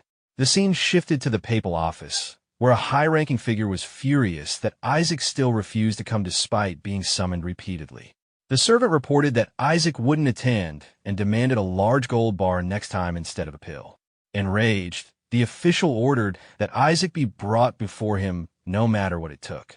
The scene shifted to the red-haired noble fuming to himself, frustrated by Isaac's actions but convinced the situation wasn't a total defeat. His informants had discovered information that couldn't be revealed to the Inquisitors, and he planned to investigate further, so he could expose the truth on his own. While heading toward the dorms, he encountered a group suspiciously lingering nearby and demanded to know why they were there. They nervously claimed they were only visiting their young master, but internally panicked because they were from the Blue House, sworn enemies of the Red House, and didn't want information leaking. Isaac arrived unexpectedly from behind, telling them they were late and reminding them about preparations for a tier-related bonding event. The group took the opportunity to escape suspicion, acting as though they were following Isaac's orders. As they left, Isaac reminded them to deliver snacks for the event, and the red-haired noble realized this was the same supposed bonding tactic that had swayed his own subordinates. Before the group could leave, the red-haired noble suddenly attacked them, using a holy technique to block their escape, and confronted Isaac directly, forcing a test that reacted simply by touch. Shuri witnessed this from the side and panicked internally, knowing that failure would lead to execution and potentially the downfall of the entire family. The confrontation escalated when the cardinal arrived, immediately criticizing Isaac and accusing him of ignoring official summons just to waste time. His sudden appearance left the red-haired noble terrified, realizing too late that the person Isaac had just defeated was directly under the cardinal's authority. The revelation hit him hard, and panic set in as he understood the political weight of the situation. Isaac responded with a display of harmless innocence, shifting blame onto the red-haired noble by claiming he had been held up and prevented from responding due to orders not to associate with members of the Gold faction. The red-haired noble exploded in disbelief, shocked that Isaac twisted the situation so seamlessly and even dared imply that a cardinal had personally summoned him, something that was unheard of for a mere apprentice. The cardinal didn't question Isaac's excuse and instead turned his attention toward disciplining the red-haired noble. He accused him of wasting time, stating that he had only tolerated his behavior because of his family background.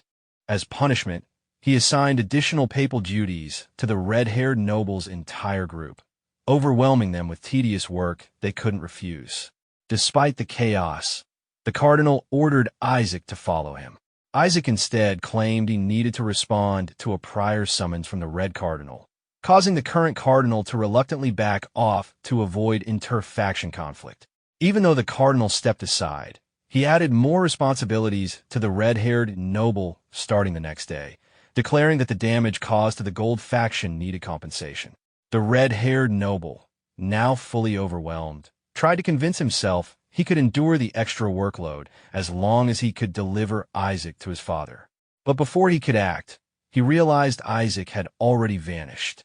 Shuri informed him that Isaac had simply gone to sleep, even though it was only the middle of the afternoon. Frustrated to the point of breaking, he demanded his subordinates drag Isaac out of bed immediately. 3 days passed. The red-haired student spent 18 exhausting hours a day cleaning as punishment, seething with hatred toward Isaac Joshua while recalling how the cardinal had scolded him for failing to bring Isaac as requested. His situation only worsened. The other group members were furious at their dropping grades and blamed him, while his failure cost him the chance to gain help from his powerful father. Realizing that earning his father's support required capturing Isaac first, he waited inside the chapel for hours, convinced Isaac would eventually come to pray. After 6 hours of waiting, a girl arrived and reminded him angrily that his mission scores were dropping and he needed to leave, but he refused, desperate to confront Isaac before fulfilling other duties. Eventually, Isaac appeared, and chaos ensued as the red-haired boy tried to break free from those pulling him away. From a distance, Shuri observed Isaac's actions and noted that he was intentionally interfering with the boy's schedule solely for amusement. Isaac enjoyed the chaos, while Shuri pointed out that their previous meeting with the Red Cardinal had actually created an advantage. Shuri explained that the cardinal they had encountered would never grant them a king-level evaluation. He then clarified the ranking system. King denoted an irreplaceable talent, followed by Queen for national-level talent, Bishop for exemplary ability, Knight for skill-focused talent, Pawn for average capability, and Skeleton for those deemed unfit for priesthood.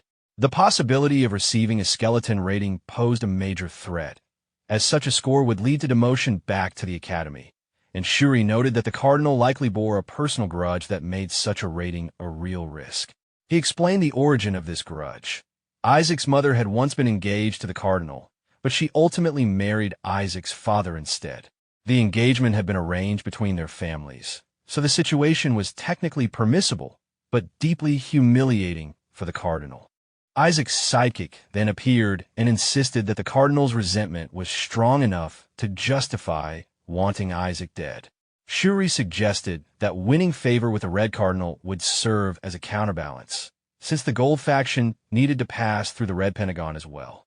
If Isaac secured influence within Red, it could prevent Verret from assigning them a skeleton grade. Isaac considered this and concluded that a short meeting might be worthwhile. Before he could speak further, a demonic hand suddenly covered his mouth, and Shuri realized too late that Isaac had disappeared. The scene then shifted to a private chamber where a high-ranking figure received Isaac after forcibly sending attendants to abduct him. Isaac confronted him over the sudden kidnapping, accusing him of pretending to be polite earlier only to resort to force afterward. The eminent figure dismissed the chaos and stated he had something important to propose. He then revealed his true intention. He wanted Isaac to become the adopted son of House Gold. Isaac was stunned by the proposal, questioning internally whether joining the Gold family was a political trap, a ploy to separate him from the Joshua household, or simply mockery. The eminent figure clarified that there was no deception involved and formally offered to adopt him into the Verret family, instructing him to abandon Joshua. Isaac only grew more suspicious, wondering if this offer stemmed from being labeled as saint earlier, though he believed intentions didn't matter as much as the terms. Instead of accepting outright, he demanded to know what benefits he would receive in exchange, since a deal required real value. The eminent figure noted how unusual it was for someone so young to negotiate so boldly. He then explained that Gold could provide everything Joshua could not, claiming that the Joshua household intended to confine Isaac and suppress his nature for the sake of discipline. Gold, on the other hand, promised complete freedom, no interference, and full support for whatever path Isaac chose. Isaac dismissed these advantages as insufficient unless they included support to rise as the Verret family head. The eminent figure observed that Isaac harbored ambitions toward the papacy, suggesting that joining Gold would strategically align with such goals. Isaac countered by reaffirming loyalty to the Blue faction and insisted that simple temptations couldn't sway him, until the eminent figure dramatically expanded the offer, listing extensive benefits including personal land ownership, a vault of gold, private soldiers, tax exemption, a mansion larger than Joshua's, multiple villas, and rights equivalent to a direct bloodline member. Isaac casually responded that he would consider the offer. Believing progress had been made, the eminent figure prepared to proceed with alignment procedures and instructed Isaac not to inform Joshua yet. Isaac brushed off the warning dismissively. At that moment, they noticed someone eavesdropping. Shuri had overheard everything, panicked, and pretended to know nothing while reacting in fear. The eminent figure dismissed the concern, insisting the only thing that mattered was Isaac's final decision and that informing Joshua would not change the outcome. Isaac then clarified that he had not agreed to anything and had only said he would think about it. He declared that he would never join the papal house, even at the cost of his life. The eminent figure questioned his resolve, and Isaac reaffirmed it. The room filled with a strong aura of anger as the eminent figure compared him to someone named Jamie, expressing frustration that Isaac repeated the same words and attitude. He threatened to exile Isaac permanently, deny his future as a priest or saint, prevent him from ever becoming pope, and even use papal authority to ban him from the Holy Empire entirely. Isaac, unfazed, responded that if that happened, he would simply create a country where priests and popes were unnecessary. Isaac responded confidently, maintaining his usual villain-like tone, claiming that a nation only needed one ruler and that it would be his country regardless.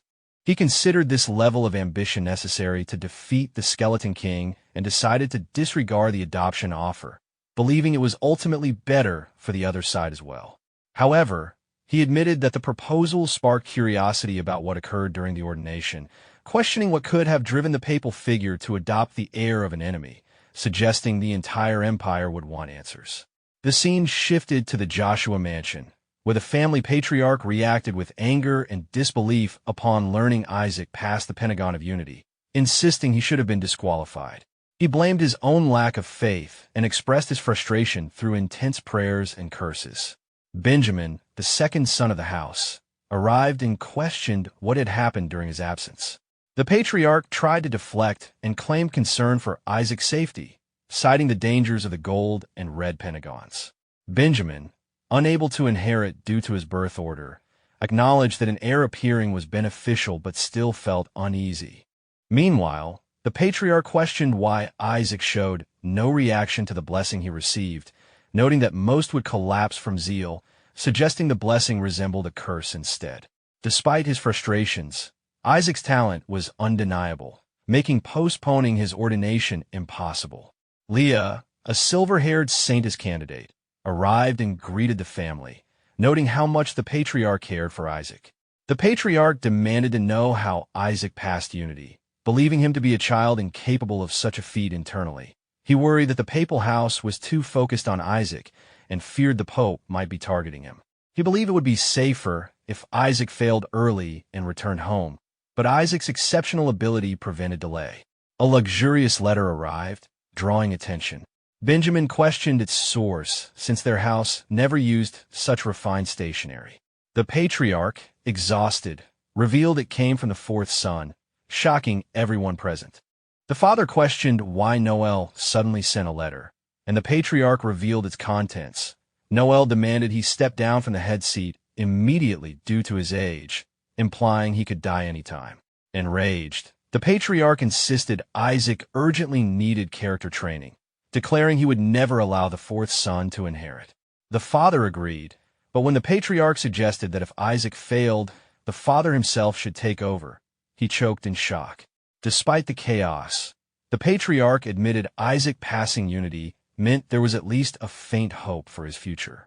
Shallark then stormed in, outraged, reporting that Isaac was once again hitting kids with a rattle. The patriarch remained unfazed, saying it was typical behavior for Isaac. Shallark continued ranting, revealing he healed people with holy arts solely to keep beating them, and even poisoned and threatened teammates during the unity test, causing everyone to grow increasingly irritated. The patriarch decided everything was fine as long as the papal house remained unaware of Isaac. But that hope evaporated when Shuri arrived, out of breath, announcing that the Red Cardinal had offered to adopt Isaac. Shock spread through the family. The father insisted Isaac would never leave Joshua, but Shuri explained Isaac found the offer tempting, especially due to the overwhelming amount of money involved. Whispering among the attendants confirmed the offer seemed reasonable, though the patriarch raged at the papal house for attempting to steal his bloodline while he was still alive. The scene shifted to a pile of gold, drawing amazement from onlookers as they confirmed it came from House Verret and was addressed to Isaac, fueling rumors of his connection to the papal house. Isaac observed it with a smirk, recognizing it as hush money and compensation. However, his attention shifted when Shuri arrived carrying a flag and handed him a letter from the patriarch. Isaac wondered in frustration why he was being subjected to such treatment. Shuri panicked, revealing that even the matron had appeared, shocking Isaac, who immediately tried to find a way to escape. The crowd assumed they were seeing only projections from a communicator. Realizing the visitors weren't physically present, Isaac relaxed slightly but scolded Shuri for startling him. Shuri complained in pain, insisting he did nothing wrong. Melissa's projection introduced herself to Isaac and praised him for overcoming the Skeleton King's curse, noting how much he had grown. Isaac felt relieved that the communication wasn't in person, believing they wouldn't recognize he was the Skeleton King. Melissa mentioned his supposed kidnapping and began to sense something unusual, noticing his power felt identical to Isaac's real power. Isaac quickly explained his affinity by claiming he had consumed the Skeleton King's bones years ago, which Melissa accepted, convinced the real Isaac wouldn't be attending. She casually remarked that if he did show up, she would punish him severely, while Isaac internally questioned what she planned to skin from a skeleton. Nearby, observers questioned why Sanuses appeared merely for an apprentice priest. The red-haired noble realized they were actually interested in him, only to be scolded by a girl who reminded him of his failures during Unity, including letting Isaac steal his subordinates and causing penalties through incompetence. Others around him worried as he mentally broke down. Melissa then announced she prepared a special reward for Isaac, a secret divine-level offensive holy art strong enough to defeat the Skeleton King. Isaac had no interest in such a technique, though Shuri recognized its rarity and value, calling it a superior sacred technique. Meanwhile, members of the red-haired nobles faction panicked, believing this gift would give Isaac's team a major advantage, while the blue-haired girl vowed not to allow his ego to grow. She planned to expose what happened during Unity, believing the Saintess wouldn't overlook his use of poison to blackmail them, and intended to get him disqualified. She stepped forward, declared she had something important to reveal about Isaac, and accused him of using poison during the test. The system identified her as a spy working under Neiser. The blue-haired girl dramatically accused Isaac of using poison, framing it as a disgraceful act for someone aiming to be a saint candidate. Melissa reacted with concern that poison was involved, while Neiser felt thrilled, believing the accusation would finally remove Isaac and planning to reward the girl for her loyalty. When Melissa addressed Isaac, she dismissed poison as inefficient for building mental fortitude and criticized him for doing something terrible to his fellow clergy. Everyone was stunned by her reaction. The girl panicked and changed her accusation, saying Isaac physically beat them until they were bruised. Melissa found that approach just as ineffective and insisted that if the goal was training, bones needed to be broken instead of flesh. She even volunteered to inflict the punishment herself as atonement. Another silver-haired saintess warned that the girl would die from Melissa's method and offered to break the bones cleanly instead, surprising everyone with her bluntness. Isaac stopped them and insisted he would handle the punishment personally. He glared at the blue-haired girl, reminding her that she should have obeyed when he originally threatened her, declaring that she would now serve as both his meat shield and poison tester. She realized in terror that all Eshuas were unhinged.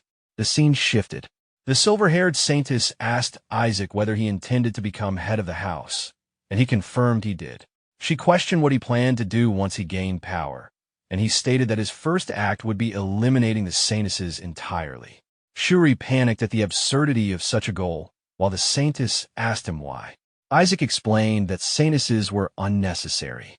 Shuri begged him to stop, but Isaac declared that he intended to defeat the Skeleton King and told his grandmother to abandon her role as a saintess as well.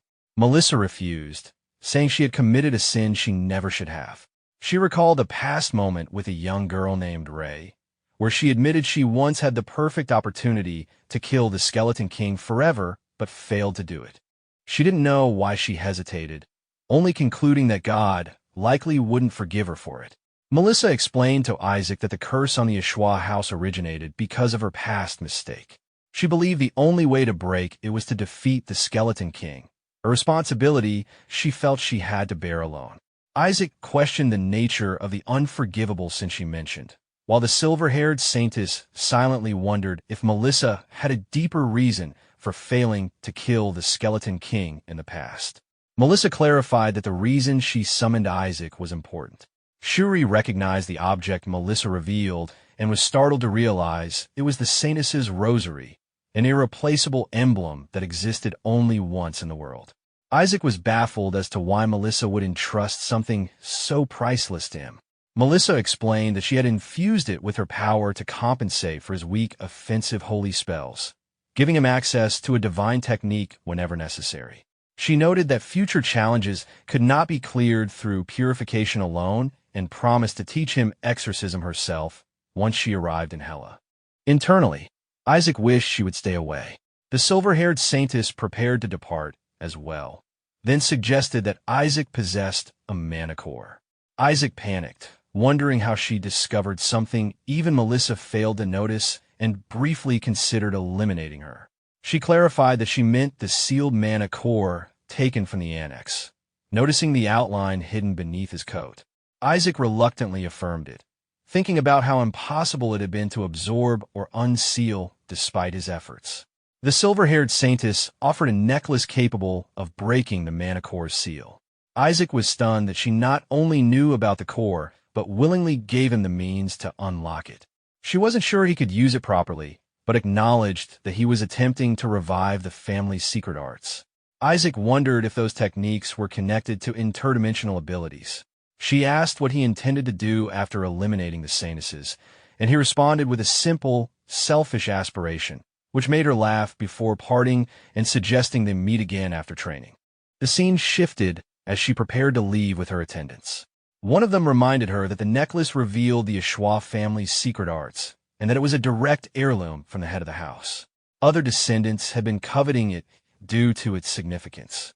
She replied that if someone managed to steal it from Isaac, then he was only worth that much. The attendant added that if he protected it, he would be destined to become the next head. She firmly stated that they could not allow the papal house to take him. She recalled Isaac's earlier declaration about removing the Sanuses and defeating the Skeleton King. Amused by his confidence, she left with a faint laugh, acknowledging his determination. Inside the castle, a servant greeted Goel warmly after a long absence, and he returned the greeting with reserved politeness. She claimed nothing had changed, and when he asked about the state of House Joshua, she mocked them as hypocrites. Goel admitted he feared becoming emotionally attached to them, though he tried to deny it. Privately, he reflected on how strange things had become since Isaac's ordination. The clergy member responsible for the ceremony had been found dead in the Forest of Monsters, making it look as though witnesses were intentionally silenced. On top of that, House of Gold now wished to adopt Isaac, something that would never happen unless something drastic had changed. The inconsistencies troubled him, and he worried digging further might put his life at risk despite having family ties to them. He dismissed the servant for the night, asking not to be disturbed. Alone, he questioned whether he was truly becoming attached to House Joshua, even though he had handed over their rights to Cardinal Barrett. Despite occasional moments of closeness with Joshua, he felt none of that sentiment inside Barrett's estate. He eventually arrived at Barrett Manor's classified records. Searching through archived documents, he located the ordination records for Isaac Joshua, discovering the divine mark Isaac received. The mark belonged to the greatest God. Realizing this, he understood why the papal house took such drastic measures. Panic set in as he ran. Believing this incident wasn't merely political or religious, Isaac's existence was tied to the survival of House Barrett, and perhaps the stability of the entire empire.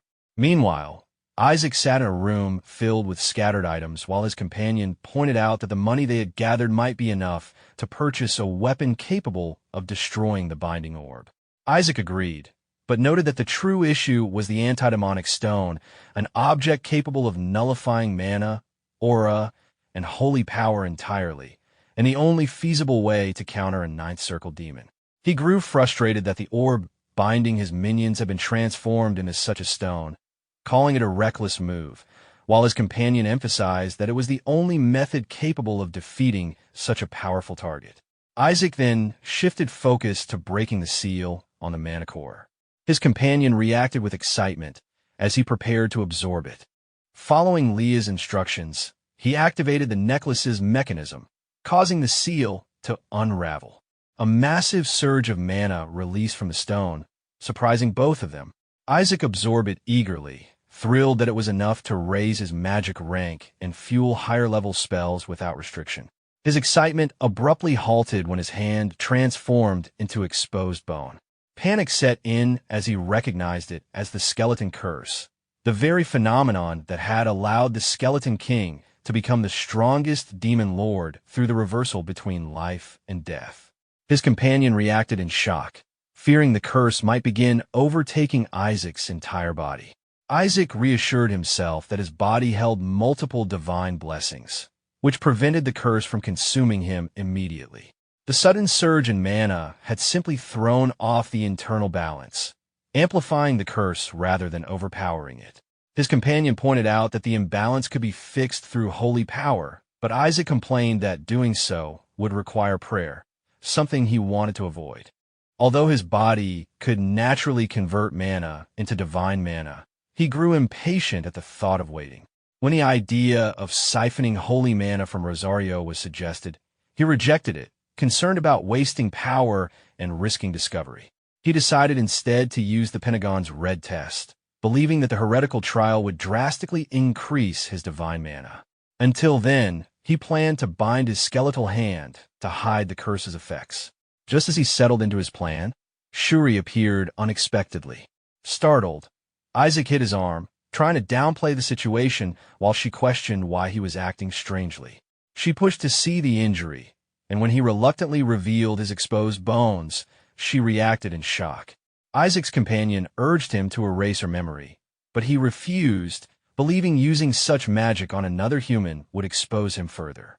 Shuri misunderstood the cursed condition entirely, assuming his decayed body was the cause of his moral corruption rather than the result of demonic interference. She compared his condition to ancestral cases in the family where talented men were born with physical deformities, wondering why Isaac suffered both physical flaws and questionable ethics. Isaac momentarily considered killing him out of frustration. Instead, Shuri urged him to report the issue to their elders and seek treatment, believing his lifespan could be extended if the curse were healed. Isaac panicked internally, knowing exposure would reveal his identity as the Skeleton King. He pretended to act selflessly, claiming he didn't want to burden their relatives and insisting he needed to eliminate the Skeleton King's minions before his own time ran out. Shuri, moved by his supposed noble resolve, saw him as a brave and misunderstood family member. Isaac assured him he would survive, hinting at a possible solution. When Shuri begged to help, Isaac finally revealed the first step of his plan. He needed something delivered directly to the Cardinal of Red. 20 days later, the dining hall was filled with complaints as everyone ranted about Isaac's recent actions. They accused him of setting traps around the house, bombs, poison gas, and even cyanide, treating his so-called training like attempted murder. Isaac remained unfazed, insisting that everything was part of his personalized plan. When they challenged him about the dangerous objectives he assigned, he simply told them to prepare and handed them sandbags, explaining they would need physical strength for the upcoming Pentagon test. The group protested, insisting the next test should be the Pentagon of Gold, but Isaac explained that he had mixed up the order and that the next stage was actually the physical Pentagon of Red. Despite their confusion and irritation, he pushed them into intense training, increasing the demand from 50 laps to 100 and threatening consequences if they didn't get first place. Exhausted and frustrated, they later gathered together, some throwing their sandbags aside and arguing that they didn't need to push themselves so hard. They believed 2 kings were enough and that the Pentagon of Azure could secure another, making further effort unnecessary. Isaac suddenly appeared behind them, startling the entire group as he reminded them that they needed at least 5 kings. The others panicked, insisting that Red and Gold would never give them any and arguing that the Pentagon's order was a sacred imperial tradition that couldn't be altered. Just then, someone came rushing in with breaking news. The Cardinals of Red and Gold had officially swapped the test order, making the next stage the Pentagon of Red. Everyone froze in horror, realizing it involved one-on-one combat, and that failing it meant failing the entire program. With the decision finalized, Isaac suggested they begin training immediately. A few days later at the Imperial Training Center, the red-haired candidate cursed the situation, frustrated that his father had agreed to Isaac's request. He remembered his father telling him to attack Isaac to see what interesting thing he would show. Adding to his irritation, the format had changed from single combat to full team battles. Even so, he felt confident, believing that the Azure team, with Shuri Joshua leading, posed no real threat. Apart from Isaac, the rest seemed easy opponents, and the House of Red, specialized in combat, shouldn't lose. He rallied his team, charging forward, until he suddenly froze at the sight of his father sitting nearby, as well as Kina Barrett. Then Isaac explained that his usual cupbearer had gotten sick for breakfast, so he found a replacement for the training, treating it casually since it was only practice. The red-haired candidate was stunned, realizing Kina Barrett had been placed on the Azure team despite being as strong as an upper-level priest. Even Leon confronted the Cardinal of Gold, questioning why such a powerful member was added, only to discover that the Cardinal himself had not been informed. Kina then stepped forward, wanting confirmation that if she handled the weaker opponents, Isaac would truly study with her and teach her powerful techniques. When he agreed, she accepted the arrangement reluctantly, calling it cheating. The red-haired trainee exploded in anger, pointing out that she wasn't even a trainee and questioning why someone of her level would interfere in a battle meant only for trainees. Kina calmly corrected him, revealing that she had refused her upper-level promotion and relinquished the privileges that came with it, so she could remain a trainee just like Isaac Joshua. The entire training center fell silent at her confession. She then asked the referee for a ruling, and the referee nervously declared that since she was still officially a lower-level priest and hadn't undergone any of the Pentagon tests, nothing in the rules prevented her from participating. The red-haired trainee shouted in disbelief, inwardly panicking as he realized that not even his entire team could handle Kina. With Isaac added on top of that, they were guaranteed to lose unless it came down to a one-on-one match between team leaders, which gave him a chance. Isaac noticed Shuri becoming tense and questioned him in his usual blunt way. Shuri's focus, however, was on Isaac's injured hand, hoping it would recover after the trial. Isaac reassured him while adjusting the glove covering it. Shuri admitted that Isaac should have been the team leader and that everything they had achieved, his position as class president, his rising grades, his top exam scores, even passing through, was all because of Isaac's teachings rather than his own talent. Isaac responded with his typical confidence, claiming he was an excellent teacher and that few students could keep up, but Shuri was one of the rare exceptions. Shuri warned him that Nizer wasn't an opponent to underestimate. Isaac dismissed the concern, saying that if everything Shuri said was true, even dealing with a loud red-haired opponent wouldn't be difficult. Then he added a darkly playful threat towards Shuri, only for Shuri to react in confusion.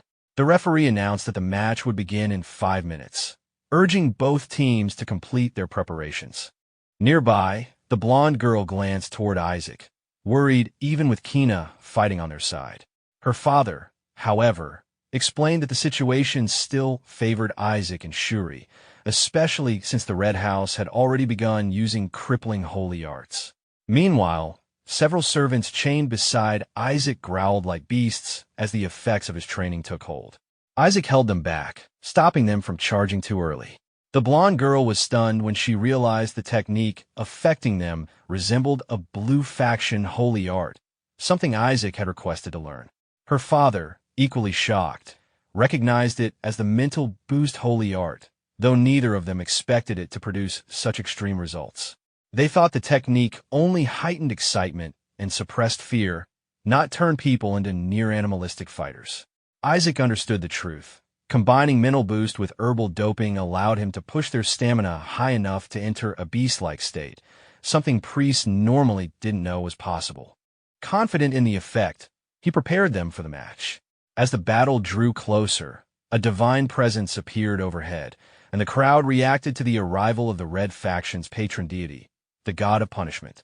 Shuri immediately dropped to his knees, believing that increased piety would grant them a greater blessing and improve their chances of winning. He was convinced victory was within reach, until Isaac suddenly struck the deity's statue, unable to control his impulsive habit. Panic broke out as everyone reacted in shock, while Shuri yelled in disbelief that Isaac still hadn't grown out of that troublesome behavior. Isaac tried to defuse the situation casually, but the red team stood frozen in shock after witnessing him chop the deity statue's head clean off. Whispers spread through their ranks as they processed the fact that he had shattered the sacred figure with a single strike. Kina immediately reacted in surprise, questioning how he had destroyed a god statue and demanding to know what kind of technique or holy art it was, even asking if he could show it again during their study sessions. Shuri, however, focused instead on the fact that the statue's head had been completely severed. Kina remained unconcerned as she reminded Shuri that any god other than the Gold Faction's deity was a false deity to begin with. Shuri, overwhelmed, silently prayed for Isaac's salvation before awkwardly trying to cover the incident by grabbing him and laughing it off, insisting that Isaac was only testing the durability of the training grounds and urging him to apologize. Isaac reluctantly followed along and apologized. Nearby, Leon assessed the situation, labeling Isaac an unpredictable troublemaker worth investigating. Shuri panicked internally, worried an interrogation was about to take place. Before that could happen, The brown-haired trainee defended Isaac by suggesting that the real issue lay with the red faction for allowing a deity statue to be so fragile, even hinting that the red leader's faith should be investigated instead. He secretly vowed to protect Isaac, and a silent clash formed when Leon met his gaze, recognizing his intent. Leon then declared that holding an inquisition over a trainee would be excessive and ordered the Pentagon exam to continue, instructing Neiser to cripple Isaac during the match. Soon after, the referee explained the rules for the Red Pentagon. Each team possessed many fake necklaces and one real necklace, and victory required finding the opponent's real one first. The leader chose who would carry the real necklace, and once assigned, its location could not be changed. Shuri understood that even selecting who held it was part of the strategy. The referee continued by outlining the 3 ways to identify the real necklace: capturing the leader and forcing a confession, deducing it through insight, or defeating the entire opposing team and collecting the necklaces before asking for distribution to begin. The red team gathered confidently, believing blue would be easy to handle. Meanwhile, Shuri tried to step down as team leader, creating sudden confusion until Isaac pulled him back in frustration, demanding he distribute the necklaces. The red leader mocked Shuri internally, assuming blue would be predictable and easy to counter. Once the match officially began, that confidence vanished.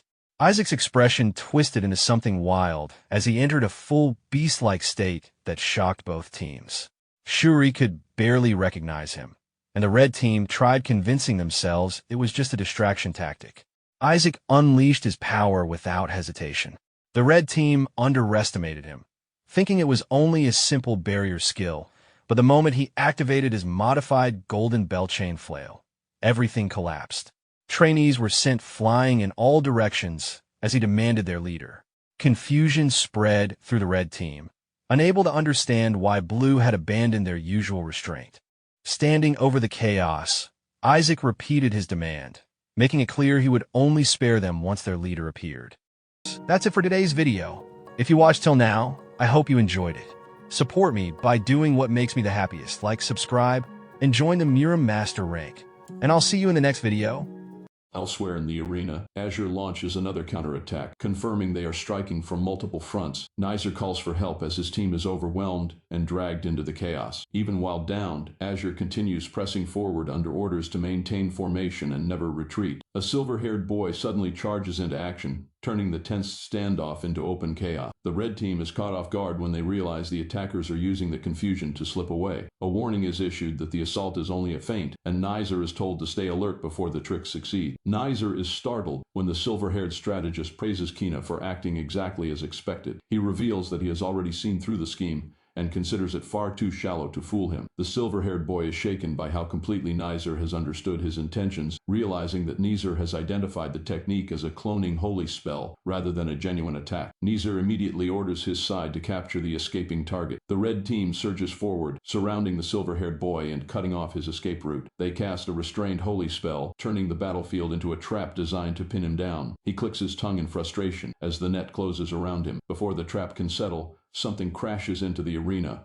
with overwhelming force. Neiser drops from above like a predator, shocking everyone with his sudden return. Grinning wildly, he orders his allies to capture the intruders at any cost. The red team obeys and charges the blue side before they can regroup. Neiser boasts that techniques such as beistification and cloning only make his opponent slightly stronger and are nowhere near enough to threaten him. He then spots Shuri and identifies him as his true prey. Power crackles around Neiser's arm as he prepares to maim Shuri and keep the resulting injury as a trophy. The observers recognize the spell forming around his arm and panic at how dangerous it is. Shuri receives the warning too late as Neiser closes in with a charged strike. Shuri curses and braces himself, unsure whether he can stop the attack. At that moment, he remembers the silver-haired boy calmly telling him to trust the plan and follow his instructions if they wanted to win. The strategy had predicted that Neiser would force a duel because he underestimated Shuri. Their plan depended on that arrogance, with Shuri prepared to act when the opening appeared. Returning to the present, Shuri steadies himself and prepares instead of panicking. Neiser lunges forward, convinced the fight is already decided. At the last moment, Shuri's focus sharpens, and his fear turns into resolve. Their powers collide in a violent burst that shakes the arena. Rely and the others cry out for Shuri, fearing that he has been overwhelmed. Through the smoke, however, Isaac remains calm, as though everything is unfolding exactly as planned. He confirms that this is the moment he has been waiting for. Shuri catches Nizer's attack head-on and answers with his own anger, refusing to be treated as weak. Nizer is stunned when his charged strike fails to break through. Shuri then turns the clash into a throw, completely disrupting Nizer's balance before driving him into the ground with brutal force. The impact tears across the arena floor, leaving Nizer smashed into the tiles, sprawled and dazed with his confidence shattered. Shuri remains standing despite his injuries, forcing himself through the pain to maintain control of the fight. As the dust settles, Isaac begins explaining a truth about Azure techniques that most people misunderstand. Isaac rejects the common belief that Azure techniques are forbidden for humans simply because they only affect demons. The real reason, he explains, is that humans are too fragile to withstand them. Standing over the fallen Nizer,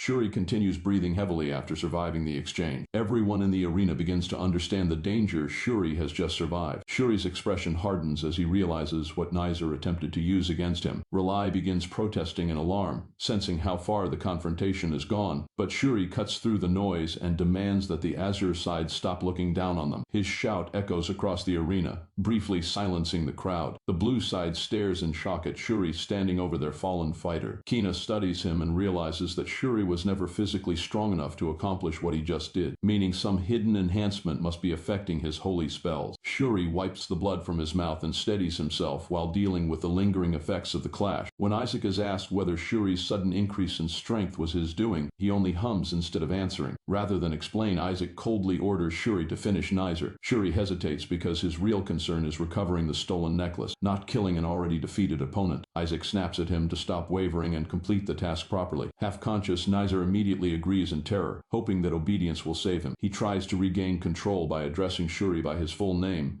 but the fear in his voice exposes him. Shuri ignores the bluff and demands to know where the necklace is. Nizer laughs and insists that, as the future head of his house, he would never break under such crude pressure. Shuri suddenly changes tactics and begins begging in such a deranged manner that even Nizer becomes unnerved. When Nizer tries to respond with threats about the torture methods he learned as an heir, Shuri cuts him off and looms over him. His menace becomes so overwhelming that Nizer finally loses his nerve, stammering for Shuri to wait as he desperately tries to stop what is coming. The terror on Nizer's face makes it clear that Shuri's act is working better than force ever could. The spectators recoil in horror at both the scene and how completely the balance of fear has shifted. Shuri keeps pressing until even the onlookers question how Azure could produce someone so frightening. Isaac watches Nizer's breakdown with obvious amusement as his composure finally collapses. Shuri reminds Nizer that he was given a chance to confess properly, but before he can continue, the red side rushes toward them, calling for Nizer and attempting to intervene. Kina stops them, insisting they stay out of it before calmly activating his own holy spell. Kina unleashes an area-wide paralysis spell that locks down the battlefield and prevents the red side from helping Nizer. Blinding holy power floods the arena,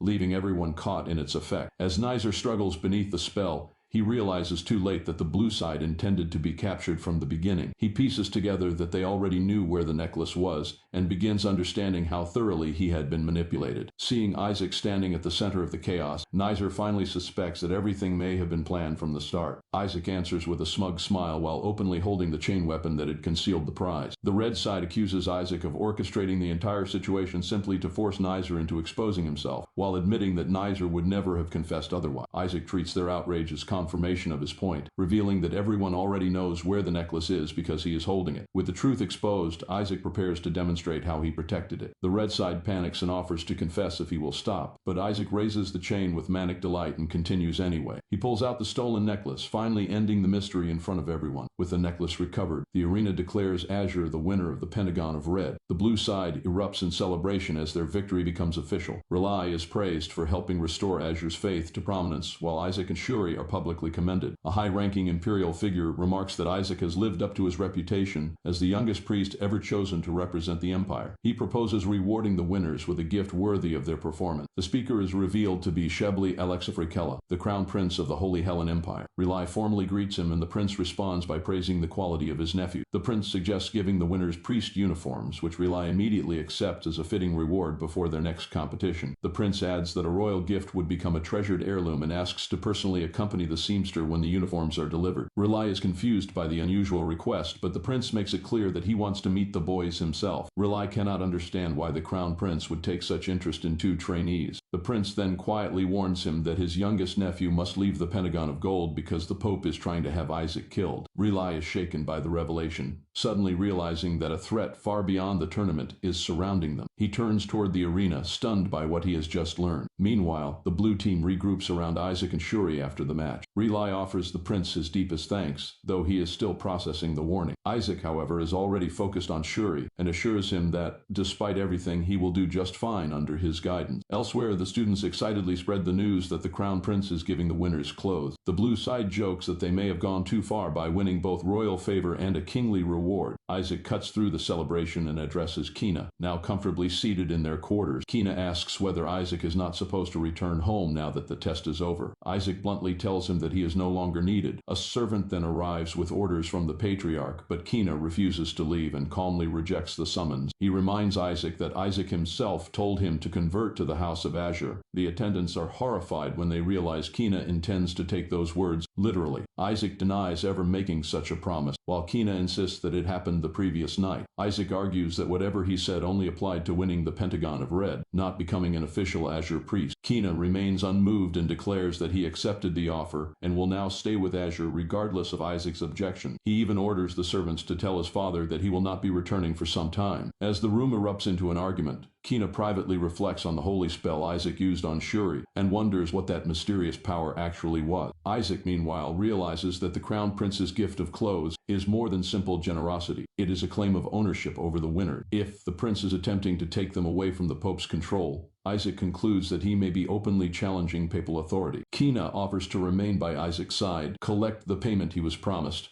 and even assist him in the upcoming Pentagon. The servants warn that doing so will throw his entire house into chaos, but Kina goes further, offering political support against the priests of gold while assigning Azure priests to demon execution duty and proposing a full alliance. Isaac immediately rejects the offer and tells Kina to leave. Kina refuses, insisting that he will not go unless Isaac physically throws him out. Isaac finally admits that he only used Kina, but Kina points out that he still fulfilled his part of the agreement and intends to collect what was promised. When Isaac tries to postpone the matter, Kina realizes that Isaac could simply cancel their arrangement whenever he wants. As Kina starts bargaining again, Isaac ends the deal on the spot, adding that he already has a student who is far more obedient than Kina. Kina demands to know who could possibly be better than him. Isaac points to Kim Shuri without hesitation, leaving everyone in the room speechless. Taking the comparison personally, Kina asks whether Isaac truly considers Shuri superior to him. He then proposes a challenge. If he proves himself better in the next arena, Isaac must teach him instead. Shuri can only wonder why he has suddenly been dragged into the rivalry. Amused, Isaac says the decision will depend entirely on Kina's results. Kina and Shuri immediately begin a silent contest, each now viewing the other as a rival for Isaac's approval. The scene shifts to the Sanctus Ed's ballroom, where the tournament's political consequences continue to unfold. During dinner, the students are stunned by how lavishly the Azure winners are being treated. Azure now receives better food and upgraded dormitories, showing how dramatically first place has changed their status. Rely watches the celebration without being able to enjoy it fully. He admits that he never expected Isaac's team to rank first and questions how Sanctus Ed judged the competition. Someone approaches and remarks that Rely should be pleased with Azure's victory. The speaker is the Red Cardinal, who greets Rely with unsettling familiarity. He notes that Rely is approaching rank 9 and praises his rapid progress, but Rely accepts the compliment without lowering his guard. The Cardinal then remarks that Azure's patriarch must be under tremendous pressure. He twists the remark further by saying that Rely is the only suitable successor to the patriarch's position, but his time is limited. He mockingly questions whether the role would have been too much for Rely even without his shortened lifespan. The insult deepens when the Cardinal reminds him that he cannot have children, meaning his bloodline ends with him and only his nephews remain.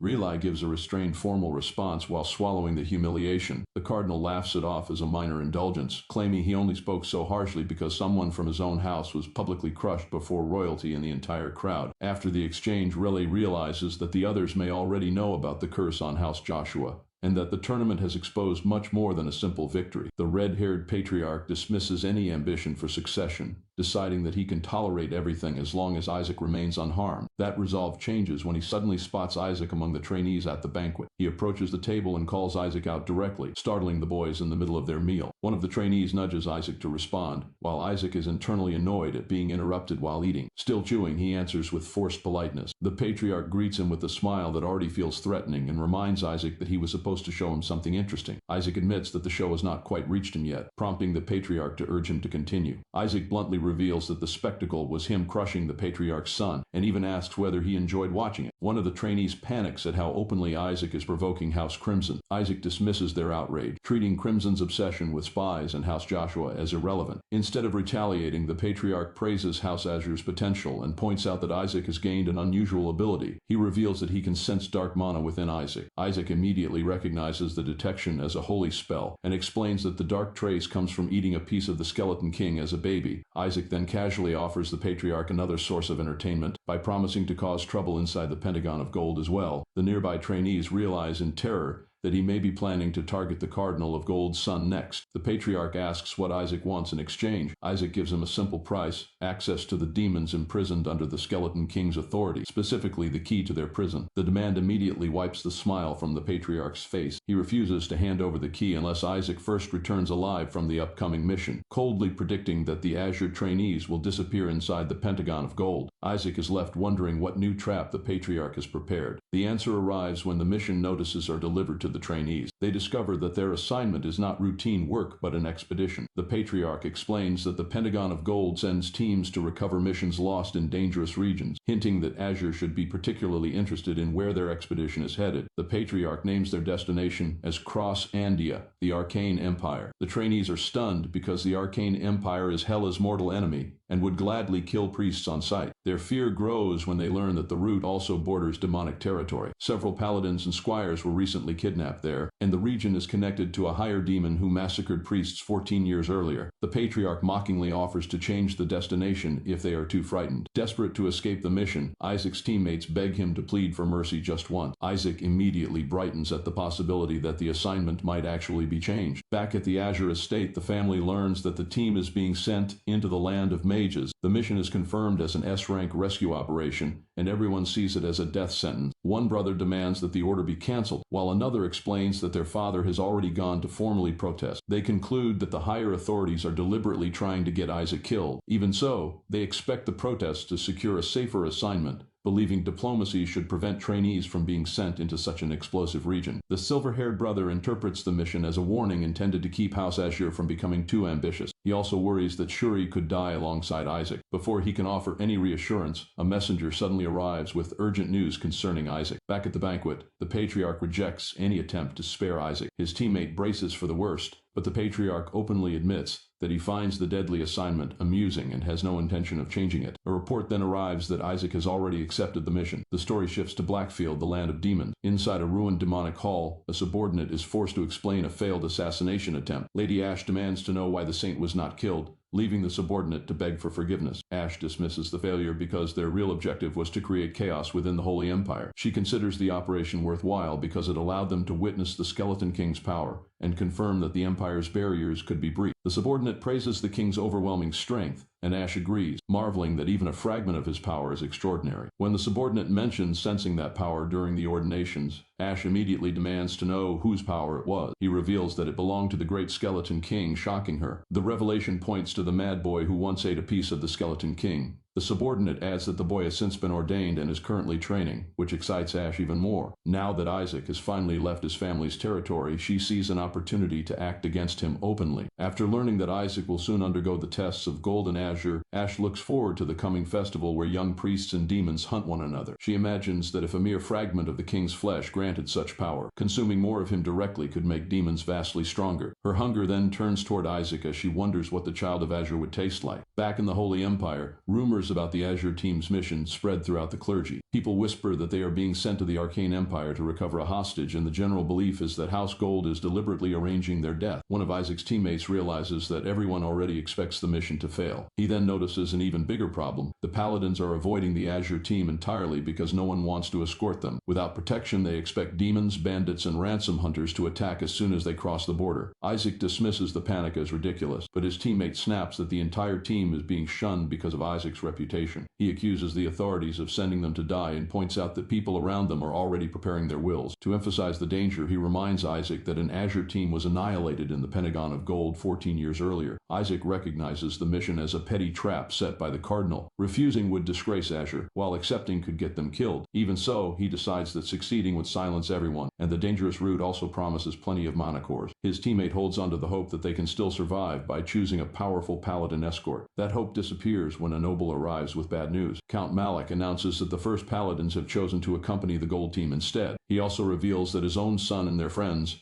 are abandoning Azure to transfer there. Malik coldly remarks that he should never have trusted Azure's old reputation. Isaac responds that Malik's short-sightedness will become obvious once Azure succeeds. While his teammate begs him to settle for any escort except the worst available option, Isaac seriously considers the remaining paladin candidate. Then he suddenly spots a group he likes. Ignoring the warnings, Isaac runs over to secure them. He thrusts the contract toward one of the candidates, catching the man completely off guard. The paladin is still trying to understand what just happened when Isaac confidently signals that the deal is done. His teammates wait anxiously for the result, only to turn horrified when they learn that Isaac chose the fourth paladins. Isaac returns cheerfully, acting as though he has solved everything, and proudly announces that he contracted the strongest escort he could find. His teammates can only stare in disbelief. The fourth paladins, known as the Pack Mules, are wandering elites reduced to glorified messengers. Although they are more skilled than the royal knights, they openly despise the clergy. Later, Isaac is summoned by the Azure Patriarch to explain his decision. Isaac notices that the Patriarch is angrier than usual and realizes he needs a convincing excuse. He claims that he accepted the mission to preserve House Joshua's honor. The Patriarch immediately tears apart the excuse, calling out Isaac's lies and his use of dark mana. He questions why someone tainted by dark power would pretend to care about honor and makes it clear that he has known the truth for some time. He admits that he once overlooked Isaac's secret because Isaac mattered to him, but says he can no longer trust him. His anger gradually turns into open hatred. Isaac responds by claiming that he hates the Skeleton King so much that he wants to kill him.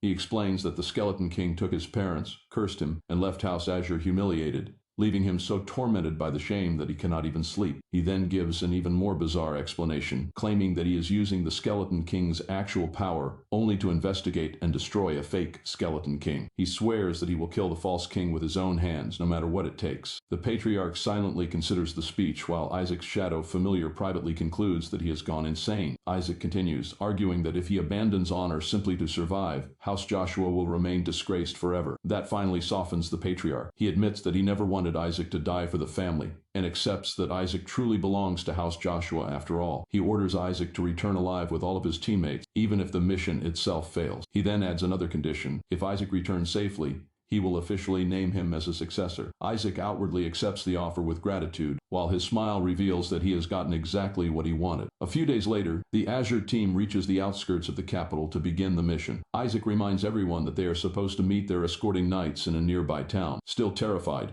his teammates resolve to do whatever is necessary to survive and return home. During the journey, Isaac's shadow familiar reports new information about the demon responsible for the massacre 14 years earlier. The culprit was a demon serving the Western Army, not one of the 14, but someone Isaac may personally know. The familiar adds that she is vicious and brutally devoured the young cadets. Isaac is irritated because her actions violated the rules he had established for his own followers. He decides to punish those responsible himself, though the familiar warns that he has not fully recovered his strength. The team continues forward, unaware of the danger approaching them. Hidden in the shadows, Lady Ash finally locates Isaac and gleefully identifies him as the Joshua boy. At the Imperial Castle, the Crown Prince receives news of Isaac's choice of escort and is surprised that he selected the Pack Mules. A subordinate explains that Isaac ignored the knights the prince had secretly sent to assist him. The prince initially wonders whether Isaac simply failed to recognize their value, but quickly changes his conclusion. He explains that the knight commander he sent is half spirit and therefore particularly vulnerable to demons. When his aide asks whether the choice was intended as a test, the prince denies it, noting that the commander would still have been a powerful ally. Instead, he concludes that Isaac deliberately chose the only order whose members are all part demon. The prince studies the Pack Mules' records with growing interest. He notes that they are uncontrollable and that two of them once converted from clerics to demonkind, making the group dangerous but revealing. He suspects Isaac is already at the Azure team's rendezvous point. Meanwhile, the Pack Mules have been waiting there for 5 hours and are furious that the Azure team has not arrived. arrive. Their commander, Derek, takes the delay as a deliberate insult and prepares for a confrontation. His men suggest that the Azure team may have heard the rumors about them and decided to toy with them. Derek responds with open contempt for priests and decides they should not let the insult go unanswered. Just then, Isaac suddenly appears beside him and greets him by name. Derek recoils in shock while Isaac acts as though nothing unusual has happened. Derek immediately complains about the team's lateness and points out their supposed reputation for punctuality. Isaac calmly claims that bandits delayed them and even broke his arm. He suggests that someone may have arranged the attack but says he hurried over anyway because keeping Derek waiting would have been rude. He then smiles and provocatively asks whether Derek considers himself too good for the pack mule. One of Isaac's teammates is stunned that he is antagonizing the only escort they have. Derek begins backing away, saying there is nothing to gain from this and suggesting they simply leave. Isaac immediately exposes the lie, pointing out that no one would wait 5 hours just to walk away. He presses further,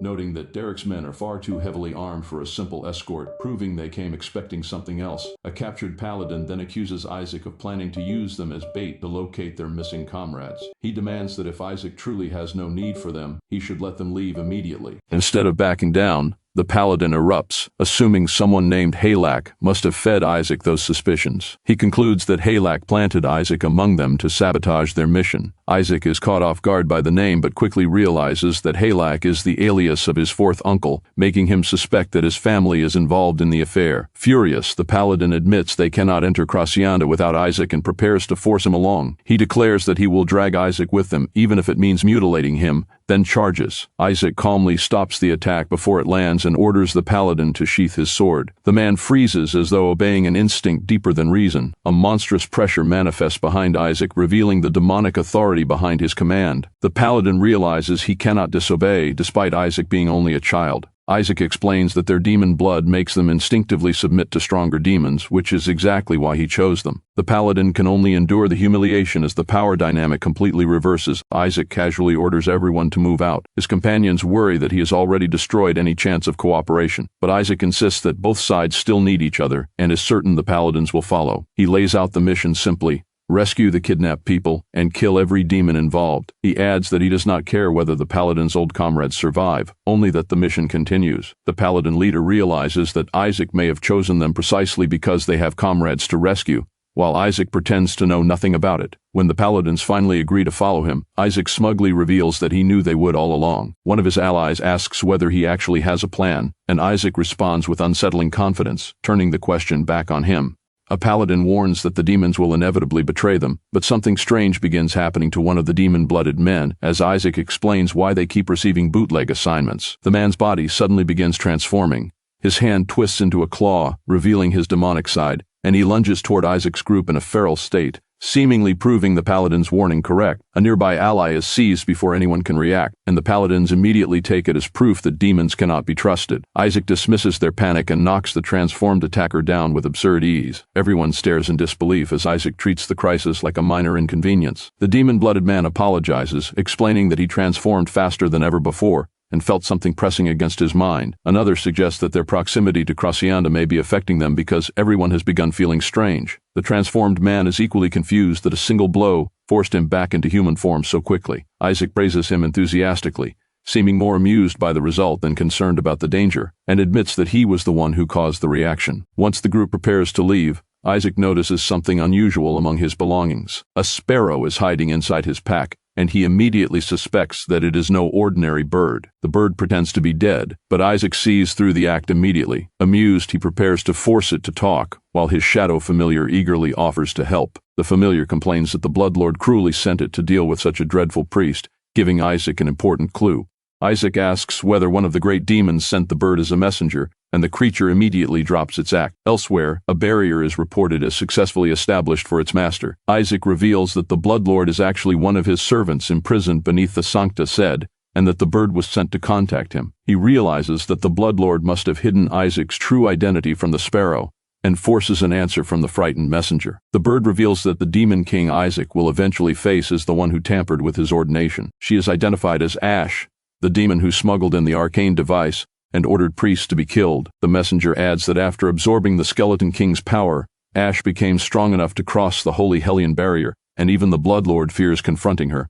Before Isaac can silence it, the bird reveals another shocking claim. The Bloodlord believes the current Skeleton King is an imposter. The messenger explains that the Bloodlord was captured after loudly insisting that the Skeleton King was fake, leaving Isaac to wonder how foolish he really is. The bird warns that Ash is likely waiting for him in her domain, and urges him to turn back if he values his life. Isaac sends the messenger back with word that he has received the warning. The bird departs after strangely wishing that Isaac will not die for its lord's sake. When Isaac rejoins the others, they complain that he disappeared while they were searching for him. One companion assumes Isaac arranged food for everyone, but Isaac reveals that he knows nothing about it. A village woman explains that the meal was prepared to support the priests during their hardship. Isaac is puzzled by the sudden hospitality. He had expected Ash to be waiting for him, not a warm welcome. Then he realizes that the hostess herself has approached them, meaning the enemy has already come directly within his reach. A companion quietly asks Shuri what is wrong with Isaac. Shuri explains that Isaac is overdoing things again and should simply be left alone.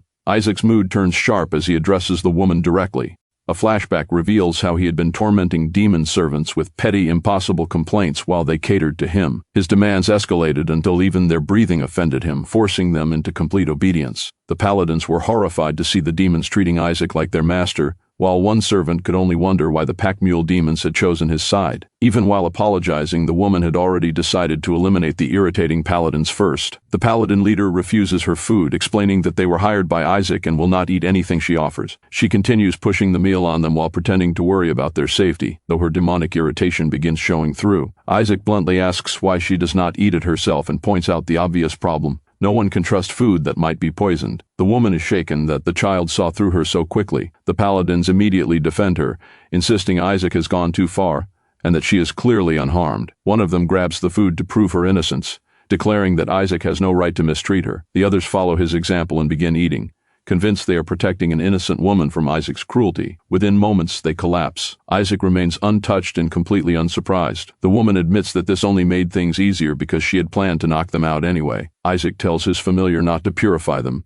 deciding that the fools need to learn from their mistake. The familiar suddenly notices something alarming about the poison. It does not merely incapacitate priests, it converts holy mana into dark mana. Instead of recoiling, Isaac becomes excited by the discovery and identifies it as a parasitic poison. He immediately recognizes its strategic value and imagines creating a dark mana farm within the Holy Empire. Ash finally drops her disguise and attacks, believing the now powerless child will be easy prey. Isaac mocks the idea that he is powerless, since the poison has effectively turned everyone around him into mana batteries. Ash still offers him a bargain. If Isaac follows her, she will provide the antidote and spare the others. Despite the poison, the paladins try to intervene, furious that she is manipulating him. Ash strikes one of them down and orders Isaac not to resist, briefly believing she has regained control. Isaac suddenly counters with his sacred weapon, catching her off guard and slamming her away before she can finish the exchange. Ash retreats and taunts Isaac to follow if he wants the antidote. The paladins insist on accompanying him, but Isaac refuses.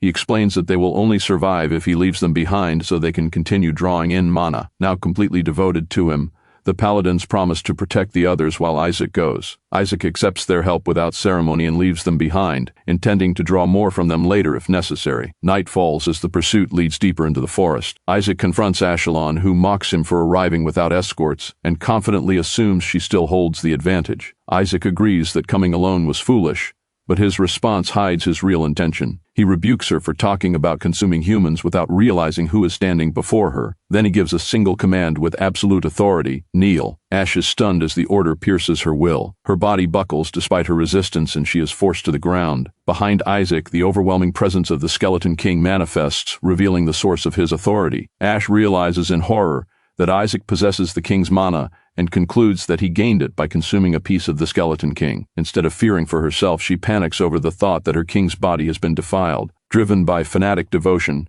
she charges at Isaac, intending to cut him open and free what she believes remains of her king. Isaac responds by unleashing a fusion of holy and dark power. Ash falters as she senses something far beyond what she expected. The Skeleton King's power descends over her like a crushing claw and smashes her into the ground. Isaac coldly calls her a fool as dark power coils around him and prepares a devastating spell to show her who her true king is. Under the moonlit sky, the battle's outcome is decided. His familiar marvels that Isaac has just cast 5th rank magic with the force of 7th circle magic. Isaac proudly concludes that combining holy and dark mana has elevated him to a level the gods never intended. A small sound interrupts his self-congratulation. Ash, trembling and broken, begins calling him her king, leaving the familiar to wonder whether Isaac has completely shattered her mind. Isaac tests the situation with a casual slap, but Ash simply accepts it. She prostrates herself and confesses that she has committed a grave mistake. When she offers the antidote, Isaac dismisses it as unimportant. Instead, he gives her 1 minute to bring back the kidnapped paladins and hints that he wants something even more valuable. He explains that simply rescuing the captives will not earn him a perfect evaluation. He needs stronger evidence. Isaac decides the proof he needs is simple. He defeated a demon. 2 days later, the story returns to the town after the mission. One companion stares at Isaac in disbelief, wondering what happened to him. Another reassures everyone that Isaac had a tracker and was unlikely to fall easily, but the Major's repeated formal search parties suggest that something serious happened. His ally points out that such behavior is far from normal. They found blood along the route Isaac likely took, though there is still no confirmation that he died. Isaac suddenly walks back in alive with a sack over his shoulder. The room erupts in shock as everyone demands to know whether he is injured. Isaac casually announces that he brought back the antidote. When they inspect the sack, Isaac warns them that its contents are important and must be handled carefully. The bag proves much heavier than expected, and what they find inside horrifies them. Asked what it contains, Isaac calmly reveals that the sack holds the kidnapper's head, which he intends to use as perfect evidence for his evaluation. A rescued paladin anxiously asks about their missing comrades, and Isaac finally addresses the issue. He explains that he hid the rescued paladins in the bushes because carrying all of them back was too troublesome. Moments later, the others confirm that their missing comrades have indeed returned alive. Their names are called out one by one, proving that Isaac actually brought everyone back. His companions struggle to connect the impossible claim with the impossible result. Isaac simply states that he went in alone and returned with the kidnapper's head. They can barely process that he entered the land of mages alone and survived. Isaac prepares to explain, carefully choosing a version of events that sounds acceptable. He claims the mages intended to kidnap and sell them, that a mage woman drugged them, and that she backed down after he threatened to report her to the Sancta Sedis. He continues embellishing the story, saying she revealed the secret route and the captive's location, allowing him to retrieve the paladins while a demon guard happened to be asleep. When they remain doubtful, Isaac offers to demonstrate with his sacred weapon, but his allies decide that the exact truth no longer matters and choose to believe him. Even so, they scold him for recklessly entering alone when things could have ended badly. Isaac explains that he could not help it because sneaking in alone was still better than forcing everyone to fight the mages. He defends his retreat by insisting that fighting would only have caused more deaths and that he chose to protect the faithful instead. A wounded companion praises the decision as proof that Isaac truly follows his creed. Another trainee nearly calls the explanation nonsense but stops himself when warned. Even so, he admits he is relieved that Isaac returned alive, though he doubts the visiting mages ever truly cared about a mere priest. Isaac calmly tells him that he is being too harsh. The mages then arrive and insist that they came because they feared demons had taken Isaac, not to be insulted. Isaac privately dismisses their explanation and concludes that they were actually searching for manticores. When they ask him to cooperate with a demon investigation, he simply claims that he saw no demon. One mage senses a manticore nearby, prompting Isaac to casually suggest that it must belong to them. He reinforces the argument by pointing out that a trainee like him could never have survived, much less defeated, a demon. The reasoning unsettles the mages until one suddenly reveals that Halak specifically told them a demon would be there. Hearing the name Halak, Isaac realizes they may be referring to his fourth uncle. He quickly hides the suspicion and outwardly agrees with their conclusion. Isaac then ends the conversation and tells the others to get everything in order while he goes to rest. The frustrated trainees protest that he still has not given them a real explanation, but the scene shifts away from their argument. Isaac heads alone to a secluded building in the woods and enters without hesitation. Inside, he maintains the same calm smile he has shown all along. Once alone, however, he drops the act and prepares to settle unfinished business. A battered horned demon woman realizes that Isaac intends to finish with her as well. The story jumps back 2 days when Isaac demanded proof that he had actually slain the demons. He clarifies that he wants evidence concerning the monster responsible for devouring Azure trainees 14 years earlier. He directly asks whether she was responsible for that massacre, then dismisses the possibility himself, reasoning that someone as weak as her could never have defeated Relia back then, since her head alone would not convince anyone. Isaac orders her to bring him real proof instead. What he truly wants is a head he can present to the Sancta Sedis. Realizing that Isaac has seen through her deception, she admits that he is not a fool after all. Isaac accepts her answer and declares that she has passed his test. She then understands that Isaac knew from the beginning that she was only a decoy connected to another woman and her monster. Isaac makes it clear that deceiving him was never an option.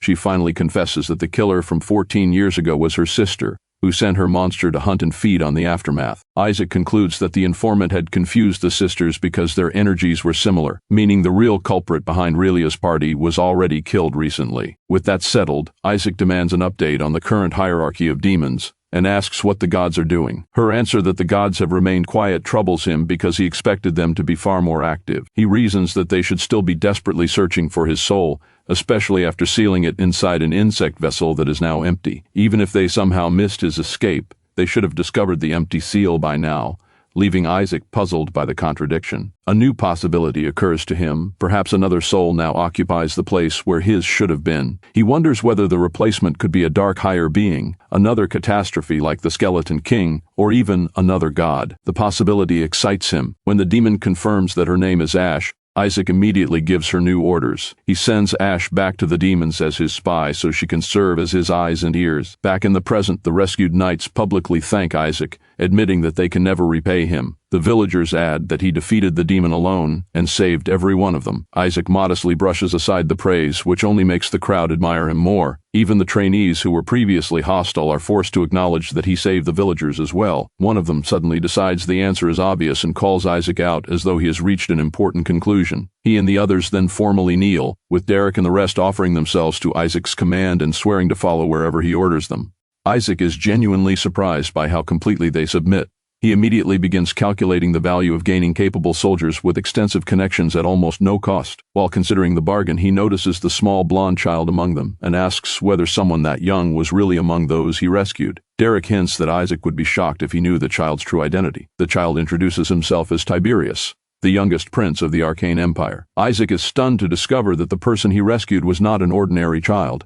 He immediately realizes that the mages were so cooperative because one of their own princes had been captured. Tiberius cheerfully explains that he once thought all Helens were scum, but Isaac proved otherwise and earned his life debt. The prince's sincerity catches Isaac off guard. He continues praising Isaac over the Sanctus Hades, criticizing them for sending trainees instead of proper rescuers. He declares Isaac truly pious by comparison and asks to repay him as a brother. Amused, Isaac decides to play along and asks whether the prince really believes he can help him. Elsewhere, a report reaches a cardinal that the Azure team has entered Crescendia. The cardinal notes that the mages forced his watchers back, but the trainees still reached their mission area. He then learns that Isaac, Joshua, entered alone. The news pleases him because he believes Isaac has no control over the pack mules. Confident that Isaac will either fail or die, he reminds his subordinate that they have already ensured the team cannot return to Hela. He expects Joshua's fourth uncle to entertain the intruding nephews while the mages finish them off. When asked whether the crown might intervene because of its interest in Isaac, he dismisses the possibility. Since Crescendia is disputed territory, he orders that even if Isaac somehow succeeds, he must still be prevented from returning to Hela. The cardinal savors the disgrace he expects to bring upon House Azure. Elsewhere, Isaac decides that this is exactly why he needs to defeat that cardinal himself. Back with the trainees, Isaac reveals his solution to the Sanctus Hades problem by presenting the Arcane Empire's youngest prince as their secret weapon. Instead of being impressed, the trainees are horrified. One of them calls Isaac insane for casually revealing the identity of a prince from a hostile nation. Tiberius laughs and explains that this is why he normally keeps his identity hidden. When someone accuses Isaac of kidnapping him, Tiberius cheerfully denies it,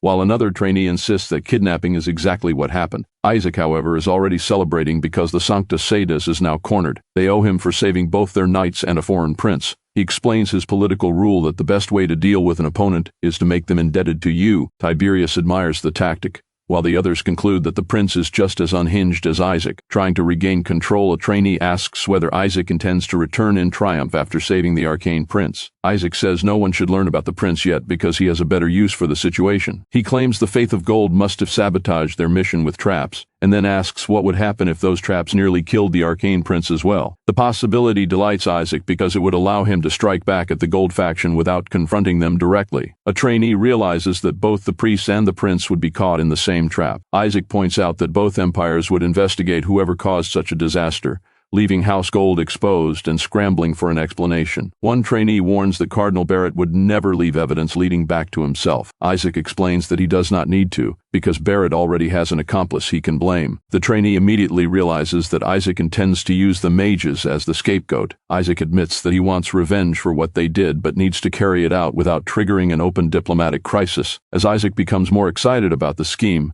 He reduces the entire plan to one simple result, an explosion. The prince enthusiastically agrees while Isaac's allies stare at them in disbelief. One wonders whether Isaac has finally lost whatever sanity he had left, while another turns around in alarm at the absurd conversation. Before they can argue further, a disturbance erupts outside. Smoke rises from the direction of the mage's camp, revealing that something has already happened. Isaac bursts into laughter, thrilled that the mages have struck first and handed him exactly what he wanted. The prince is equally enraged, taking the destruction of the mana cores as a personal insult. One trainee curses Isaac as a lunatic before rushing outside. At the camp, the mages report that an ambush destroyed all their mana cores and shattered their magic tools. The lead mage concludes that Azure's trainees must have attacked first after realizing the mages were preparing to move against them. He orders an immediate assault on the priests, and the mages charge toward their targets. Isaac waits for them with a smile, ready to turn the situation to his advantage. At the crucial moment, Isaac pushes the prince in front of himself and presents him to the attackers. The lead mage demands to know who they think they are attacking, but the mages freeze when they recognize the arcane crown prince standing among the priests. They desperately ask why the prince is with them and urge him to come over so they can protect him. Isaac twists the situation further,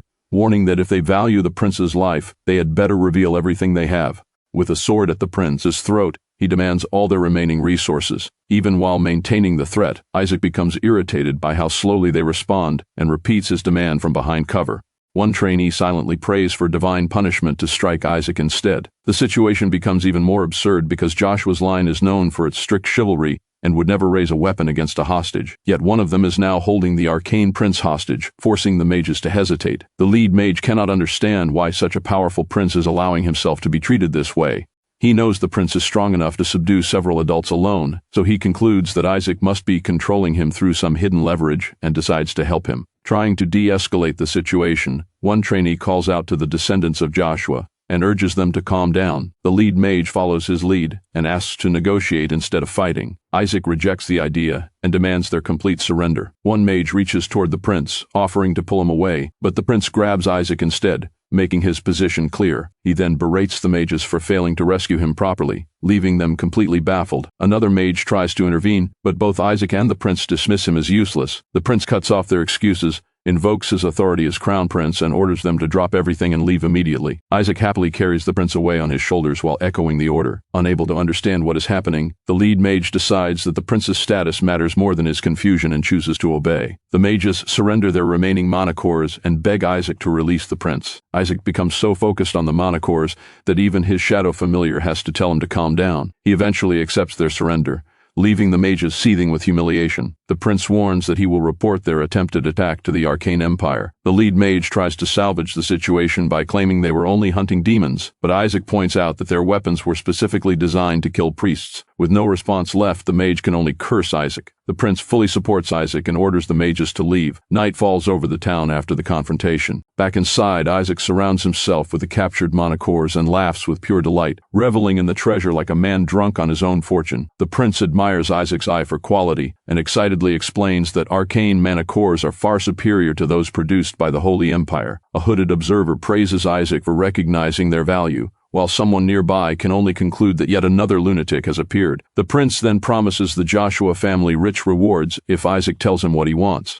He even invites Isaac to defect to the Arcane Empire, while Isaac's companions beg him to stop encouraging the madness. Eventually, a trainee asks Isaac seriously whether he really plans to tell their patriarch that their fourth uncle brought the mages into the affair. The question shifts the mood from chaos and profit back to the family betrayal at its center. Isaac coldly admits that he intends to eliminate every rival, even after being warned that one mistake could ruin him. When asked what evidence he has against their dangerous fourth uncle, Isaac admits that he is acting on suspicion rather than proof. He recalls that the mage who confronted them already knew they were descendants of Joshua, meaning someone must have identified them beforehand. His companion argues that Joshua descendants are easy to recognize, but Isaac brutally dismisses the excuse. Their appearance could not have revealed their identities, so the information must have come from within. Isaac concludes that Joshua's fourth son must have informed the mages because outsiders could never have known that the trainees included Joshua Ayres. His companion loses his temper, but Isaac snaps him back to reality by reminding him that his own uncle tried to have him killed. When the boy insists that his father knows nothing, Isaac argues that any father worthy of the name would never ignore an attempt on his son's life. That finally shakes him, forcing him to consider that the family may already know more than he assumed. Isaac pushes the point further, suggesting that the great houses and even the Holy See may already be in chaos over the attempted murder of the prince. At the Sancta Sede, officials react with stunned disbelief when they learn that the Azure trainees are returning alive. The messenger adds that they are already heading toward the capital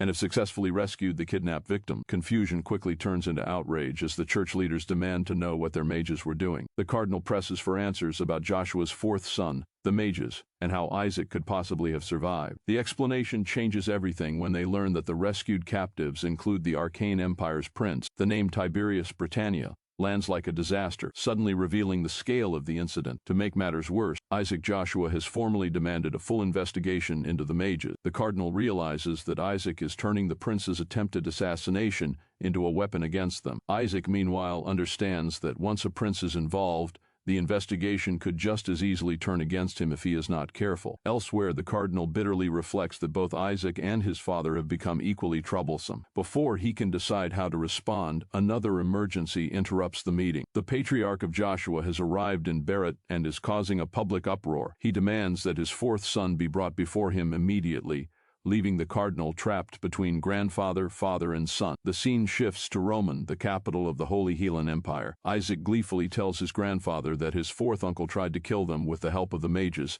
sending the old man into a fury. A woman then approaches Isaac respectfully and drops to one knee. She sincerely thanks him for avenging the brother she lost 14 years earlier. Caught off guard, Isaac admits that he never knew about the connection and awkwardly brushes aside her gratitude. When he asks about the wider fallout, she explains that the other factions are reacting much like the patriarch did. One lord is particularly enraged not only by the attack but by the fact that a man tried to murder his own nephew. His brother dryly points out that Isaac is also that man's nephew, only making the argument more heated. Their bickering is interrupted by news from the financial side. The fourth lord's inheritance has already been seized and reclaimed by the state, leaving Isaac frustrated that the money is gone before he can take advantage of it. Back with the woman, Isaac admits that the upcoming New Year gathering of all the Joshua descendants makes him uneasy. She warns him that the fourth lord appears determined to kill him. Isaac confidently replies that he has no intention of dying, regardless of how ambitious his uncle is. Still, he finds it strange that another place which should be in complete uproar remains unusually quiet, and predicts that the missing party should arrive soon. Something suddenly catches his attention, and Isaac immediately brightens when he recognizes who has arrived. A summoning circle flares beneath them, and the woman realizes that someone has used a holy summoning spell to appear instantly. She is surprised that such a spell was used simply to reach Isaac. Isaac greets the newcomer with amusement, noting that he must have been in a real hurry. The newcomer steps forward as Lord Cardinal Sepet of Red, reminding Isaac that he promised to provide him with something entertaining. Isaac immediately notices that the cardinal is pleased by the arcane prince he has delivered into Red's hand. Sepet's excitement grows as he studies Isaac's reaction and reaches toward him with familiar ease. He then rebukes Isaac for bringing the arcane prince there. Isaac explains that he brought the prince to help him. Sepet pauses, intrigued by the answer rather than offended. In his thoughts, Sepet admits that he initially liked the arrangement because it gave him an opportunity to squeeze money from powerful enemies. He remembers Isaac asking Red to investigate the prince's attackers, but he immediately saw through Isaac's attempt to shift the blame onto the Pope and Joshua's fourth son. Even so, Sepet considers Isaac useful because the boy could help him weaken both the houses of Gold and Azure. With enough leverage, he believes he can gather the strength needed to confront even greater demonic threat. The memory shifts to the interrogation chamber, where the arcane prince mocks the Empire's methods as barbaric. He openly insults the Holy Hellene Empire for calling itself civilized while behaving this way. Instead of cooperating, the prince rants about his rights, boasts about Isaac, and treats the priests with contempt. The interrogators nearly lose patience, but one restrains the other and explains that Isaac deliberately created this situation to frighten the faith of Gold. They realize that Isaac handed them an uncooperative prince precisely to make Gold panic, while keeping Joshua's fourth son out of the blame. Isaac later taunts Sepet for allowing himself to be used so easily. The woman draws her weapon and warns Sepet that he will not get away with threatening Isaac. Isaac casually points out that Sepet is not even angry and is actually enjoying the trouble his own subordinates suffered. He goes further, accusing Sepet of taking pleasure even in the pain of his own men. The accusation makes Sepet stop and study Isaac more carefully. For the first time, he realizes that Isaac has seen through a hidden part of of his nature that no one else has noticed. The woman immediately senses how dangerous that realization is. Sepet asks whether Azure's patriarch was the one who exposed his secret. He warns that making a trainee disappear would be easy and demands to know who told Isaac about him. Isaac refuses to answer and instead coolly tells Sepet to pay the price for his entertainment, formally addressing him as Lord Cardinal Sepet and turning the demand into a transaction. Sepet laughs rather than becoming angry. He threatens Isaac with death, questioning whether Joshua teaches anything beyond faster ways to die. The woman urges Isaac to run as Sepet's killing intent fills the area. Sepet reaches toward Isaac, but Isaac remains seated and completely unafraid. Instead of attacking, Sepet thanks the higher cardinal, who suddenly intervenes. Isaac immediately treats the interruption as sufficient payment and produces the token he wanted. The woman gasps when she realizes Isaac had been bargaining all along. With Sepet standing down, Isaac asks whether he was truly the one who defeated the monster from 14 years ago. Sepet denies that any mere trainee could have accomplished such a feat, while Isaac hides the truth behind a smile. Isaac needles him further, saying Red's curiosity is understandable because their house is so poor at killing monsters compared with Azure. He twists the insult deeper by pointing out that this failure is exactly why Sepet's son lost. Sepet accepts the provocation with only a thin smile before leaving. As he goes, he privately labels Isaac a brazen little bastard, while Isaac politely sends him off. Once Sepet is gone, the woman anxiously checks whether Isaac is unharmed. Isaac brushes off the encounter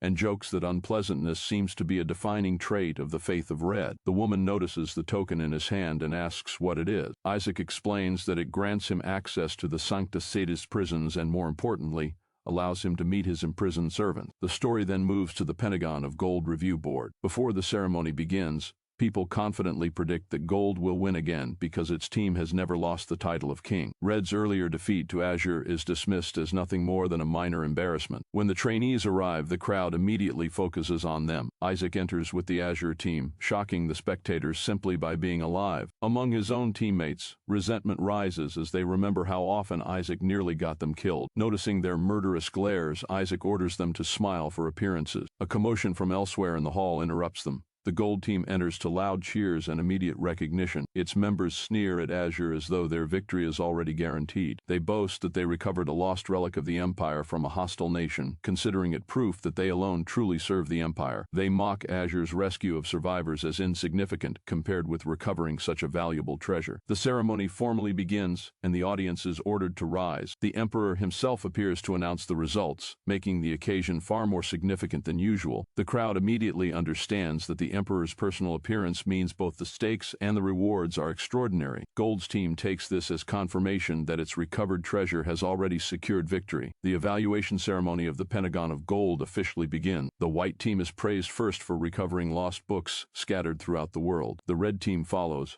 earning recognition for bringing back a holy sword forged 3 centuries earlier by the legendary smith Arte. Even the Emperor acknowledges the weapon's value and the importance of studying it. Observers note that this year's cadets have returned with an unusually impressive collection of relics. Then the attention turns to the Gold team. The Gold team's offering is revealed as a long-lost imperial necklace stolen centuries ago, and the hall erupts in admiration. The crowd recognizes it as a treasure passed down through generations, and even Isaac's side understands why the Emperor personally attended.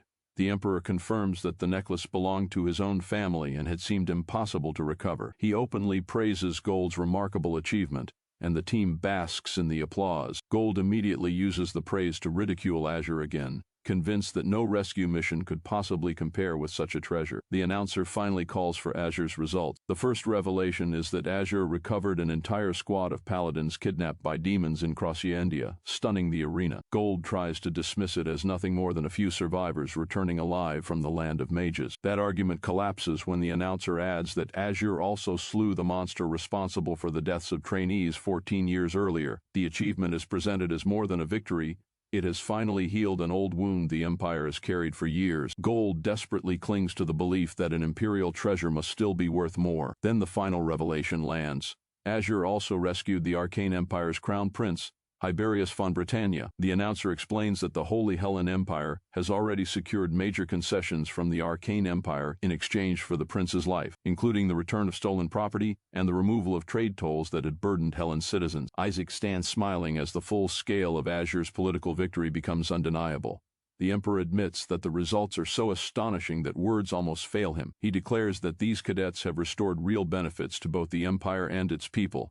He acknowledges the value of relics and legendary items, but draws a clear distinction between them and human lives. To him, protecting souls and lives matters far more than wealth. He praises Azure for saving the paladins, countless citizens indirectly, and even a foreign prince. The improved trade resulting from the prince's rescue only strengthens his judgment. Azure's side can barely hide its satisfaction. Turning to the review board, the emperor makes clear what conclusion any honest judge should reach, and states that the board must have arrived at the same answer. A hesitant objection dies before it can be voiced. One board member concedes that although Gold's treasures are impressive, Azure's achievements are unmatched for a group of trainees. Another adds that Azure alone fulfilled the true clerical duty of protecting the weak, while the other teams returned with little more than material wealth. The board formally recognizes Azure's service to both the empire and its people. Watching from the side, one rival realizes that Isaac must have engineered the entire outcome from the beginning. He understands that Isaac brought back living witnesses and political leverage precisely so Azure could not be denied the crown. The emperor prepares the final announcement. He praises the entire group once more, especially the team that refused to abandon its own people despite impossible odds. The praise lands directly on Isaac and his teammates as they brace themselves for the verdict. With full ceremony, the emperor declares Azure the winner of the Pentagon of Gold. Isaac stands at the center of their triumph. The scene then moves to the Azure team dormitory after their victory is secured. A blue-clad patriarch walks through the halls already considering Isaac's future. He reflects that Isaac went far beyond the simple order to survive and returned with greater promise than anyone expected. That success makes him wonder whether Isaac could someday become a saint capable of restoring glory to House Azure, provided his flaws can be corrected. Satisfied with this plan, he goes to find Isaac. Before he can greet him, however, he overhears Isaac mocking the entire idea of succession. Isaac is being coached to manipulate the patriarch by pretending to be devout and compassionate, even boasting that the act would make his patriarch completely fall for him. Drunk on confidence, Isaac declares that the family seat and the title of king in the Pentagon of Azure are already within his grasp. Then everyone suddenly falls silent. Isaac realizes that he has been overheard. The patriarch is standing behind him, and Isaac immediately understands that he is in trouble. Coldly, the patriarch shuts down any discussion of succession and decides that ordinary discipline is no longer enough. Isaac curses his bad luck and blames everyone else for failing to warn him. His frustration turns physical as the room absorbs the force of his tantrum. He rages that he has been treated unfairly from the beginning. In his mind, every harsh lesson, temptation, and impossible assignment becomes proof that he was deliberately singled out to fail. When he demands to know what he did wrong, the obvious answer is that he insulted the patriarch directly to his face. He is reminded that refusing those assignments would have meant failing outright,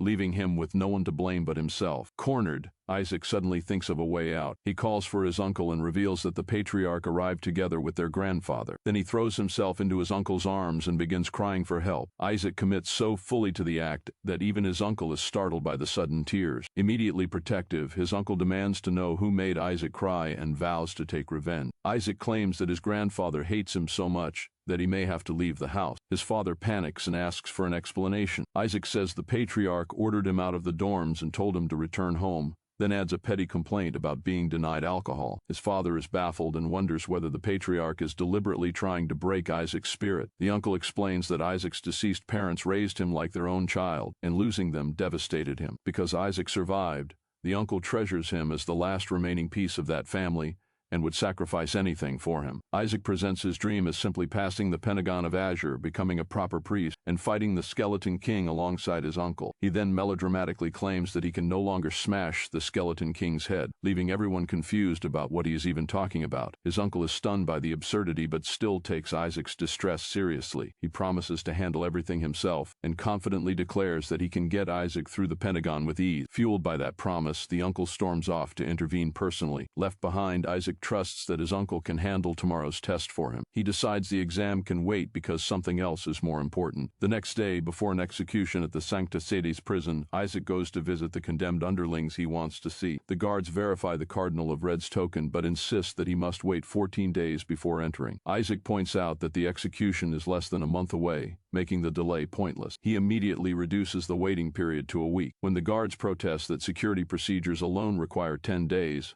Isaac cuts it to 5. As they continue objecting, he reduces it again to 3. Finally, Isaac demands immediate entry, but the guards refuse to shorten the period any further than tomorrow. Isaac accepts the compromise, while the guards resent that their patriarch has empowered such a brat. Privately, Isaac decides that the prison visit can wait one more day because winning today's Pentagon of Azure could bring him something valuable. His companion remarks that Isaac's uncle apparently would do anything for his beloved nephew, and Isaac immediately tells him to stop calling him that. On the way to the arena, Isaac wonders how easy the test has become after his uncle's interference. The great arena of the Pentagon of Azure opens before the city. An official welcomes the trainees and spectators to the final trial. The last task is announced: defeat several monsters. The crowd erupts with excitement, but Isaac immediately suspects that the exam sounds far too easy. The other trainees assume Isaac used his family's influence to rig the test and despair that they might still fail something this simple. They nervously point out that the real problem is discovering which monsters they must face. The answer appears in the form of skeleton. The trainees immediately relax when they realize their opponents are only skeleton, but the skeletons recognize Isaac as their king and rejoice at his arrival. They celebrate as though he has come to rescue them, while Isaac realizes in horror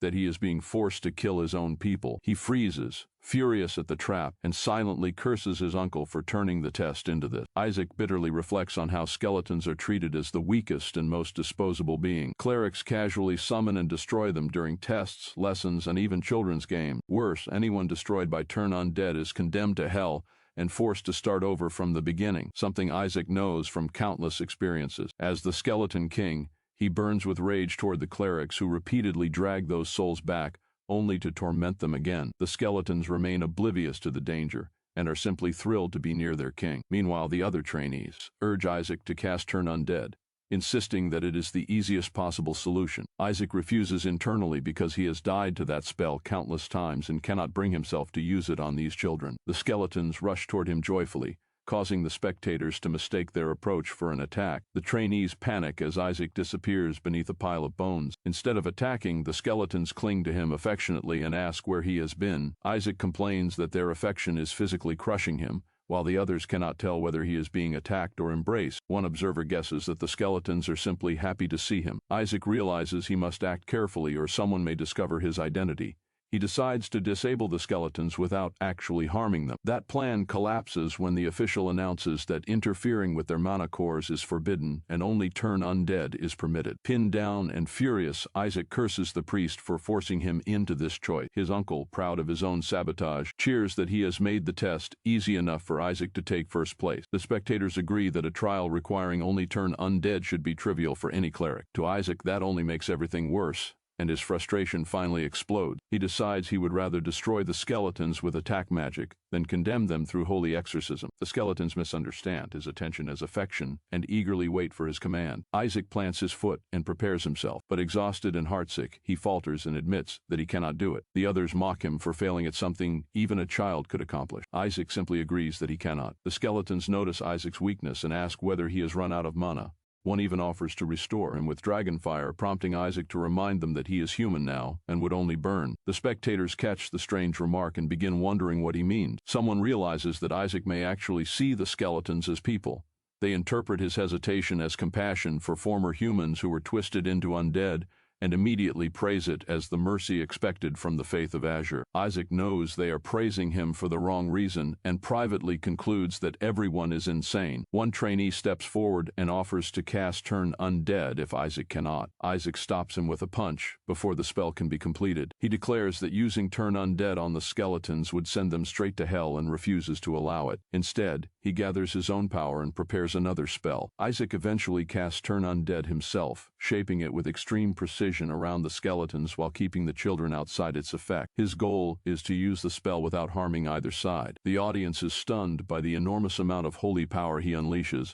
Inside the light, however, the skeletons are more curious than afraid, treating the radiance like a beautiful toy. Isaac secretly summons Shadow Lich as a second measure and orders him to hide the children while the spell finishes. The Lich obeys, swallowing the skeletons into shadow rather than allowing them to be destroyed. The spectators can only stare, Unable to understand what just happened, Isaac seizes the opportunity and points out that the skeletons have disappeared. The arena assumes that he erased them all at once, and the crowd erupts in disbelief that a mere trainee could possess such power. They begin hailing him as the son of the saintess, while Isaac privately vows to wipe out the corrupt clerics who continue abusing the dead. Elsewhere, the Cardinal of Red plans to use Isaac in an offering ceremony because he is convinced the boy will summon an evil god. Back in Azure, the Patriarch admits that he would have been relieved if Isaac had summoned only a mediocre deity. He warns his sons that whatever actually answered Isaac is far beyond an evil god and cannot even be compared to one. The family is left wondering what monstrous being chose Isaac, and whether it could eventually become a disaster for the world. The Patriarch decides that Isaac must be brought back immediately for re-education, and reveals that he has already sent someone to retrieve him. A messenger soon returns with urgent news. Isaac is not coming back. He is heading directly to the prison of the Sancta Sede. The sons are baffled that Isaac could enter a prison controlled by the faith of Red. Then they learn that the Cardinal of Red personally gave Isaac a token granting him passage. The revelation sends the Patriarch into a rage. He realizes that Red has lured a child away with a trap, and immediately decides to go to the Sancta Sedes himself, prepared to answer trickery with trickery. Meanwhile, Isaac trudges toward the prison, already exhausted by everything that has happened. He arrives at the papal court prison under a cloak while concealing his presence. His companion complains that the place has been tainted by the use of turn undead, but Isaac insists that the result was fine and therefore there is no problem. The Shadow asks whether Isaac brought the reward he earned from Blue. Isaac reveals that it is a cord capable of purchasing demonic energy and curing demonic addiction. For him, it also works as a disguise by suppressing and concealing his mana. Before entering, Isaac confirms that no one is nearby. Once the area is clear, he summons his hidden skeletons back out. They burst from the shadows, overjoyed to see their master again. Isaac orders Shadow Lich to take them home instead of letting them follow him inside. The skeletons cling to him and beg not to be abandoned, but Isaac snaps that staying there will only get them exercise. He finally orders them to release the prisoners safely and return, and they obey. With that settled, Isaac turns toward the prison entrance. Then he discovers that one tiny skeleton has hidden itself inside his cloak. The little one explains that it only stayed because it feared never seeing Isaac again. Isaac realizes that the skeleton is so weak he could not even sense its presence. At that exact moment, the guards call Isaac in for his visit, forcing him to hide the stowaway quickly. He panics at the thought that discovering the little skeleton could ruin everything he did to save them. He orders the child to remain completely hidden as the guards open the way. Composing himself, Isaac steps inside as though nothing is wrong. A grim history begins to surface. 50 years earlier, the Holy Empire captured a 9th-ranked demon. The demon had invaded alone to reclaim the Skeleton King's body, but the priests held the body hostage, causing even the 14-6 demons to kneel in defense of their master's remain. The official account claims that capturing such an ancient pureblood demon shocked the world, but Isaac knows that story is false. He identifies the demon behind the incident as Bloodlord Shabnak. His companion tries to object, but Isaac cuts him off and mocks the so-called visitation, pointing out that the prisoner is so far away that he is barely visible even through a telescope. The guards smugly tell Isaac that he should be grateful they are showing him even that much. Isaac openly insults them, and they realize that he is becoming a problem. They decide to search him because too many things about him seem suspicious. As one guard reaches toward him, Isaac gives a final warning. He releases a killing aura and calmly makes it clear that anyone who touches his body will die. Guards freeze under the sudden pressure, unable to move. Even Isaac is surprised by how overwhelming his aura has become. He reinforces his authority by declaring himself a direct descendant of Blue, and warns that any attempt to search him by force will be treated as a declaration of war against Ashua. He then takes the threat further, claiming that if they continue trying to touch a child's body, he will bite his tongue and die on the spot. His escorts panic, knowing their uncle Relai will never stay quiet if he hears about this. They remember that Relai is reckless enough to start a war over family pride, even for something trivial, while the family head only ordered them to discover Isaac's motive. Using the family head's pass, Isaac orders the guards to stop delaying and let him through. Reluctantly, they submit to its authority and lead him onward, prompting Isaac to complain that they should have done so earlier. They descend into the prison, where the atmosphere grows heavier. At the end of the corridor, the guards announce that they have reached the place Isaac wanted to see. The sealed cell ahead contains the 14th demon, kept in solitary confinement. They warn that its aura alone can stop a heart, but Isaac dismisses the danger and tells them to prepare themselves instead. As they approach the cell, the prison suddenly shakes from a violent reaction inside. The guards tense up, while Isaac remains strangely calm behind them. Through the bars, the chain demon fixes them with a terrifying gaze before erupting into a furious roar that shakes the entire chamber. The guards are bewildered because the demon has always been quiet, yet it is now completely out of control. Its scream strikes them like a physical force, nearly knocking them down outside the cell. Terrified, the guards urge Isaac to leave now that he has witnessed the demon's power. Instead, Isaac notices something they do not. He realizes the demon is not simply raging at them, it is dying. The guards become horrified that Isaac can still smile under such overwhelming demonic pressure and begin to suspect that he is deranged. His familiar then realizes that the demon has mistaken Isaac for a prisoner captured by the priests and panics that it has completely lost control. The demon clarifies that Isaac was not captured but forced to come there, deepening the confusion outside the cell. While the guards assume this means the demon is becoming even more violent, Isaac understands that it has simply misunderstood the situation. His familiar explains that Isaac had once been forced to bow his head, and the demon is furious that anyone dared humiliate its master. Its anger becomes personal as it focuses on the insult done to Isaac. The demon thrashes against its restraints, and the guards finally realize that it is enraged at the people who forced Isaac to submit. They panic because the prisoner cannot die before execution. Isaac recognizes an opportunity, but the guards are still too close for him to act openly. He decides he needs more time. Suddenly, the demon's restraints activate a holy countermeasure that blasts into its body and threatens to kill it. Isaac realizes the Pope's safeguard is activated and that the demon will die before he can rescue it unless he changes the plan immediately. He hesitates because using his prepared distraction now would expose him for certain. At that moment, his tiny skeleton servant offers to carry something through the bars, giving Isaac an idea.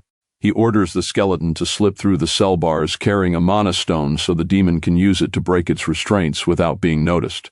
While the skeleton moves into position, Isaac openly praises the enemy family's guards to keep their attention away from the cell.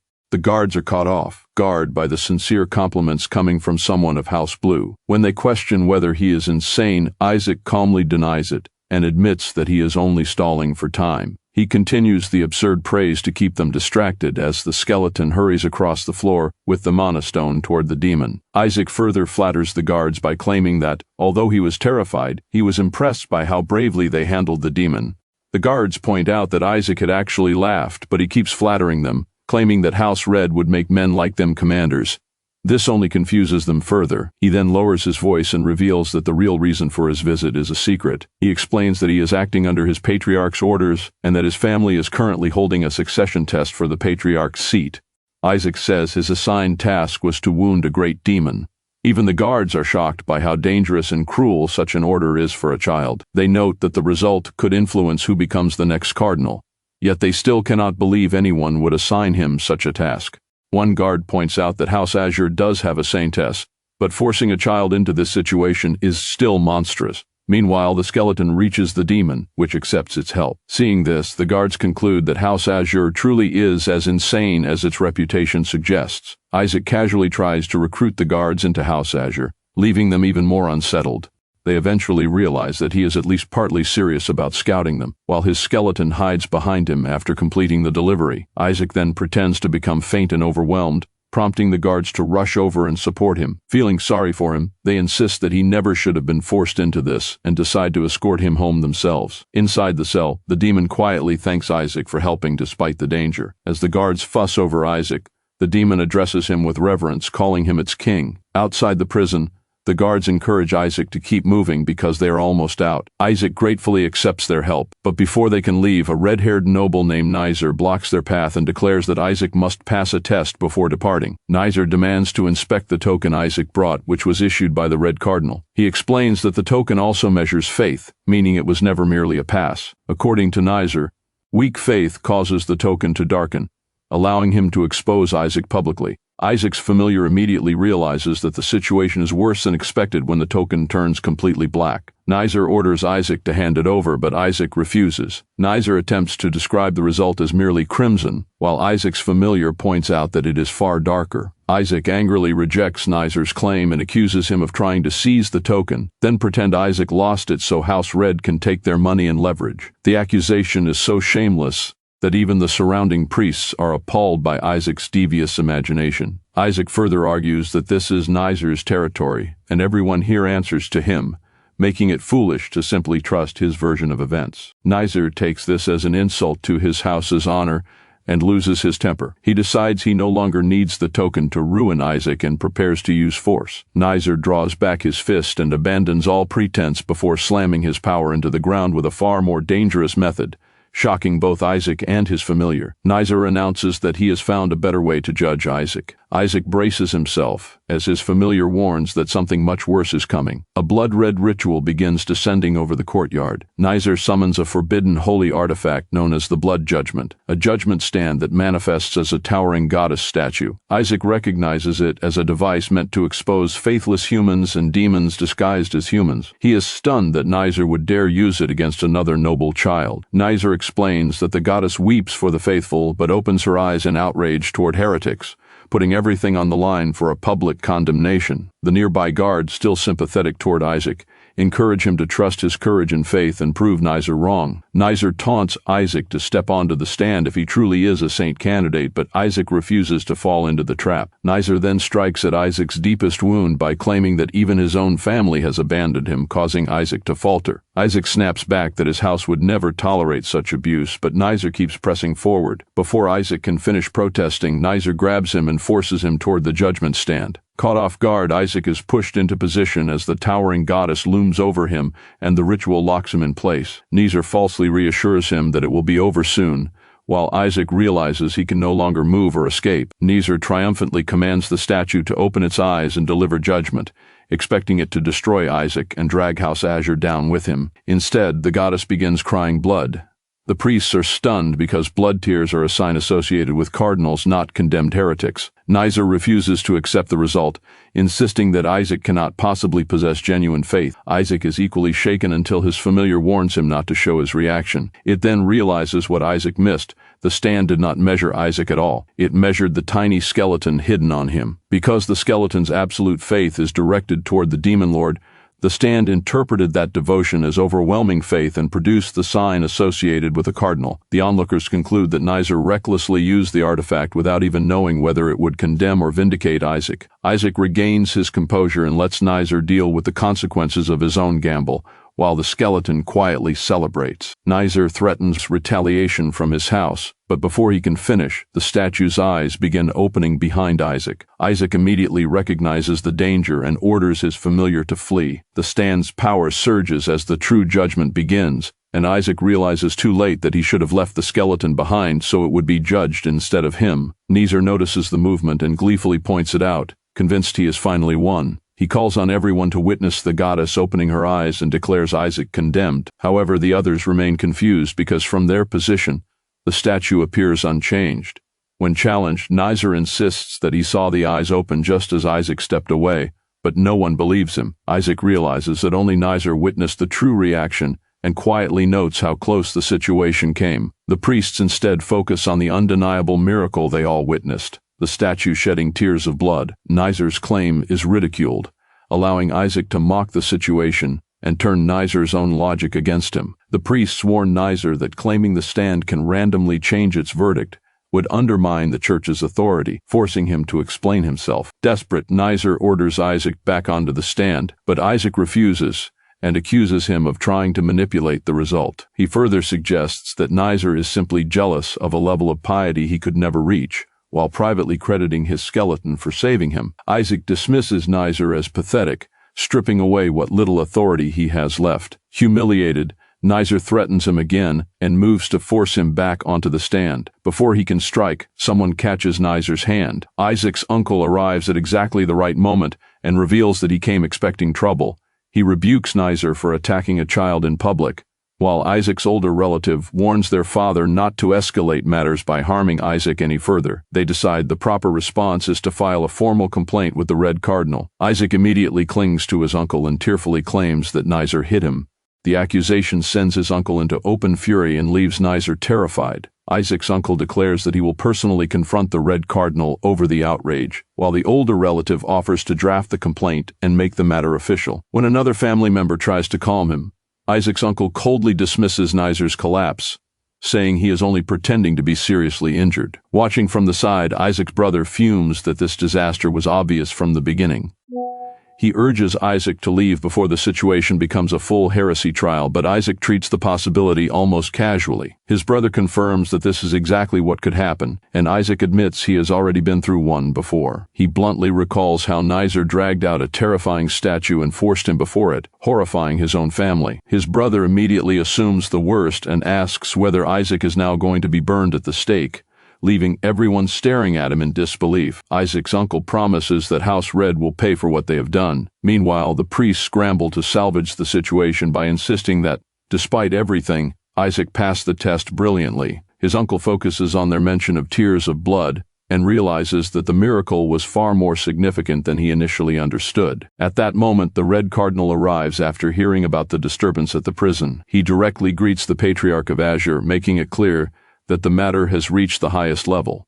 The Patriarch of Azure accuses him of allowing the abuse and argues that they should have simply shown Isaac the demon and let him leave. The Red Cardinal counters that Isaac's request to meet a servant of the Skeleton King was suspicious, especially because it came through someone connected to Azure's faith. Under those circumstances, he argues, an investigation was justified. He then bluntly points out that the Patriarch's third child was the one who brought out the judgment of faith against Isaac, shifting the responsibility onto Nizer. The Patriarch takes this as a serious provocation, while the Red Cardinal calmly admits that even he never expected Nizer to go that far. The Red Cardinal offers a smooth apology and promises compensation, attempting to defuse the confrontation without fully conceding fault. He then asks for the token he gave Isaac to be returned. The Patriarch readily agrees, wanting nothing more to do with it. Even while handing it back, he condemns the absurdity of giving such an item to Isaac, but the Red Cardinal reminds him that Isaac was the one who requested it. Privately, the Patriarch remains furious. Isaac may be troublesome, but using the judgment stand against his grandson has crossed the line. His anger gives way to pride when he remembers that Isaac somehow made the statue shed tears of blood. Since such a miracle is normally associated with cardinals, he apologizes to Isaac for doubting him and asks for the token. He reasons that if the miracle was genuine, the token should have changed as well. When he examines it, he realizes that it has indeed transformed. The token now appears dark, and Isaac immediately imagines the worst possible outcome with comic horror. The Red Cardinal notices the Patriarch's reaction and asks whether he saw the change. Before the Patriarch can answer, he moves to return the token. Instead, the Red Cardinal casually destroys it in his hand. As the shattered relic falls apart, the Patriarch is left stunned that the Red Cardinal has just destroyed a token bestowed by the first Pope himself. Isaac refuses to return anything to the Blue Cardinal, making it clear that their relationship is beyond repair. At the Sepent Manor, the leaders of the Faith of Red review the uproar surrounding Isaac's flawless faith test and the blood-weeping statue. Neon Sepent realizes that confirming Isaac's result has effectively placed him above every other saint candidate. His son is scolded for demanding another test even after the public had already witnessed the result. Neon warns that such recklessness could destroy their standing. He reminds his son that he was supposed to secure the family's future by becoming Patriarch, yet even that has failed. Neon presses further, warning that the boy will only survive if he rises all the way to Pope. For him, Isaac's rise to sainthood, and eventually the papacy, is essential to Red's plan to rule the world through faith. The Red Cardinal cuts through the panic, explaining that losing the faith-measuring token is troublesome but not fatal. They still have other ways to control the situation. He decides to use the upcoming sacrificial ceremony to expose any dangerous children once the divine messengers arrive. Until then, he orders the frightened boy to remain still despite his insistence that he witnessed something ominous. The boy suddenly asks whether the participant list for the ceremony has been finalized. He learns that most of the participants come from Azure, including Isaac Joshua, who qualifies because of his earlier Pentagon of Black result. Desperate, he begs to be assigned as Isaac's servant instead of participating normally. Since the rules allow participants to bring servants, he argues that this would still let him stay close to Isaac. Neon is outraged that an heir of Red would humiliate himself this way, but the boy insists that humiliation no longer matters. He reveals his true intention. If there is no proof against Isaac, he will obtain it himself. His father rejects the request,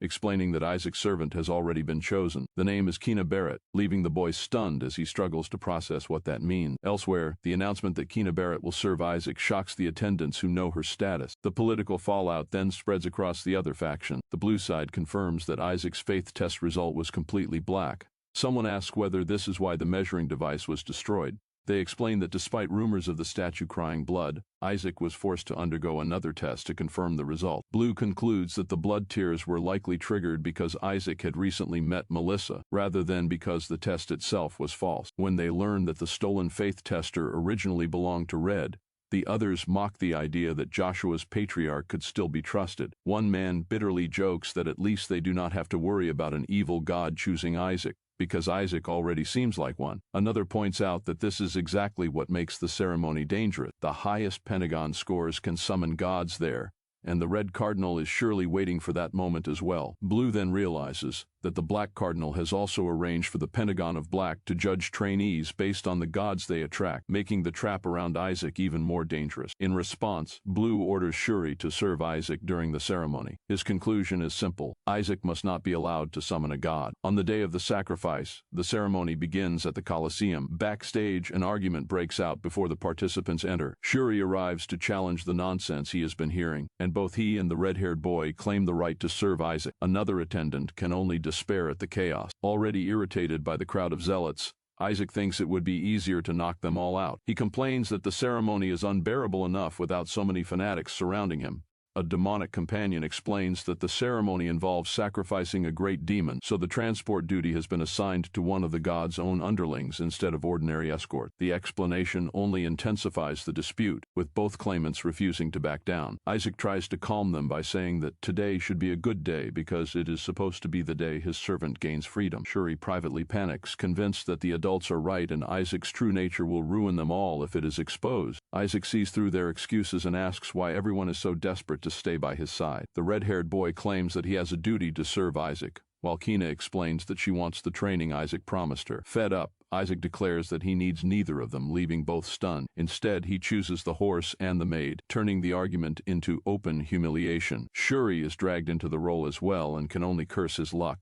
The procession heads toward the arena beneath the bright sky. In the stands, spectators eagerly discuss the ceremony, treating the saint selection as an even greater spectacle than the demon's execution. The participants are announced as they enter the arena. The crowd immediately recognizes Master Kina and reacts with reverence, convincing many that she must be the true saint candidate. Others cite a prophecy claiming the next saint will come from the House of Red, creating further confusion. Red and Gold's factions argue over whether Kina's stigma proves anything, while Red dismisses the sign as commonplace. The priests are then announced, formally beginning the ceremony. Isaac enters the arena in an absurd display, allowing the crowd's expectations to build. Kina and the red-haired boy are both caught off guard by what he makes them do. Isaac rides into the arena on the kneeling red-haired boy, while Kina shades him and Shuri carries his cloak. Shuri is horrified, convinced that this behavior proves Isaac will choose the vilest god possible. The cardinals watching from above are left speechless. They cannot understand why Kina is participating in such a farce or why a member of Red is acting as Isaac's mount. Even the usually composed observers struggle to contain their laughter at the humiliation. Some wonder whether the bizarre arrangement was planned in advance. Cardinal of White, Seraphine,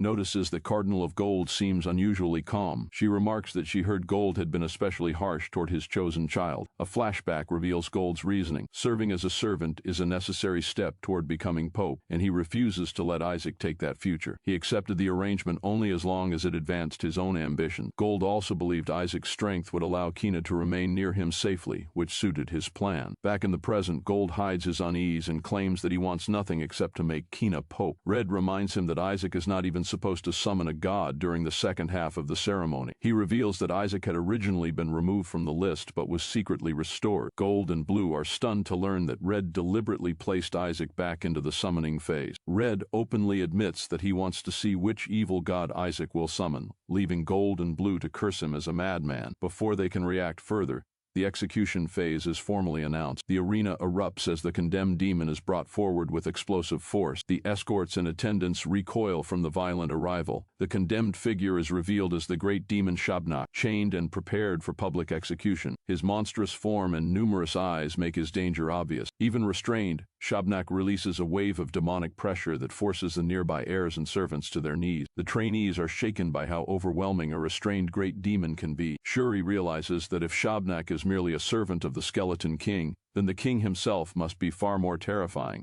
and he urges them to strengthen the restraints. Shabnak continues struggling against them, proving the chains alone are not enough. Isaac quietly addresses him by name, revealing their private connection, and promises to save him. Shabnak immediately senses what has been done to Isaac and condemns the clerics for cursing a child. Isaac then realizes with disgust that torture devices have been embedded in Shabnak's body as part of the execution ritual. His hatred for the clergy intensifies as he condemns their cruelty. The observers notice that Isaac's entire demeanor changes around demonkind, and that his killing intent is far too intense for an ordinary child. Red, however, notices something important. Isaac's reaction is hatred, not delight, suggesting that he has not truly fallen to evil.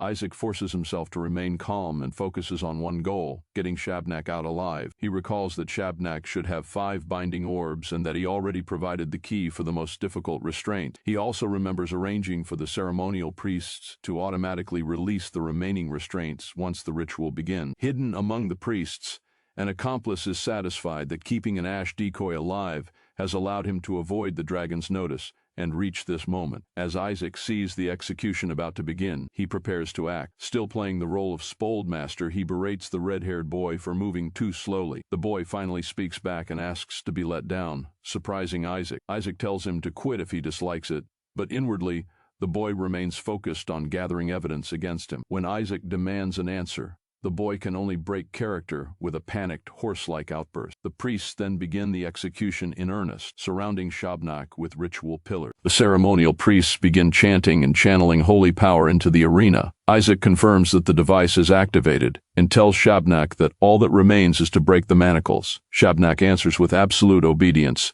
ready to shatter the restraints the moment he is free, but instead he declares that he can now die without regret, catching Isaac off guard. He addresses Isaac as his king and offers his life and loyalty rather than accepting rescue. Isaac furiously rejects the sentiment, while the red-haired boy can only hear more incomprehensible noise. Shabnak explains that forcing the heirs of the faith to kneel before him has already fulfilled his deepest wish. He urges Isaac to flee while he still can, calling it their only chance, and praises how much Isaac's power has grown. He insists that Isaac has already repaid him simply by attempting to recover him. Isaac refuses to accept that answer and demands clarity, while the red-haired boy insists that he still cannot understand anything being said. Isaac is baffled by the boy's strange reactions, while his demonic companion suspects there must be a reason. The reason becomes clear when Isaac notices an extra binding orb hidden inside Shabnak's sternum. He realizes there are 6 restraints rather than 5, meaning the final one must have been added after Shabnak was imprisoned. Shabnak admits that he stopped resisting because Isaac had been given a new life and should not throw it away fighting the Pope and bishops. He urges Isaac to abandon him and instead earn the church's trust. Isaac rejects the logic completely, refusing to trade Shabnak's life for political safety. He judges the hidden orb to be low grade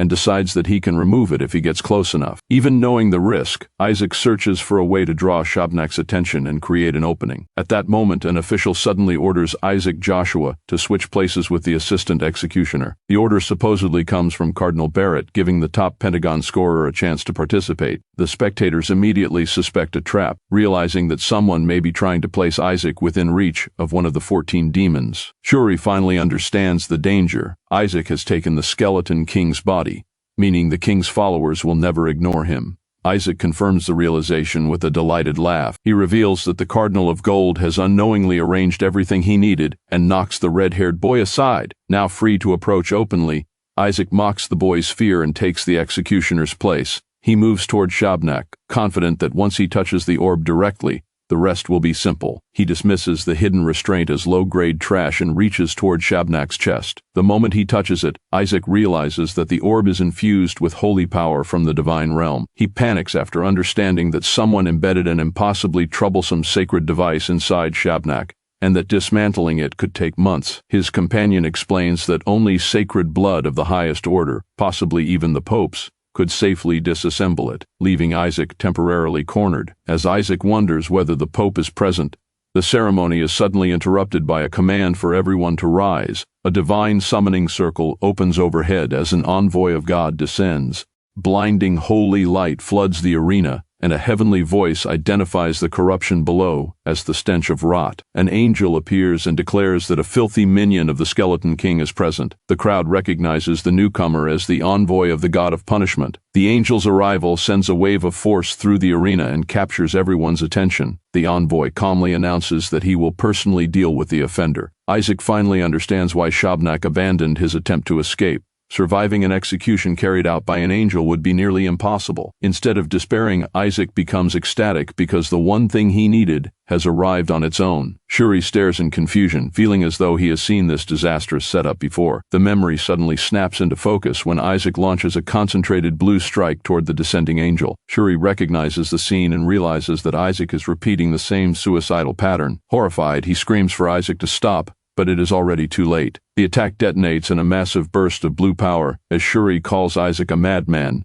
The arena erupts in panic as everyone realizes that the ceremony has turned into an outright assault. Shuri can only scream Isaac's name. As the dust settles, the young priest's latest impossible move leaves his enemies convinced that something unnatural is happening again.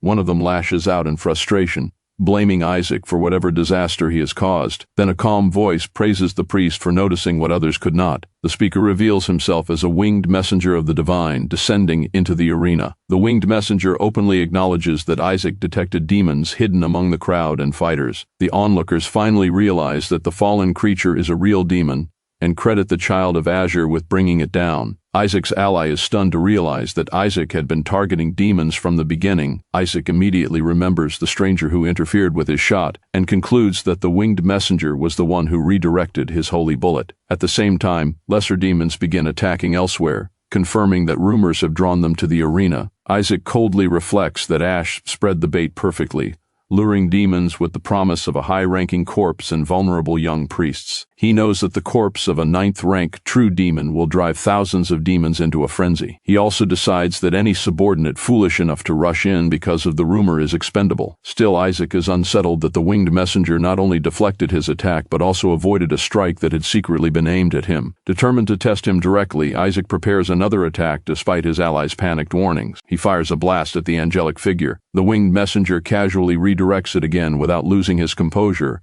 astonishing the nearby fighters. Isaac responds by multiplying the blue projectiles around himself and controlling them from multiple directions. He sends a barrage toward the messenger, but the redirected streams instead tear through the invading demons across the arena. The messenger treats the exchange like a lesson, criticizing Isaac's crude aim and suggesting that he may have been using the messenger as bait. He even invites Isaac to keep trying, while Isaac decides that it is better if the messenger continues underestimating him. Isaac accepts the challenge and attacks openly. His ally protests that everyone is watching, but more redirected blasts continue slaughtering demons around them. Isaac finally understands the trick.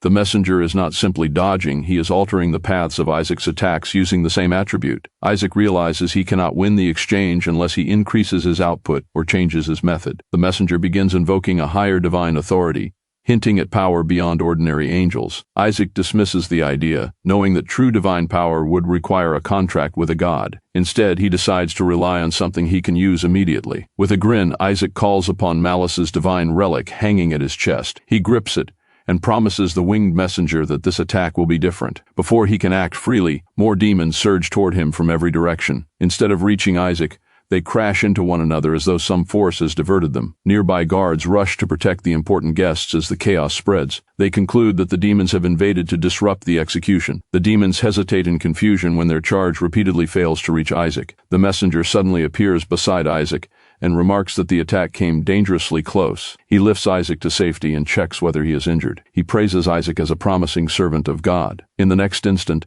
Isaac blasts him at point-blank range. The messenger is hurled away, leaving Isaac's ally screaming his name in shock. Isaac lands and steadies himself, ready to continue. The messenger recovers and keeps speaking to Isaac like an instructor, insisting that his aim still lacks refinement. He demonstrates again by redirecting Isaac's attacks away from himself. Isaac finally snaps in frustration, admitting that he cannot hit the target he actually wants while the messenger keeps interfering. Watching another redirected blast tear through the arena, the messenger wonders why a servant of God is attacking him. Isaac answers with open hostility, threatening to rip the angel's wings off. The messenger realizes that the child genuinely sees him as a monster and is horrified by how ignorant the accusation sounds. Isaac insists that he has seen the truth himself because the demons never attacked the winged messenger. He concludes that the messenger must be the Skeleton King's agent, attempting to steal the demon's corpse. The messenger is appalled by the accusation but decides that he may need to discipline the child for his own good. Isaac doubles down and loudly declares that the winged messenger is a demon servant. The messenger tries to explain that the divine realm cannot directly interfere in the mortal world, but Isaac refuses to listen. The messenger then sees an opportunity to turn the misunderstanding to his advantage by branding Isaac a heretic. If he can make the accusation stick, his mission will become much easier. Unaware of the scheme, Isaac celebrates the successful hit while his ally calls him insane. Then the messenger suddenly realizes that he has actually been wounded. He falls silent in disbelief. Isaac demands that if the winged messenger is not the skeleton king's servant, he should prove it. The messenger bristles at being asked for proof, but his response gives Isaac nothing he will accept. Isaac channels more power through the relic in his hand. The messenger notices the sudden increase and becomes wary, while his ally looks up in alarm as the energy builds. A massive sphere of blue power forms above Isaac, far larger than anyone expected. Isaac takes the messenger's hesitation as confirmation that his suspicion is correct. The enormous spell dominates the arena and draws everyone's attention. His ally realizes that if it falls, the entire Colosseum could be destroyed. He initially reassures himself that Isaac would never actually unleash it on everyone, but panic soon takes over and he begs Isaac to stop. Instead, Isaac declares that everyone can die and hurls the massive spell downward. The blast erupts into a blinding explosion that shakes the arena. Spectators and fighters are thrown into chaos, struggling to see or remain standing. Through the storm, Isaac spots the messenger's position. The messenger recognizes the power as that of a saintess, likely connected to a child of Joshua, and is outraged that such power has been placed in a child's hands. The repeated references to the skeleton king make him realize that the incident may be connected to something far larger than a simple execution. He decides to settle the misunderstanding directly with Isaac and lands in front of him. At the same time, a hidden figure moves through the smoke, under orders to finish the mission and withdraw. Before the messenger can act, a dark command freezes him in place. He immediately senses a terrifying presence and breaks into a cold sweat. A towering skeletal demon manifests before him, making it clear that disobedience means death. The messenger finds himself completely unable to move, overwhelmed as though he is standing before a supreme being. Isaac, now wearing a monstrous grin, charges through the chaos and slams a brutal strike into the immobilized messenger's face. The messenger reels backward, coughing and stunned by the impact. Isaac mocks him, reducing the supposed divine messenger to nothing more than an angel. Before the messenger can recover, Isaac lands another crushing blow. The messenger realizes that he may actually lose if the assault continues. Desperate, he unleashes a stronger divine attack while reminding Isaac that he is only human. Isaac quietly recognizes this as the opening he needs. At the same moment, a red-black slash from the hidden demon cuts through the messenger. The attack passes, leaving the arena briefly silent. Isaac's ally sees what happened and screams his name. The messenger tries to reassure him that Isaac has only lost the saintess's power, but he is interrupted. The surrounding clergy stare in horror at the messenger's attack and Isaac's condition. Even the messenger is left speechless by what he sees. Isaac's ally denounces the idea that a messenger of God could behave this way. Cradling the bloodied Isaac, he accuses the messenger of using deadly force against a servant of God,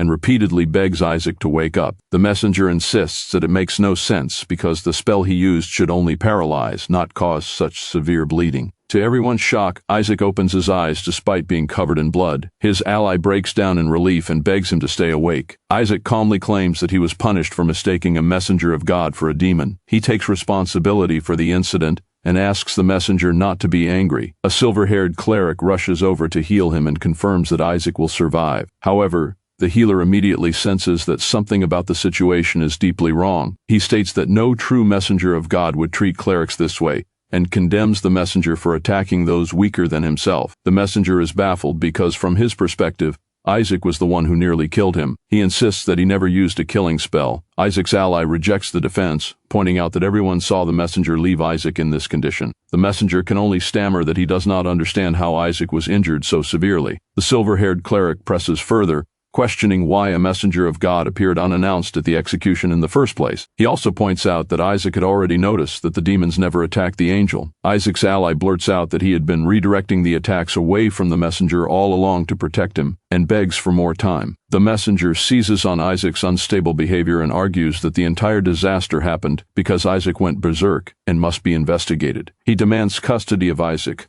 so he can take him to his master for questioning. Isaac's faint smile shows that he has been waiting for exactly this move. His eyes flare with demonic light as he gives a quiet signal. The messenger is suddenly struck from behind and thrown forward. The nearby guards are too shaken to understand what happened. The messenger realizes in horror that the seal on the demon has been broken. A dark, many-eyed demon rises behind him, now completely free. The messenger demands to know how this was possible, if a heavenly binding orb was truly used. The demon simply thanks him and reveals that his interference is exactly what allowed the escape. Still pretending to be weak, Isaac recognizes the freed demon as Shabnak and notes that imprisonment has only made him sharper. He is pleased that the fool who once understood nothing has finally learned how to deceive others. Shabnak decides to finish the damage by killing the messenger before escaping and leaving the aftermath to the other infiltrators. As the messenger screams, Isaac privately notes that Shabnak has become remarkably good at scamming people. The messenger grabs at Shabnak in fury and curses the demonkind, but Shabnak cuts him off with contempt and counters his attack. The messenger gathers red divine power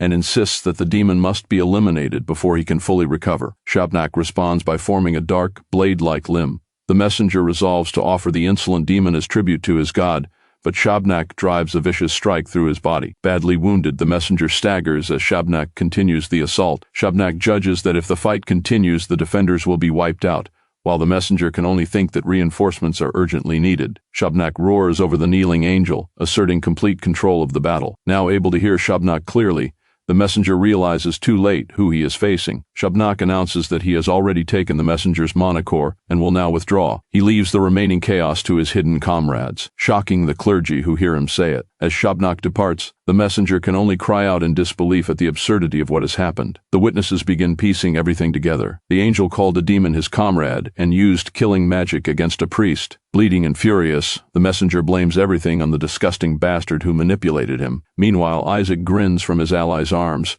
leaving the messenger convinced that no true saint could possibly be something like him. The wounded angel burns with rage and swears that he will never forgive the one who wronged him. Before anyone can understand what is happening, blue blades rain down around him. The attack tears through the angel and sends him crashing backward in pain. The hall erupts in confusion as the angel reels, demanding to know what new outrage has occurred. Humiliated and furious, he can only express disbelief at being attacked again. The source of the assault reveals itself through a storm of summoned swords. Relai steps forward in murderous fury, declaring that anyone who harms his nephew has made a fatal mistake. His barrage continues, overwhelming the area with blue blades. The angel is driven back and demands to know why he is being attacked. He protests that he is a divine messenger and treats Relai as insane for turning against him. Others finally intervene, shocked that Relai has openly attacked a heavenly envoy. Relai's elder refuses to show mercy and orders that the angel not be killed quickly but made to suffer. The surrounding clergy are horrified that anyone would dare strike a messenger of God and begin wondering whether the Sancta Sedis has lost its mind. Relai answers that the real madness was using killing magic against a servant of God. He points to Isaac lying bloodied and barely conscious, arguing that this is clearly attempted murder rather than a harmless ritual. A hostile cleric dismisses Isaac's condition as an act and calls him a devil, only deepening the family's fury. When the Red Cloak side tries to seize Isaac for the Inquisition, Azure refuses to surrender him quietly. The confrontation approaches open violence. A higher-ranking cardinal finally intervenes and forces both allied factions to stop fighting each other. He redirects everyone's attention toward the escaped demon and orders all units to pursue it immediately. Watching from Isaac's side, the cardinal privately decides that losing one of the 14 demons is acceptable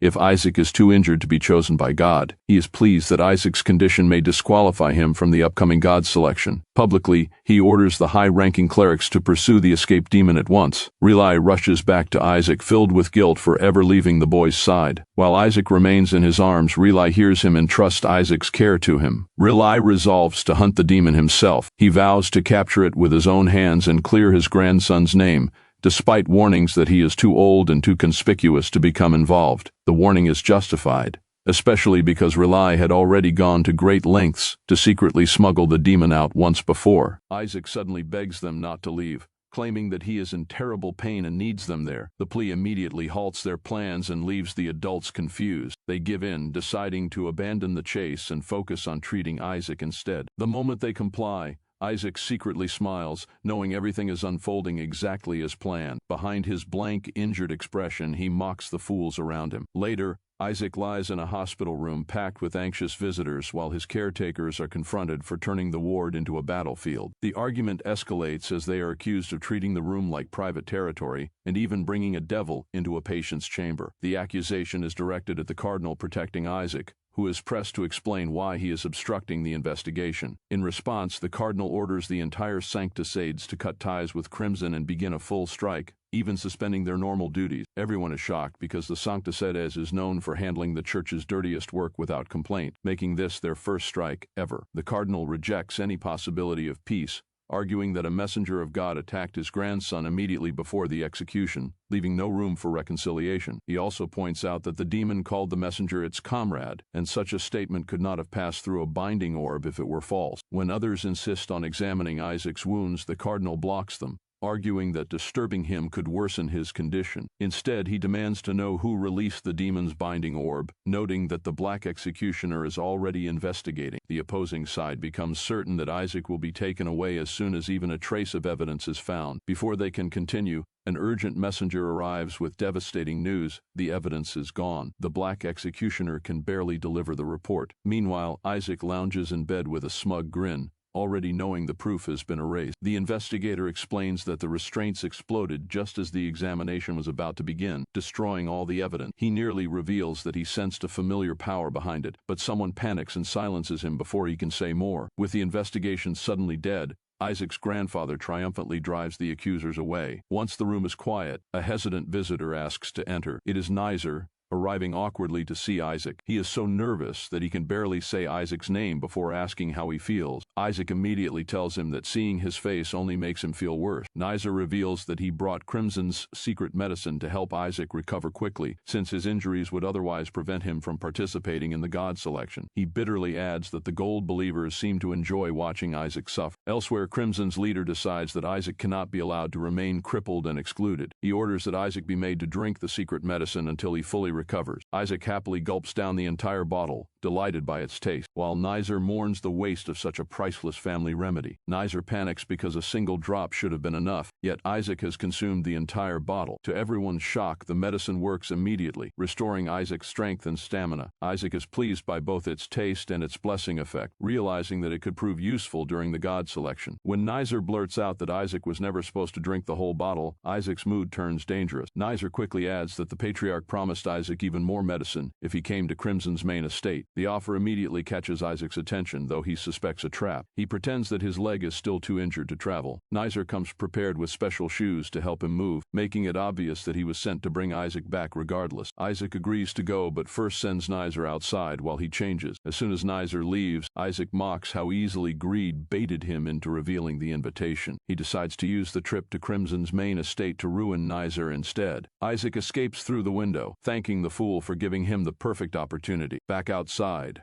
the cardinal rages when he learns that Crimson brought its secret medicine into the infirmary. He cannot believe they healed Isaac in the very place where he was supposed to remain under watch. The golden-robed cardinal realizes too late that giving Isaac a private room allowed Crimson to heal and bless him in secret. He concludes that both Black and Crimson are insane and resolves to sabotage the ritual if necessary. He orders his subordinates to stop Isaac at all costs. His greatest fear is simple: Isaac must not be allowed to choose a god. Meanwhile, Isaac corners his uncle and sweetly demands an answer to one question. With a terrifying smile, he asks which god his uncle intends to choose. His uncle immediately realizes that Isaac has become dangerously unstable and tries to avoid answering. Isaac's pressure becomes so intense that his uncle nearly screams. Isaac insists that his uncle already knows the answer while the man desperately pretends otherwise. Isaac asks again, now openly demanding to know which god awaits him. His uncle realizes that Isaac may be probing him because he can obtain information from the Pope. He panics at the thought that revealing anything could put Azure into direct conflict with the Pope. He tries to reassure himself that everything will be fine as long as Isaac simply chooses the best possible god. But Isaac casually says that he might abandon the idea of choosing a god altogether, shattering that hope. His uncle is stunned,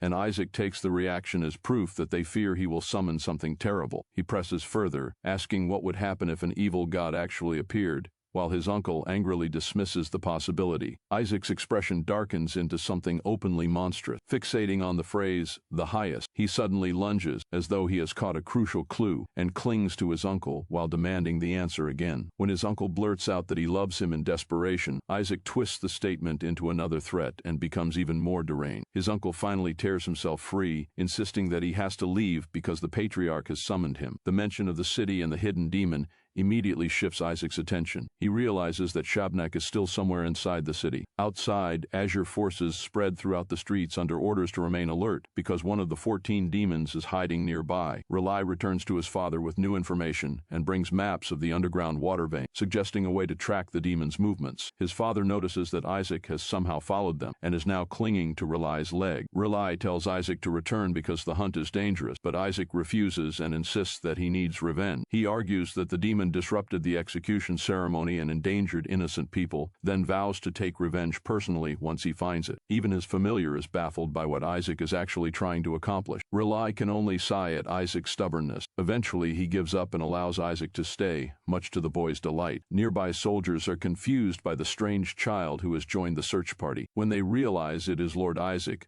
they are shocked that the Sancticedes has sent a direct descendant of Joshua. Some reassure themselves that the Joshua family specializes in hunting demonkind, so the matter should be resolved quickly. Isaac suddenly reacts as though he has sensed something, drawing everyone's attention. He identifies the target as a servant of the Skeleton King and warns that such a creature is highly skilled at hiding. The others realize that the search may take much longer than expected. Someone questions whether Isaac is taking the hunt seriously at all. Isaac lounges in the sunlight and casually claims that he definitely sensed the demons somewhere behind them. The exhausted searchers protest that the cardinal has done nothing all day while they are being worked to exhaustion. When one of them begins voicing suspicion toward Isaac, Relai immediately crushes the accusation. He coldly makes clear that challenging his judgment would amount to open defiance. Then he turns to Isaac and tells his grandson to make their enemies pay. Isaac immediately sends the searchers toward another false lead, making them rush off once again. At that moment, a black-clad figure appears and questions why the supposedly striking Sancticedes is involved. The newcomer is Crimson's red-haired leader, who accuses Azure of covering up Isaac's crimes. He warns that protecting Isaac now will only encourage greater crimes later. Relai demands proof that Isaac released the great demon. Crimson's leader claims the truth will emerge soon because the Pope's power was discovered inside the binding orb. He reasons that he cannot accuse the Pope directly, so the best approach is to uncover evidence connecting Isaac to the incident. If he succeeds, he will finally witness the downfall of the arrogant Azure family. Even so, he offers a compromise. He will not interfere with the god selection ceremony if Azure cooperates and even promises to hide the handcuffs placed on Isaac's wrists. Relai denies being frightened, but his response is unconvincing. He mutters that he will make the Sancticedes work like dogs for this humiliation, and Isaac gleefully notes that Relai has taken the advice seriously. Relai bitterly asks whether Isaac heard that insult. Before he can continue, Isaac suddenly vanishes from his chair without anyone noticing. The adults stare around in disbelief, demanding to know where he has gone this time. Elsewhere, Isaac discovers a coded mark and recognizes it as something Shabnak must have left behind. He reflects that the true demons have replaced the Skeleton King's servants because they despise serving an undead ruler. Isaac concludes that they are exploiting loopholes in his commands rather than directly disobeying him. Even so, he remains troubled by the larger pattern involving the binding orb, the Pope, and even the Crown Prince. What troubles him most is why the Crown Prince's mana was mixed into Shabnak's binding orb. His familiar presses him to stop pretending that he knows nothing about the forces moving behind the scene. Before Isaac can respond, hidden assassins reveal themselves above him. They are stunned that a priest noticed them at all, since priests are supposed to have poor battlefield awareness. One realizes too late that they have already been exposed. Isaac responds by unleashing holy power so suddenly that even the assassins cannot tell when he cast it. The spell erupts around them, throwing the attackers into confusion. Isaac dryly points out that they are mages as well, as though their disguise was never convincing. The assassins rush him anyway, confident that priests are weak against magic. His familiar is outraged that they would insult Isaac by attacking him with such low-rank spells. Isaac senses another attack from behind and turns toward it. The assassins spring their trap and proudly reveal a feared anti-priest technique. Convinced they have finally cornered him, Isaac calmly identifies the Halbane poison as high quality and decides that he can simply absorb its mana. The hidden attackers are stunned when he remains conscious instead of collapsing. When they question how he is still standing,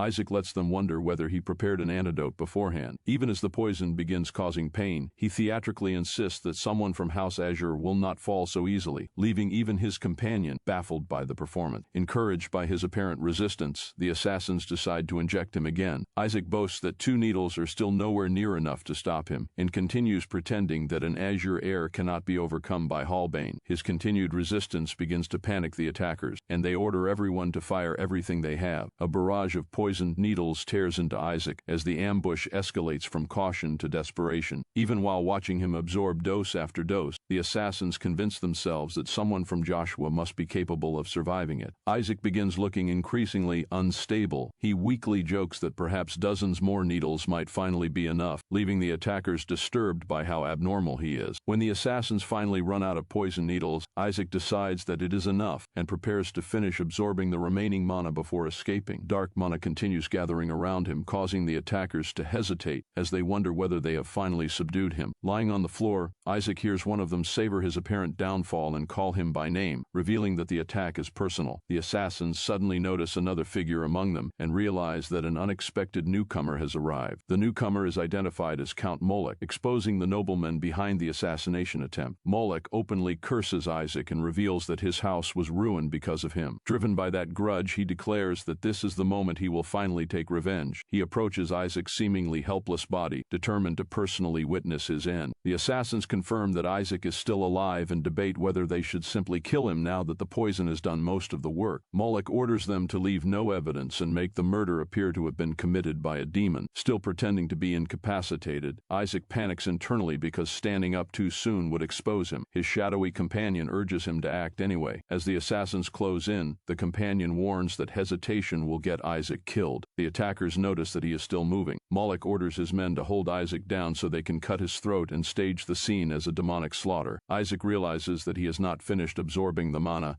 and is quickly running out of time. Before the assassins can finish him, a hooded swordsman suddenly enters the room. The newcomer draws a blade wrapped in purple power. With a single sweeping strike, the swordsman cuts through multiple assassins at once. Moloch recoils as his men are thrown aside, and the balance of power changes instantly. He stares in disbelief, unable to understand what just happened. The hooded rescuer stands amid swirling power, and the attackers immediately recognize that a true master has intervened. Even Isaac is surprised that a sword master has appeared in the middle of their secret ambush. The swordsman releases another wave of power, making it clear that he is far beyond the assassin. Moloch is blasted backward before he can recover. Isaac's companion notes that the intruder is using magic as well, though still inferior to his own master's abilities. Wounded and shaken, Moloch struggles to stand as the swordsman approaches. He falls back on his rank and demands to know whether the stranger understands that he is a noble. The hooded swordsman responds with silent contempt, completely unmoved by Moloch's status. Moloch realizes too late that his title offers no protection here. Looking toward the exit, Moloch realizes that this intervention was never part of the plan Obsidian gave him. Another figure suddenly arrives, leaving Moloch stunned again. It is young Master Kina, whose appearance immediately changes the political stake. Moloch desperately begs Kina to save him, hoping that noble solidarity will protect him from the swordmaster. Before he can explain himself, Kina's power erupts around him. Kina warns Moloch that taking another step will mean death. He makes it clear that Isaac is supposed to train with him and angrily demands to know why Moloch keeps interfering. Moloch tries to claim that he came to help and begs Kina to reconsider, but Kina dismisses the excuse. He says he does not care about Moloch's justifications or the larger religious consequences. He directly asks whether Obsidian sent Moloch. The question visibly panics the Count. Isaac suddenly appears behind Kina and joins the interrogation, startling Moloch even further. Isaac reasons that if the Pope would be disadvantaged by the outcome, then the god he is expected to summon must belong to the faith of gold. He narrows the possibility further, suggesting that it may even be the god of wealth. Moloch denies knowing anything, but Isaac keeps pressing him while casually mocking the possibility. Kina glances toward the hooded swordmaster, realizing that the covert rescuer is operating outside normal protocol. The swordsman dryly remarks that Moloch's attendants are suffering because of their master's stupidity. He decides that Isaac's immediate priority is getting to safety and intends to take him to the Imperial Palace. Kina immediately rejects the plan. He insists that Isaac is coming with him instead. Then a far more terrifying presence arrives and declares that no one is allowed to touch his grandson. The newcomers realize that Isaac's family has arrived, turning the rescue into a confrontation between powerful factions. Later, the hooded swordmaster is confronted,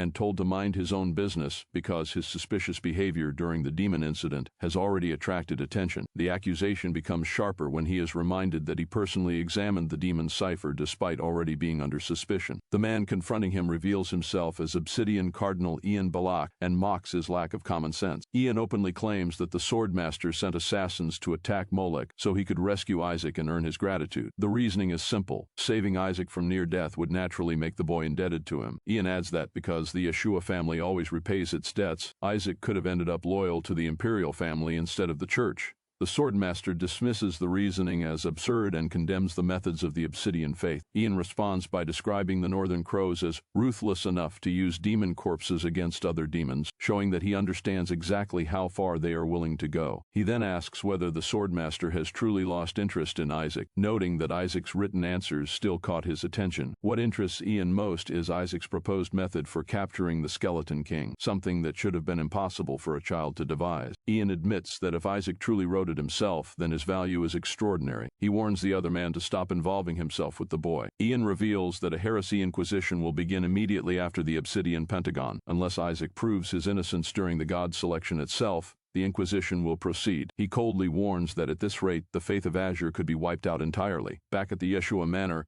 outrage erupts over how far the church is willing to go. Isaac's family condemns the plan as madness, arguing that kidnapping him over a suspected god is already beyond reason. They are especially furious that the Obsidian Cardinal pushed matters this far. Isaac's father grimly announces that Isaac will not attend the next day's god selection. The decision shocks everyone, particularly those who believe his attendance is essential. One side argues that the ceremony is not worth putting Isaac in such danger, but the others refuse to accept abandoning it. The younger faction insists that Isaac must attend regardless of the risk. When challenged, they finally reveal that the issue is not a malevolent god at all. They confess the real secret. Isaac is expected to summon the Supreme God. They argue that ordinary faith rankings become meaningless if the Supreme God is involved and that Isaac must be allowed to appear. Although the speaker admits he should not reveal the secret, he decides that the truth is better than watching everything collapse. The others demand to know who is supposed to summon the Supreme God. The answer is Isaac, because he was already chosen by the Supreme God during his ordination. Isaac's father initially dismisses the claim as drunken nonsense and tries to end the conversation, but the younger man insists that he personally saw House Viridian's report. According to the report, Viridian first tried to adopt Isaac, then attempted to kill him when that failed, and now wants to prevent the god selection because they know what Isaac can do. Isaac's father still finds the entire chain of events almost too ridiculous to believe. The younger man argues that refusing to believe it will cost them the leverage they have finally gained over the People family. He even threatens to take Isaac and leave the house if they refuse to act. That finally forces Isaac's father to ask whether the entire story is truly real. The younger man swears that it is. Still struggling to process the revelation, Isaac's father asks in disbelief whether the Supreme God is some kind of pervert. Unable to understand why such a being would choose Isaac, he then soberly recognizes the greater danger. A being like the Supreme God would be beyond anyone's control, although its involvement could at least protect Isaac from the heresy inquisition. The younger man counters that if something above even the major gods has chosen Isaac, then nobody has the right to oppose its will. Before they can settle the matter, urgent news arrive. The report is disastrous. The Crimson Face has filed a heresy inquisition against Isaac anyway. By the day of the Obsidian Pentagon trial, the arena is already buzzing with rumor. The ceremony formally begins as the candidates gather for the second stage of the offering ritual. The officiants announce that the god selection will proceed before the honored guest, and Isaac immediately realizes that he is surrounded by danger. Seeing inquisitors stationed throughout the arena, he understands that escaping will be nearly impossible if anything goes wrong. Someone from his side urgently asks what kind of trouble Isaac got into to end up under crimson scrutiny. Isaac remembers the earlier interrogation where he was ordered to confess to willingly serving the Skeleton King. The inquisitors presented him with a demon cipher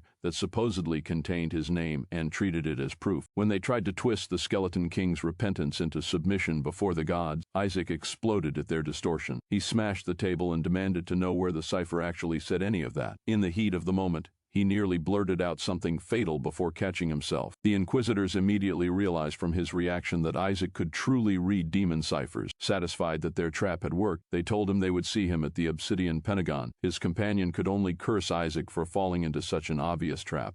Back in the present, Isaac's companion reminds him that the arrest was delayed because they intend to crush him publicly, the moment he summons a malevolent god. The plan is for Mesa to summon the Crimson God, who punishes malevolent gods, and use the opportunity to condemn Isaac and brand Azure as heretics. Isaac, however, remains fixated on the idea that a god associated with gold must surely be the god of wealth. Mesa notices his strange confidence and lets him laugh for now, promising to ruin him before everyone. He is certain that if Isaac draws a malevolent god, divine punishment will strike immediately. Around them, the crowd whispers that Azure may truly have been corrupted, and that today's ceremony could destroy them more thoroughly than any inquisition. The officiants begin the selection and instruct the candidates to pour holy power into their orbs and call forth a god. Isaac grips his orb and prays to the god of Azure while his mind races. Mesa privately celebrates, convinced that Isaac is about to doom the Azure faith. He keeps repeating the idea of the god of wealth and listing deities associated with money and prosperity, while Isaac's allies silently pray that he does not draw a malevolent god. Isaac's orb suddenly erupts with brilliant golden light. The sight shocks everyone because golden light means that one of the golden gods has answered. Isaac immediately takes this as confirmation that he has drawn the god of wealth and eagerly calls for the god to appear. The orb shines even brighter,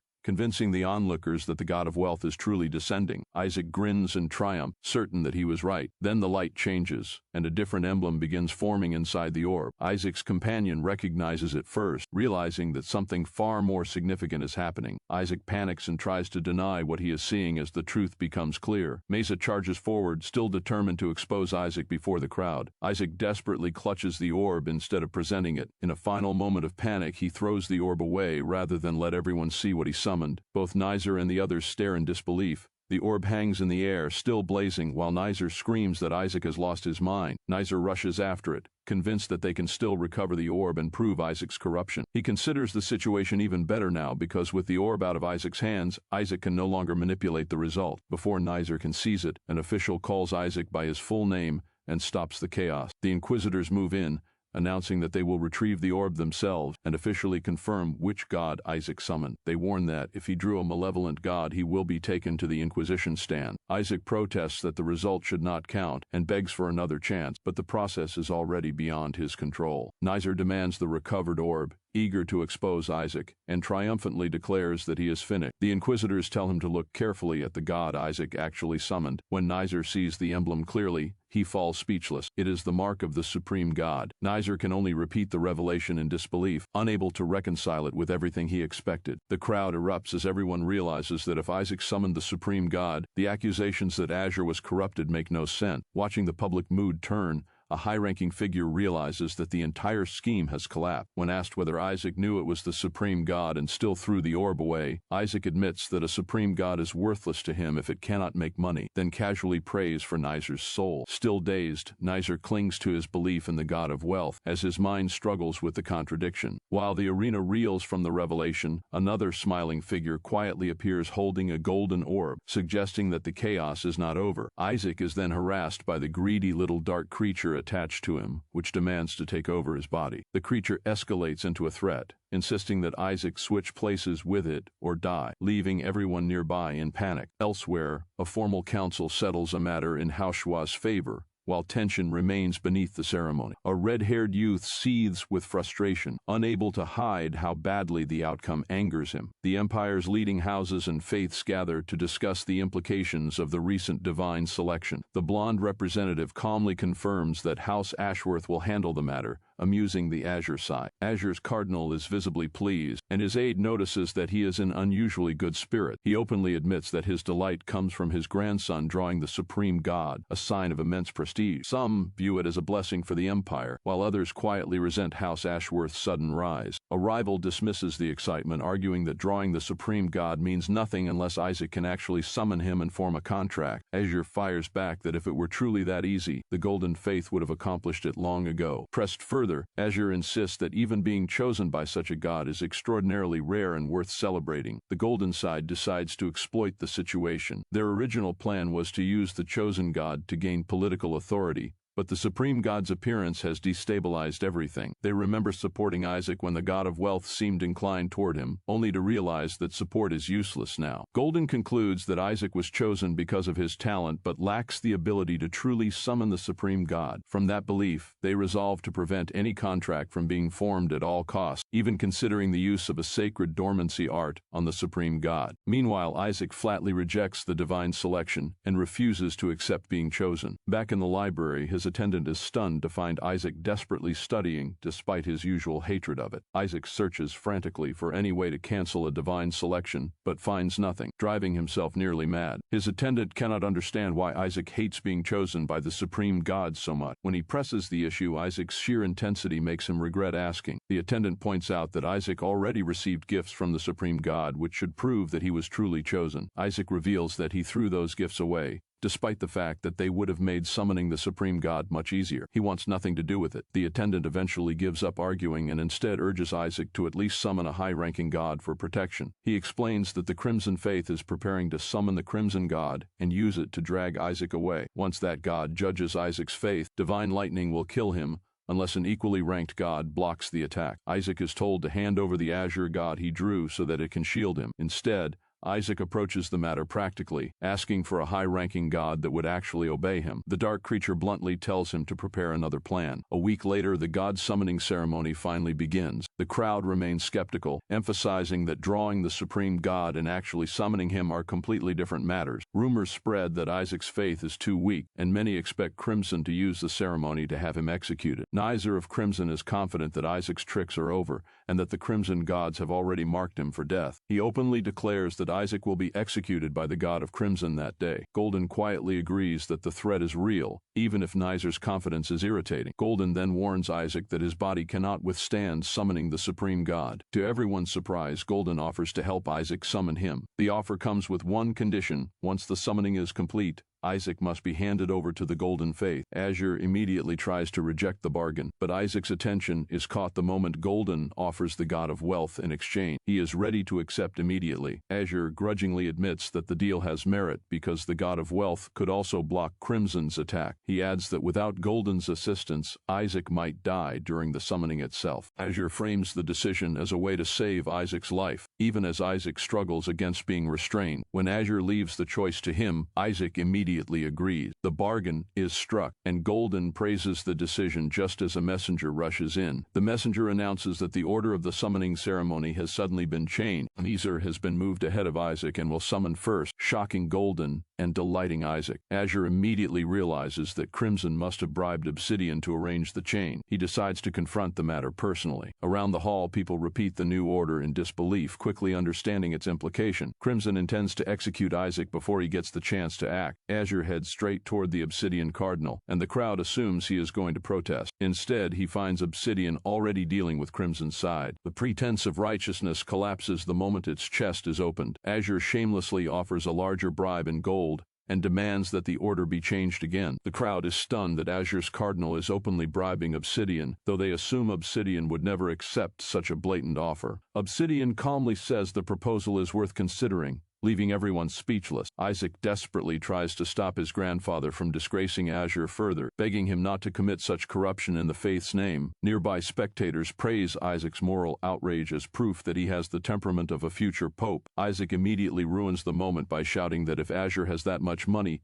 it should have been given to him instead. Azure justifies the bribery by claiming that he is protecting the weak, exactly as Azure doctrine demands. When someone questions whether Azure's leader can really betray his own teachings this way, he simply redefines the doctrine, arguing that Azure exists to protect the small and weak. He insists that protecting the weakest child in his family fulfills that doctrine perfectly, no matter how absurd the reasoning sounds. Obsidian praises the sentiment while making it clear that he is not convinced. He reveals that Crimson has already paid him as well, meaning Azure is not the only side trying to buy influence. Azure explodes, warning that if Niazer summons first, Isaac will die. Golden joins the argument, pointing out that Isaac looks suspicious from any reasonable perspective. Crimson smugly insists that the decision has already been made and cannot be be chained. Obsidian finally issues a new ruling: both boys will draw at the same time. Crimson protests that such an arrangement should be impossible, especially after all the money already exchanged hands. Obsidian calmly replies that if Crimson can still summon first, then the problem will solve itself. He further challenges them by asking whether they doubt their own ability to win. Forced to accept, Crimson decides there is nothing to gain by continuing the argument. They withdraw for now, while vowing that Azure and Obsidian will regret the decision. With the matter settled, Isaac approaches his grandfather. Azure reassures him that even if he fails to summon the supreme god, he will still be protected. Whatever Crimson summons, Azure promises to shield Isaac from. Moved by the promise, Isaac sincerely calls him grandfather. But the reassurance is not what Isaac actually wanted to hear. His attention shifts towards something else. He points toward the boxes used for the bribes and immediately demands them for himself. He clings to Azure and insists on taking even more while the opportunity remains. His attendant is horrified that Isaac is thinking about loot at such a moment. The attendant then urgently reports that Nyazur is about to summon the god of criminal law,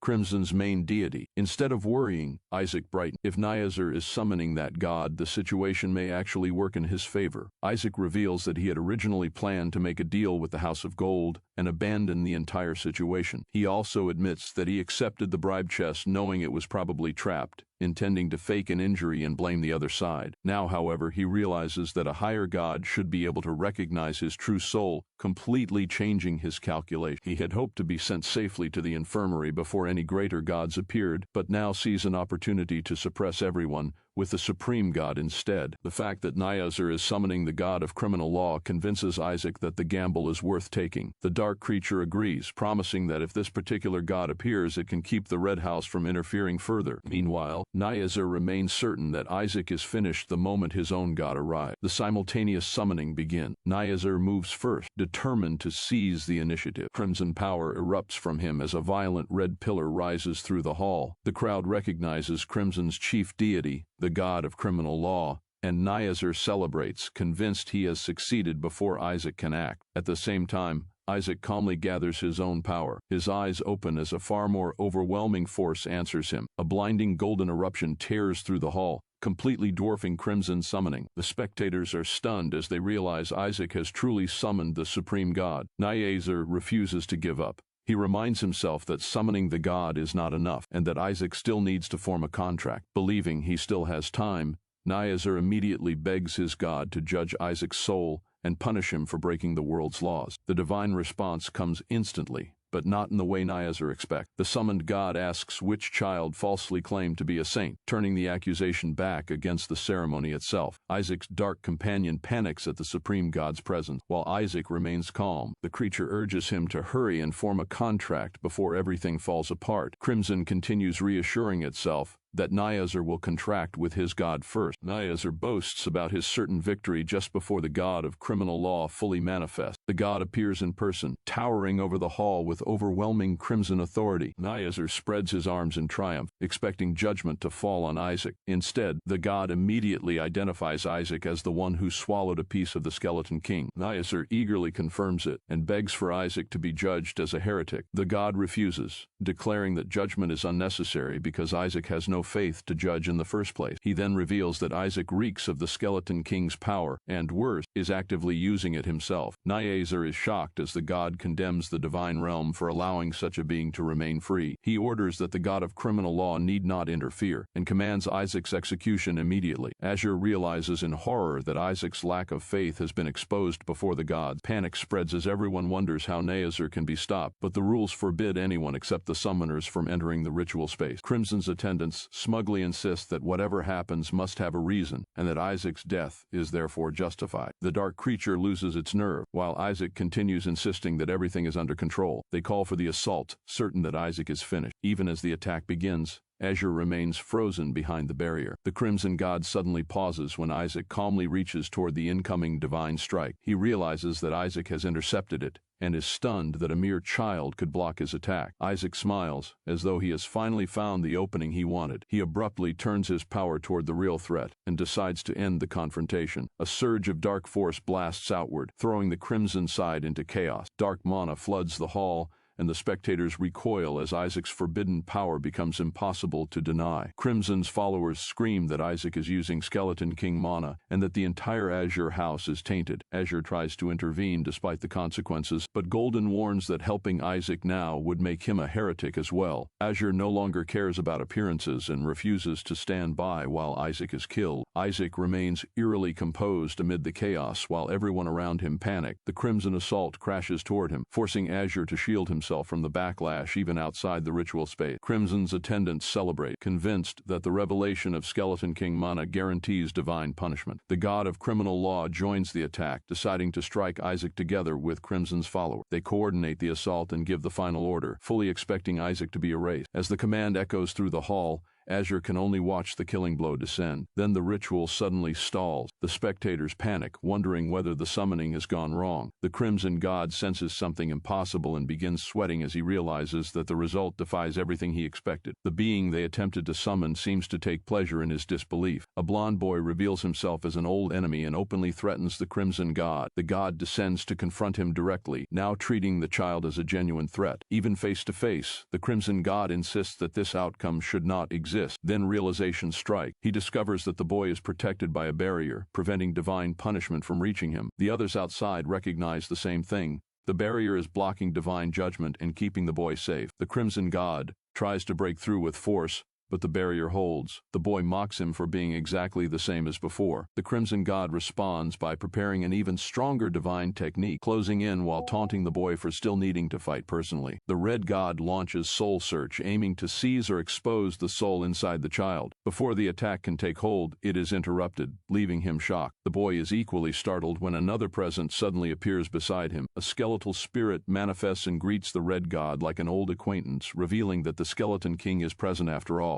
The Red God desperately uses Soul Search again, but the newcomer dismisses it with contempt. He cannot understand why the Skeleton King is here when the binding was supposed to trap him inside a bug. The contradiction sends the Red God into panic. The Skeleton King explains that only a clone was sent through his servants, making the Red God realize he was deceived. Furious, the Red God warns that the Skeleton King will die if he remains in such a fragile child body. The Skeleton King calmly replies that death is not enough to stop him, and that he intends to reclaim the body for its rightful owner. He reveals that he came prepared with potions, and mocks the idea that a mere god could interfere with the Supreme God's chosen vessel. That claim stuns everyone because it means the Supreme God chose the Skeleton King. The Red God immediately decides that the situation is beyond him and considers reporting it to the higher powers. The Skeleton King turns that admission against him, pointing out that the failed binding already proves his case. He reminds the Red God that the binding was created by the god's own son, making the failure even more damaging. He then casually invites the Red God to report the disaster. He presses further,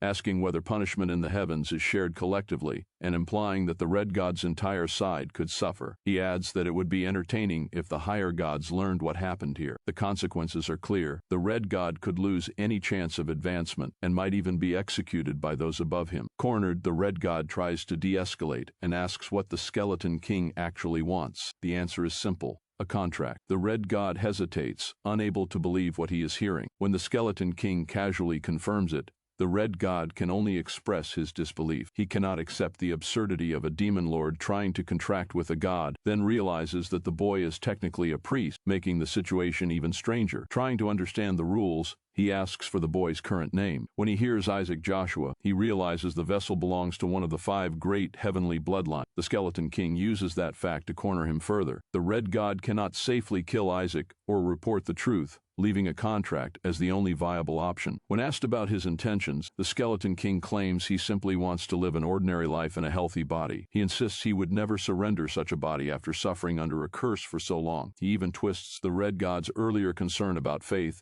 into gratitude, pretending that the situation now favors cooperation. He thanks the Red God for helping place him in this body and treats that mistake as the foundation for their potential agreement. He argues that the Red God needs him as well. A human body vulnerable to the gods allows the Skeleton King to hide rather than openly reveal himself. He promises to live quietly as a human, but the Red God immediately recognizes the lie. The Skeleton King admits that his version of a quiet life means killing gods, reclaiming what belongs to him, and reaching transcendence. Once he achieves that goal, he intends to destroy everything anyway. To accomplish this, he needs an informant within the divine world and plans to use the Supreme God as leverage against the others. The Red God realizes that the Skeleton King always wanted a body capable of dying and now understands why he is so attached to this one. Even so, he refuses the contract on principle because he can only contract with members of the Red House. The Skeleton King calmly tells him to think it through. The Red God warns that provoking him is dangerous, reminding him that he knows exactly how destructive the Red God can become when enraged. The Skeleton King counters by threatening to self-destruct again, turning his own death into a weapon. The threat immediately works because the Red God is still dealing with the aftermath of the previous explosion. Forced to choose survival over pride, the Red God begins wondering why the vessel had to belong to a Joshua in particular. He asks one final time whether the Skeleton King truly intends to live quietly. The answer is a measured yes. The Red God falls silent, weighing the risk. Before he can decide, the barrier surrounding them begins to crack.